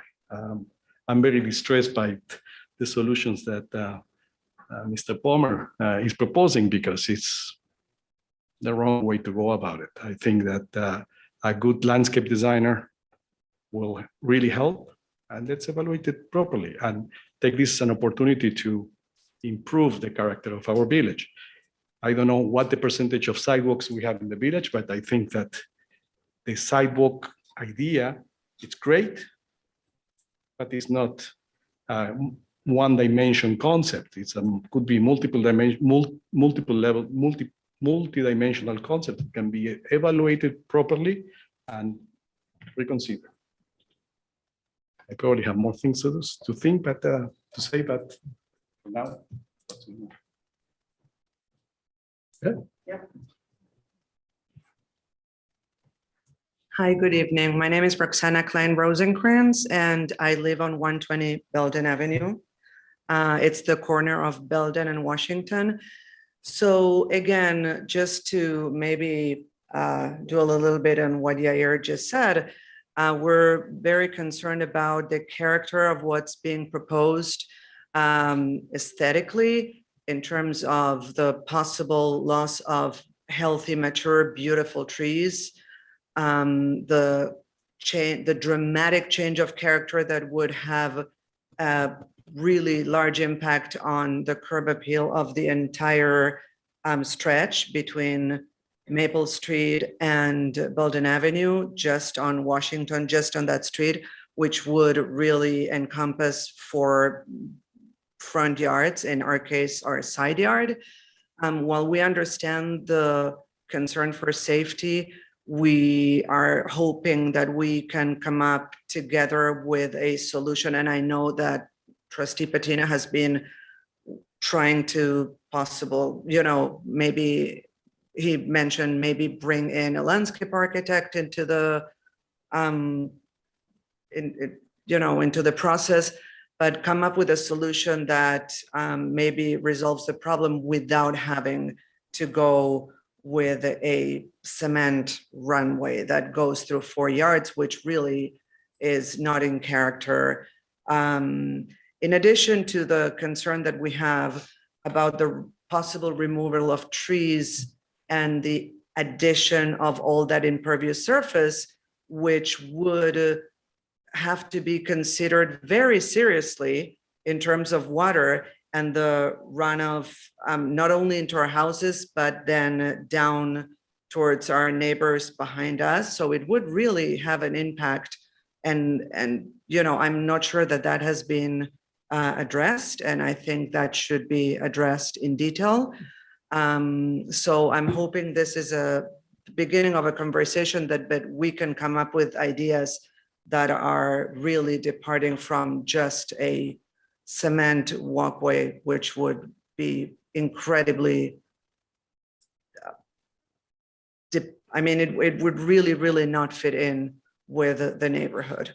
So I'm hoping we can come up with a much better solution. And we're looking forward to and open to being part of the conversation. And, that's it. Thank you. Is there anybody online? I know there are people who want to speak. Can I ask a question before we go with that? In terms of the grant, just like we were talking about in the previous one, this is in the same timeline as, no? This is Not the same different? timeline, Okay. no. So there's there's less urgency around it and there's room for development. I mean, of- ultimately, you should, you can investigate the alternatives, and ultimately, you're going to decide to go ahead with a project in that area or not, and the money can be repurposed. Okay, and then the way the money is used, is it flexible enough that it could be something that, is working with landscape architects and is not necessarily the I don't know same? Yeah. Right, that's what I'm asking. Fiona? Yeah, so we have to go through a process to modify the grant if it's not going to be used as it was originally directed. So this is actually a member item, as Richard mentioned, through Assemblyman Abenanti's office. And when we accepted the member item, we said we wanted to lay 3 sidewalks. And we specified which 3 sidewalks they were. So if we change the project at all, we need to put in a request through the Assemblyman's office That request goes to the dormitory authority. The dormitory authority gets in touch with the sponsoring agency, which is the House. And the House Ways and Means Committee considers the change. So I spoke to my contact at the House Ways and Means Committee. He feels fairly positive that they would be open to a modification in the process as long as the original intent of the grant was met. So at the time that I spoke to him, I hadn't understood that there might be a soft escape solution. I had understood that the possibilities were either removing Palisade sidewalk, which we were considering at one stage and is no longer necessary, and then potentially not including Washington Street sidewalk in the project. So I had asked about those two changes, and he felt it quite likely that the House would approve those changes. DASNY does advise that that can take time. They wouldn't give me a length of time it would take. I'm imagining, just based on past interactions with DASNY, that it would add about 2 months. It might add as much as 3, but all that would mean would be that we really wouldn't want to start construction within those months without having their signature and their approval. It's not nearly as dire as the DOT grant. It's not really even in the same ballpark as the issues with the DOT grant. It's merely getting the modification approved by the two different organizations involved. And the main design constraint that needs to be considered in regards to the grant is that it needs to be ADA accessible. Otherwise, like, there's room for, like, I'm just trying to make sure we frame what the constraints are that we're trying to work within. Like, the goal is to have something that's ADA accessible, that hopefully saves the trees, that is less impervious surfaces, and keeps us on a, moving forward timeline that's not. And then it's within the right of way of the property that you already own, so you don't have to take private property. Right. Okay. With the homeowners, if we can come up with something impervious to save the trees, would we be able to get easements from some of these property owners in order to save the trees by moving it further onto their properties? Or is there We would enough have to room? inquire as to private property rights, but I don't even think we have a map at this point that actually lays the line. I don't know where the right of way ends. It could be there's some confusion as to, we own a lot more property in the right of way than you actually think about. I mean, I know from being a homeowner for many years, you always think of your property going right down to the pavement, but it's like, yeah, so. Okay, let's hear the people online. On your property. Okay. Somebody said 5 feet, why was that, I was just using it as an example of what I wasn't proposing. We have any people online? Sarah, can you hear us? Hello, hi.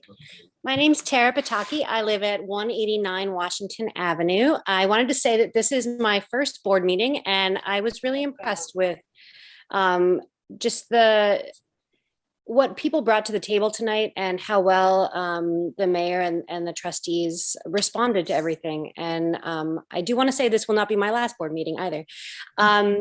So today I'm calling in specifically around the sidewalk on Washington Avenue. I have 3 young children and we traverse that path quite often. The east side is very challenging because there's a really big hill, so you can't be on that side. And so the only option is walking through people's properties and over many roots of the very mature trees. And I am a full supporter of the idea of creative solutions in this case and trying to find a way to keep the trees, but also maintain safety in that area. And that being said, I think this is the first step to expanding sidewalks all along Washington.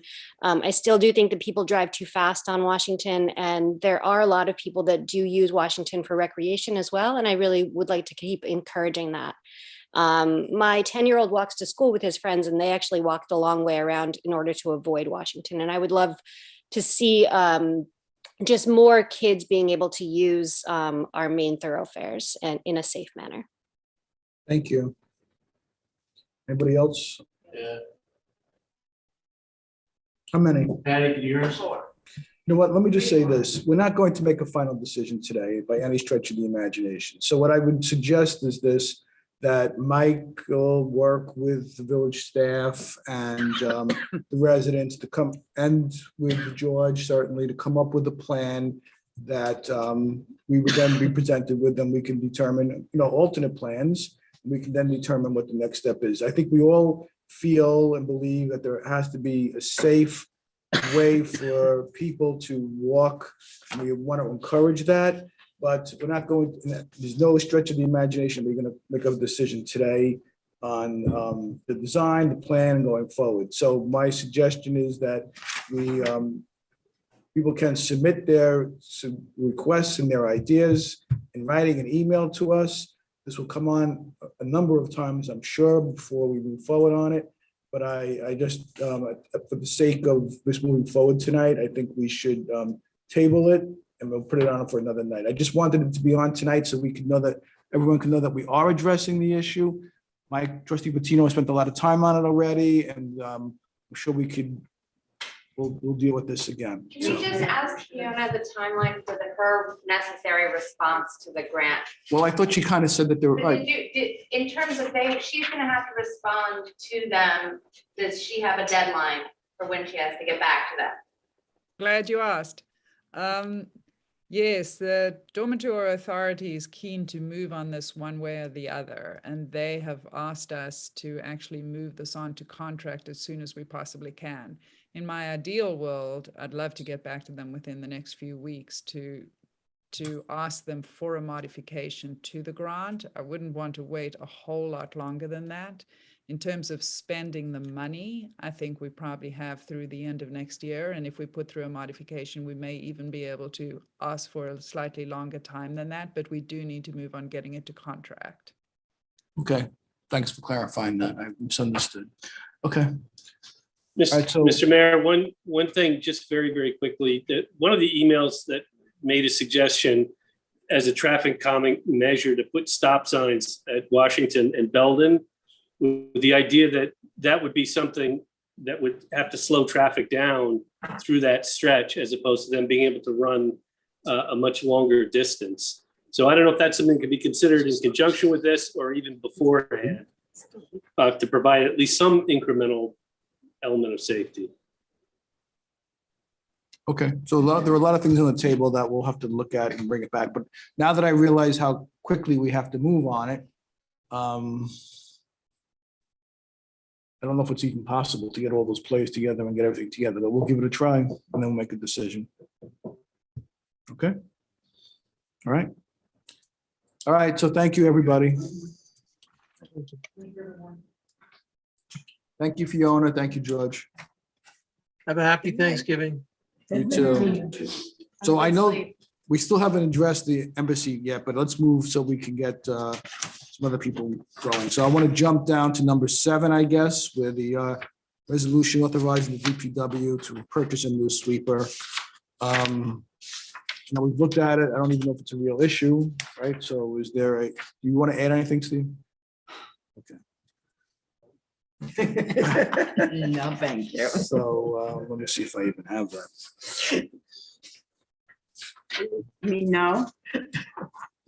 So is there a motion authorizing the DPW general foreman to purchase a new sweeper in the amount of $287,515.14? Trustee Narazzi, second. Trustee Now, all in favor? That passes. Yes. Is there a motion to authorize the DPW general foreman to declare the 2013 Elgin Broom Bear as surplus equipment and to sell it to Northeast Sweepers and Rentals for the amount of $35,000? Trustee Razi, second. Trustee Nell, all in favor? That passes unanimously.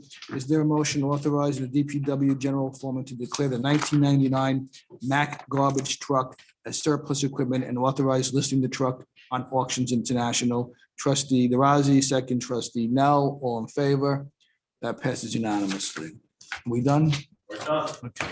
Are you here for something? No, is the chief here for something? You're supposed to hang out. Oh, good. You could stay. You tough guy. We may have to walk some of us to the parking lot, so. He's probably gonna sleep here at Carry this us to point. the parking lot. I like it. Okay, let's go to back then. You too. You too, thank you. Let's go back to the remediation of the Embassy Community Center basement and storage area. I know that we received a memo detailing all the problems with it. Very quickly, do you just want to highlight that, Richard? Yeah, I mean, we've had this discussion before. Unfortunately, the storage room in the Embassy Center is a very valued village depository of records, and due to the wear and tear over many years and lack of maintenance, the material is not accessible because of the condition in the room. We really need that material. We're constantly getting foils, and there's also statutory requirements for these materials to be maintained. So we'd like to go in there. Elisa had a number of people come and look at it to give competitive bids and different options in terms of the cleaning of the documents and whatever. And so the recommended one is ServPro. They would go in there and they remediate the room itself for $10,000 plus, and there's an estimate for cleaning the documents for $62,000. Now, that's an outside estimate. We don't know. I think once people get in there and they are able to look at the documents, the price may not be that high, but that's basically what you're dealing with. And just to give you a heads up, once that's done, the room itself has to be reviewed by an engineer to make sure that there's no additional leaking or any condition that's going to continue the mold. We were there recently and there was an observation about a drain pipe along the northern wall. So even when these documents are removed, and at that point, the department heads are going to have to go in there and review the documents that they think that they need to save. There'll be some discarded, some shredded, and the other documents will be cleaned professionally and put back into sealed boxes with labels so that people know where the material is. But the room will still have to be reviewed by an engineer to make sure that all the penetration has been removed. Jeff, how will we pay for this? He's laughing. That's true. We have contingency funds and or fund balance we can use for that. Okay. So doesn't seem like we have a choice on the matter. You know, can I say, before you, I know you want to just move ahead with this, but why do we have such disparate estimates for It's a the one- physical remediation versus the documentation remediation? So the documents have to be individually cleaned for those that are impacted the most by mold. So we chose a company that is taking a two-tiered approach to the documents. Those that are just, the box is covered in mold, they can be HEPA vacked and treated simply. Those that have been inundated with water and that have visible mold growth, they have to be removed piece by piece and cleaned with gamma rays. And there are different ways to treat these documents, but this is how this company would do it. Like Richard said, this is an outside estimate. We believe that many of these documents will be able to be thrown away, but we have not put our staff at risk by having them go in there and go through these documents covered in mold. When you go into that space, you feel it in your lungs. So we will not know for sure, but we think that that estimate we've given you is top and it won't be more than that. And then No, I the understand physical that part. space is just removing the wet drywall. You know, it's a fairly simple space. It's a contained space. It's the storage area. And all three companies gave approximately the same price for the physical remediation, removing the materials. But again, that could rise depending on what they find. But that's the disparate charge is for the documents. It's a very labor intensive process. Yeah, no, I understand that part. And maybe I am misreading the sheet that's called comparison of remediation proposals. So if I'm reading this correctly, Right. ServPro is charging $10,000 for the Yeah. rooms. United is charging $19,000 for storage and crawl space. All Pro is charging $50,000 for storage and crawl space remediation. And then when you look at the documents, ServPro is Right. charging $61,000, potentially a lot less than that. The next one is 6,000 and 4,000. So So when they're actually, I'm separated sorry. by order of magnitude, it means that there's Right. something wrong. Well, so I'm sorry, because I must have included an incorrect table because we had United Restoration Services come back. Basically, their initial attitude was, you cannot remediate these documents. We would recommend you throw them all away. Okay. And we came back to them and said, well, we have these legal obligations and we really need to try to remediate them. They brought in a local document remediation expert, and their bid, once they came and said, okay, this is how we would treat them, their attitude was, we're not going to do this two-tiered approach where some documents are just HEPA back. We're actually, we will only clean all the documents. You can throw some of them away, but any others that you want to keep, we will clean. And so that estimate was about $78,000 in the end. For everything, I'm adding 71 and 78. So their document estimate was higher than ServPro's. The third company basically said, we're not going to remediate these documents. What we'll do is HEPA back them and rebox them. And so we didn't feel comfortable with that approach. We felt like the ones that that were covered in mold, we'd already heard from these other companies that you really can't, you need to remediate them. So that's why the third company we dismissed. The other two gave different quotes and had slightly different treatment approaches. And we chose the one we thought was most practical.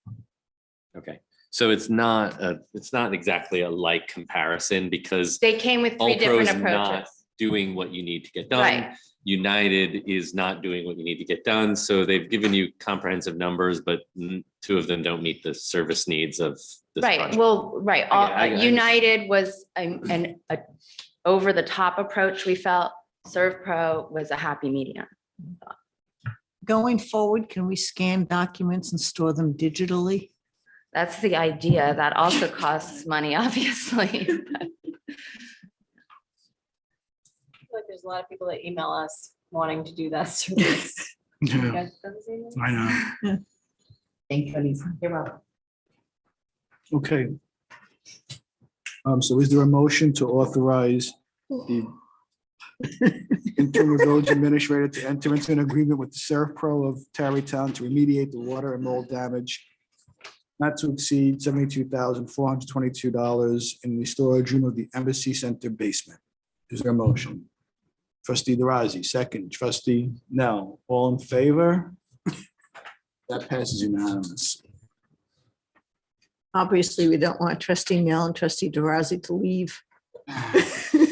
So we're keeping them here as long as I was just possible. closing in my mind, it's like, is this legal? You have to earn your check. Okay, gotcha. Continuation of a discussion on diversity and equity training opportunities for village staff and committees. Richard, I know you sent us a memo dated November 17th, 2021, outlining it. I mean, it seems like this is one of those things where we really get to share services with a number of communities, the opportunity to do that anyway. So just, if you could just briefly go over that. Yeah, so we had another meeting, the mayor and I attended another meeting last week of the managers and the elected officials. And so we reiterated at that meeting that all 7 communities are still in on the shared training, and that will enable training up to 450 employees, which we think will cover all the communities. That's an estimate. So based on that, and what we would have would be 4 separate training days with 2 possible remote.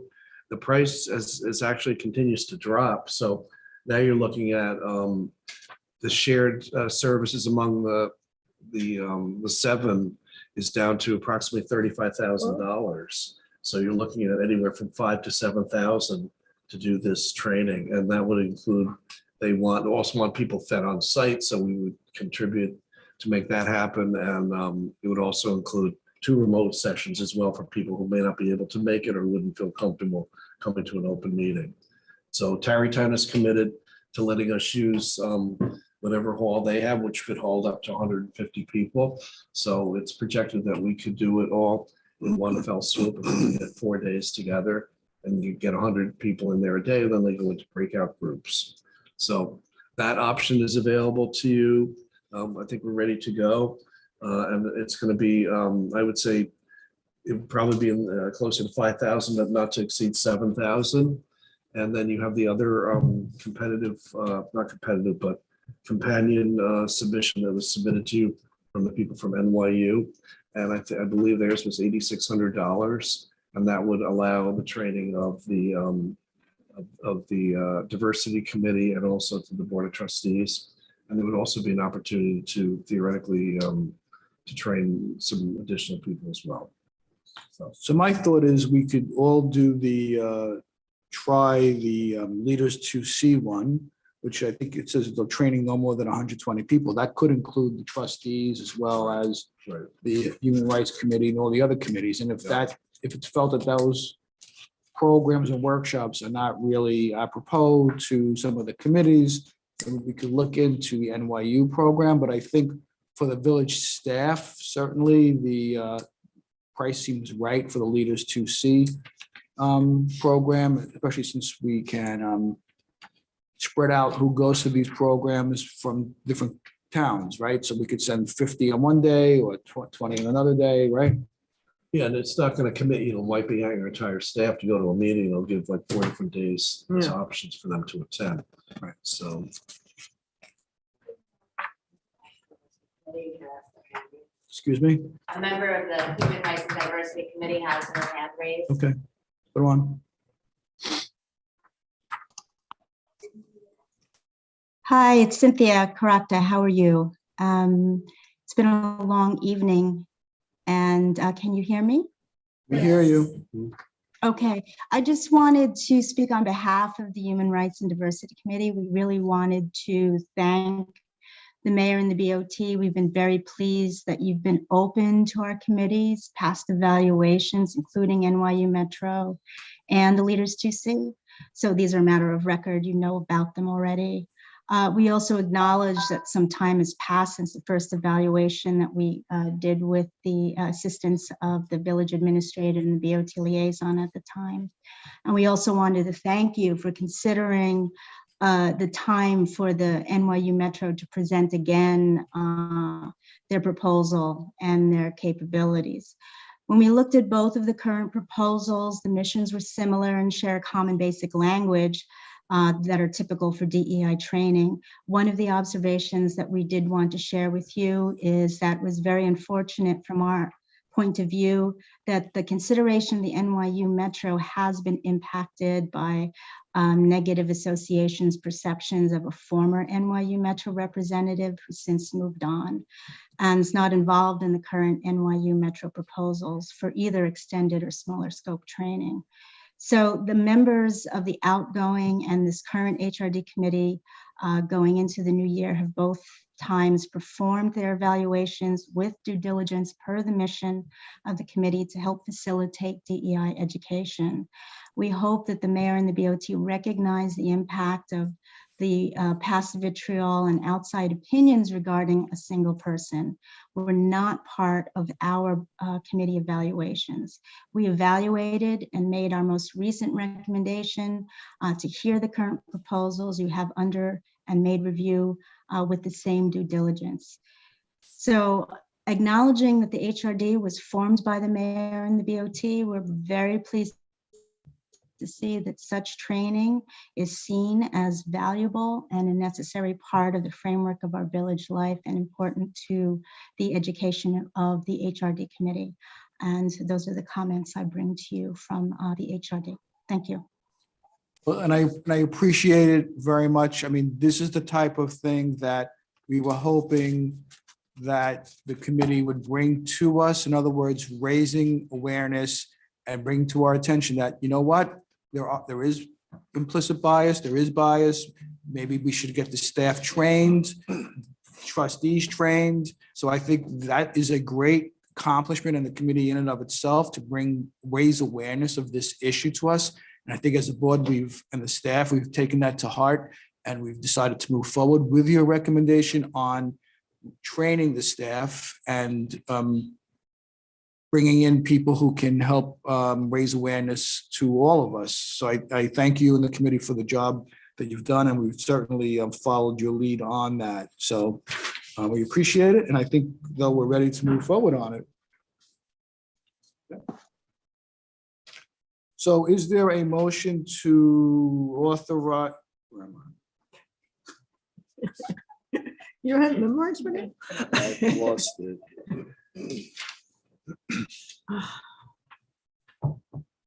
Someone could find it faster. You have it?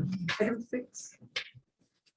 You have the resolution, right? I'm looking for the resolution. You have it? It's in the file.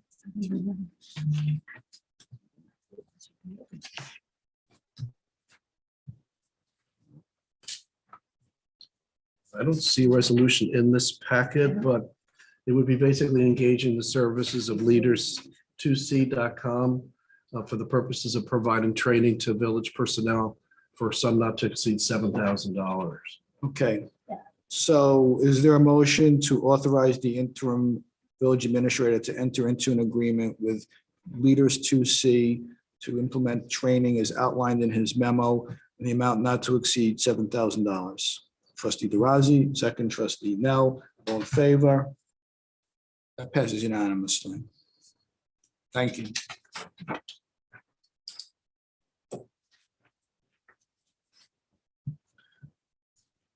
Is there a resolution authorizing the interim village administrator to sign an agreement with the Student Assistance Services for 1 year for the period September 30th, 2021 through September 29th, 2022, in the amount of $46,106 to be paid from the federal grant monies received for the Service Council? I know we received a memo outlining what they would be doing. I think it's 3 days of providing services to the school in and of itself. So is there a motion? Trustee DeRozzi, second. Trustee Nell, all in favor? That passes unanimously. Is there a resolution authorizing the village administrator to sign an agreement with Student Assistance Services for 1 year for the period of September 30th, 2021 through September 29th, 2022, in the amount of $9,300 to be paid from the federal grant monies received from the Youth Council? I think that's just to provide technical services to them. Trustee DeRozzi, second. Trustee Nell, all in favor? That passes unanimously. I think I have to, is there a motion that I have to accept to add Matthew Fluger as a member of the Dobbs Ferry Fire Department Resolute Hook and Ladder Company and have his name placed into the active insurance rolls as recommended by Mr. Edward Knet, Secretary Dobbs Ferry? Is there a motion? Trustee DeRozzi, second. Trustee Nell, all in favor? We appreciate his volunteering and we appreciate anybody joining the volunteer course. So thank you very much for that. I think I'm Auditor. the last one, approving the audit of claims as submitted and recommended by the village treasurer. Is there anything you'd like to add to that, Jeff? No, standard claims on it. Okay. Is there a motion? The last one. Trustee DeRozzi, is your last one. Trustee Nell, all in favor? That passes unanimously. Mayor, I think there was an added resolution or request from the Department of About a bench? Yes, Parks, Rec, yeah. Recreation. Just came in. So we did receive, maybe someone can clarify Do this. we have to amend the agenda or not? I would take a motion to, I guess, I would amend the agenda. Okay, so is there a motion to amend the agenda, adding an item regarding the accepting of a donation regarding a bench at Gould Park? Trustee, 2 benches, trustee, Wait, hold on. I'm sorry. I'm just adding something to an agenda. Oh, you're just adding it to the. That makes it talk. Trustee Nell, second. Trustee DeRozzi, all in favor? It's added to the agenda. So I believe we received a memo. I have it in front of me that someone has offered to donate two, do you have this in front of you? No? Okay. Someone has off, do you have it? Someone has offered to donate two, and this may mean something to you. It's a grant to accept 2 stone Metallico benches for the Gould Park Playground in the amount of $10,000. Each bench is made of highly polished concrete with white marble. Wow. They're approximately 24 inches wide, 92 inches long, and 18 feet high. They weigh approximately 2,000 pounds and come with anti-graffiti treatments. And I think what happened was they were delivered with a chip and that kind of thing, right? Okay. So are we okay with this? I don't know where it would go. Who makes the decision of where it goes? Kendra sent over a map with a proposed location. I can share it if you want. Because I typically have to get into. In between the two parts. All right. I'll share my. The other one, are you gonna set up this one for the Zoom? I see. Oh. Okay. And that's the fence. Do that on This the is the screen. pool. Yeah. It's a little park, the big park. We'll go in between. Where is that? Over here, that's got like The zigzag mosaic. mosaics all over it. Yeah, I think that would be nice. I think it's a nice idea. Looks like a Sure. good quality. Nice job, Kendra. project. I'd sit on it. Thinking that long. So is there a motion to accept this donation? Trustee DeRosa, second trustee Nell, all in favor? I'm assuming that we can't see the other trustees, but why would they say no? Sorry, Right? they're both raising their hands. Okay, so that, Is there the name of the donor? Do we have? We don't. no. It's Clara. Simon Barco. Simon Barco, yeah. Oh, it's Simon? Okay. Thank you, Thanks, Simon, for the donation. I appreciate, we appreciate Very it. much appreciated. I'm gonna take Mayor's prerogative here, and I'm gonna waive the trustee liaison reports Oh, tonight. but I have such good news. I Okay. mean, no, not really. No, but you should all really check out the approved project of 156 Palisades Street. That's not in your purview, so you should know that's happening. Approved by EHRB, still with the planning board. But, you know, it's a significant structure and you should go check it out. Okay, I appreciate it. Just remind the public your next meeting is the 6th, but that's a rework meeting. So And our next regular meeting is. The 14th. I'll be watching you from TV. Well, I mean, the final announcement is that this is very sad to us, but we're losing trustee DeRosa and trustee Nell, 2 very important key players to our board. We're going to miss you for the dedication, the time you spent, and the insight. You brought different perspectives, which I thought were key to our success as a board. I'm proud of the things that we have accomplished. It was an extremely difficult last 2 years, and you guys brought a lot to the table, and I'm sorry to see you guys go. Yeah, thank you so much, you guys. It's been a pleasure and an honor working with both of you. You will be missed. Don't make us cry. We'll miss you guys, but we don't think you're gonna get to go far.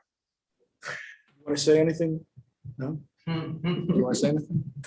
I just want to thank you guys for making this so enlightening. I said it from the beginning that I was very honored and proud to sit with so much talent and so much passion. And I really believe that, I still believe that we live in an amazing village, diverse and united.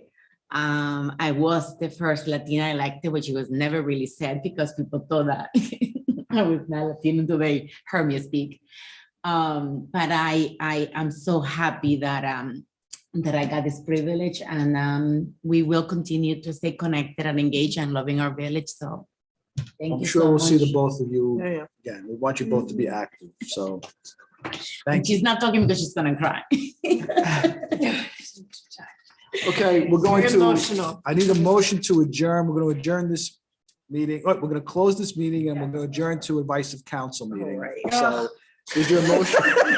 You're not done Is there a yet. motion? Is there a motion to adjourn this meeting? Trustee DeRosa, second, trustee Mel, all in favor? This meeting is adjourned. 5 hours. We're not done yet. Were you timing it?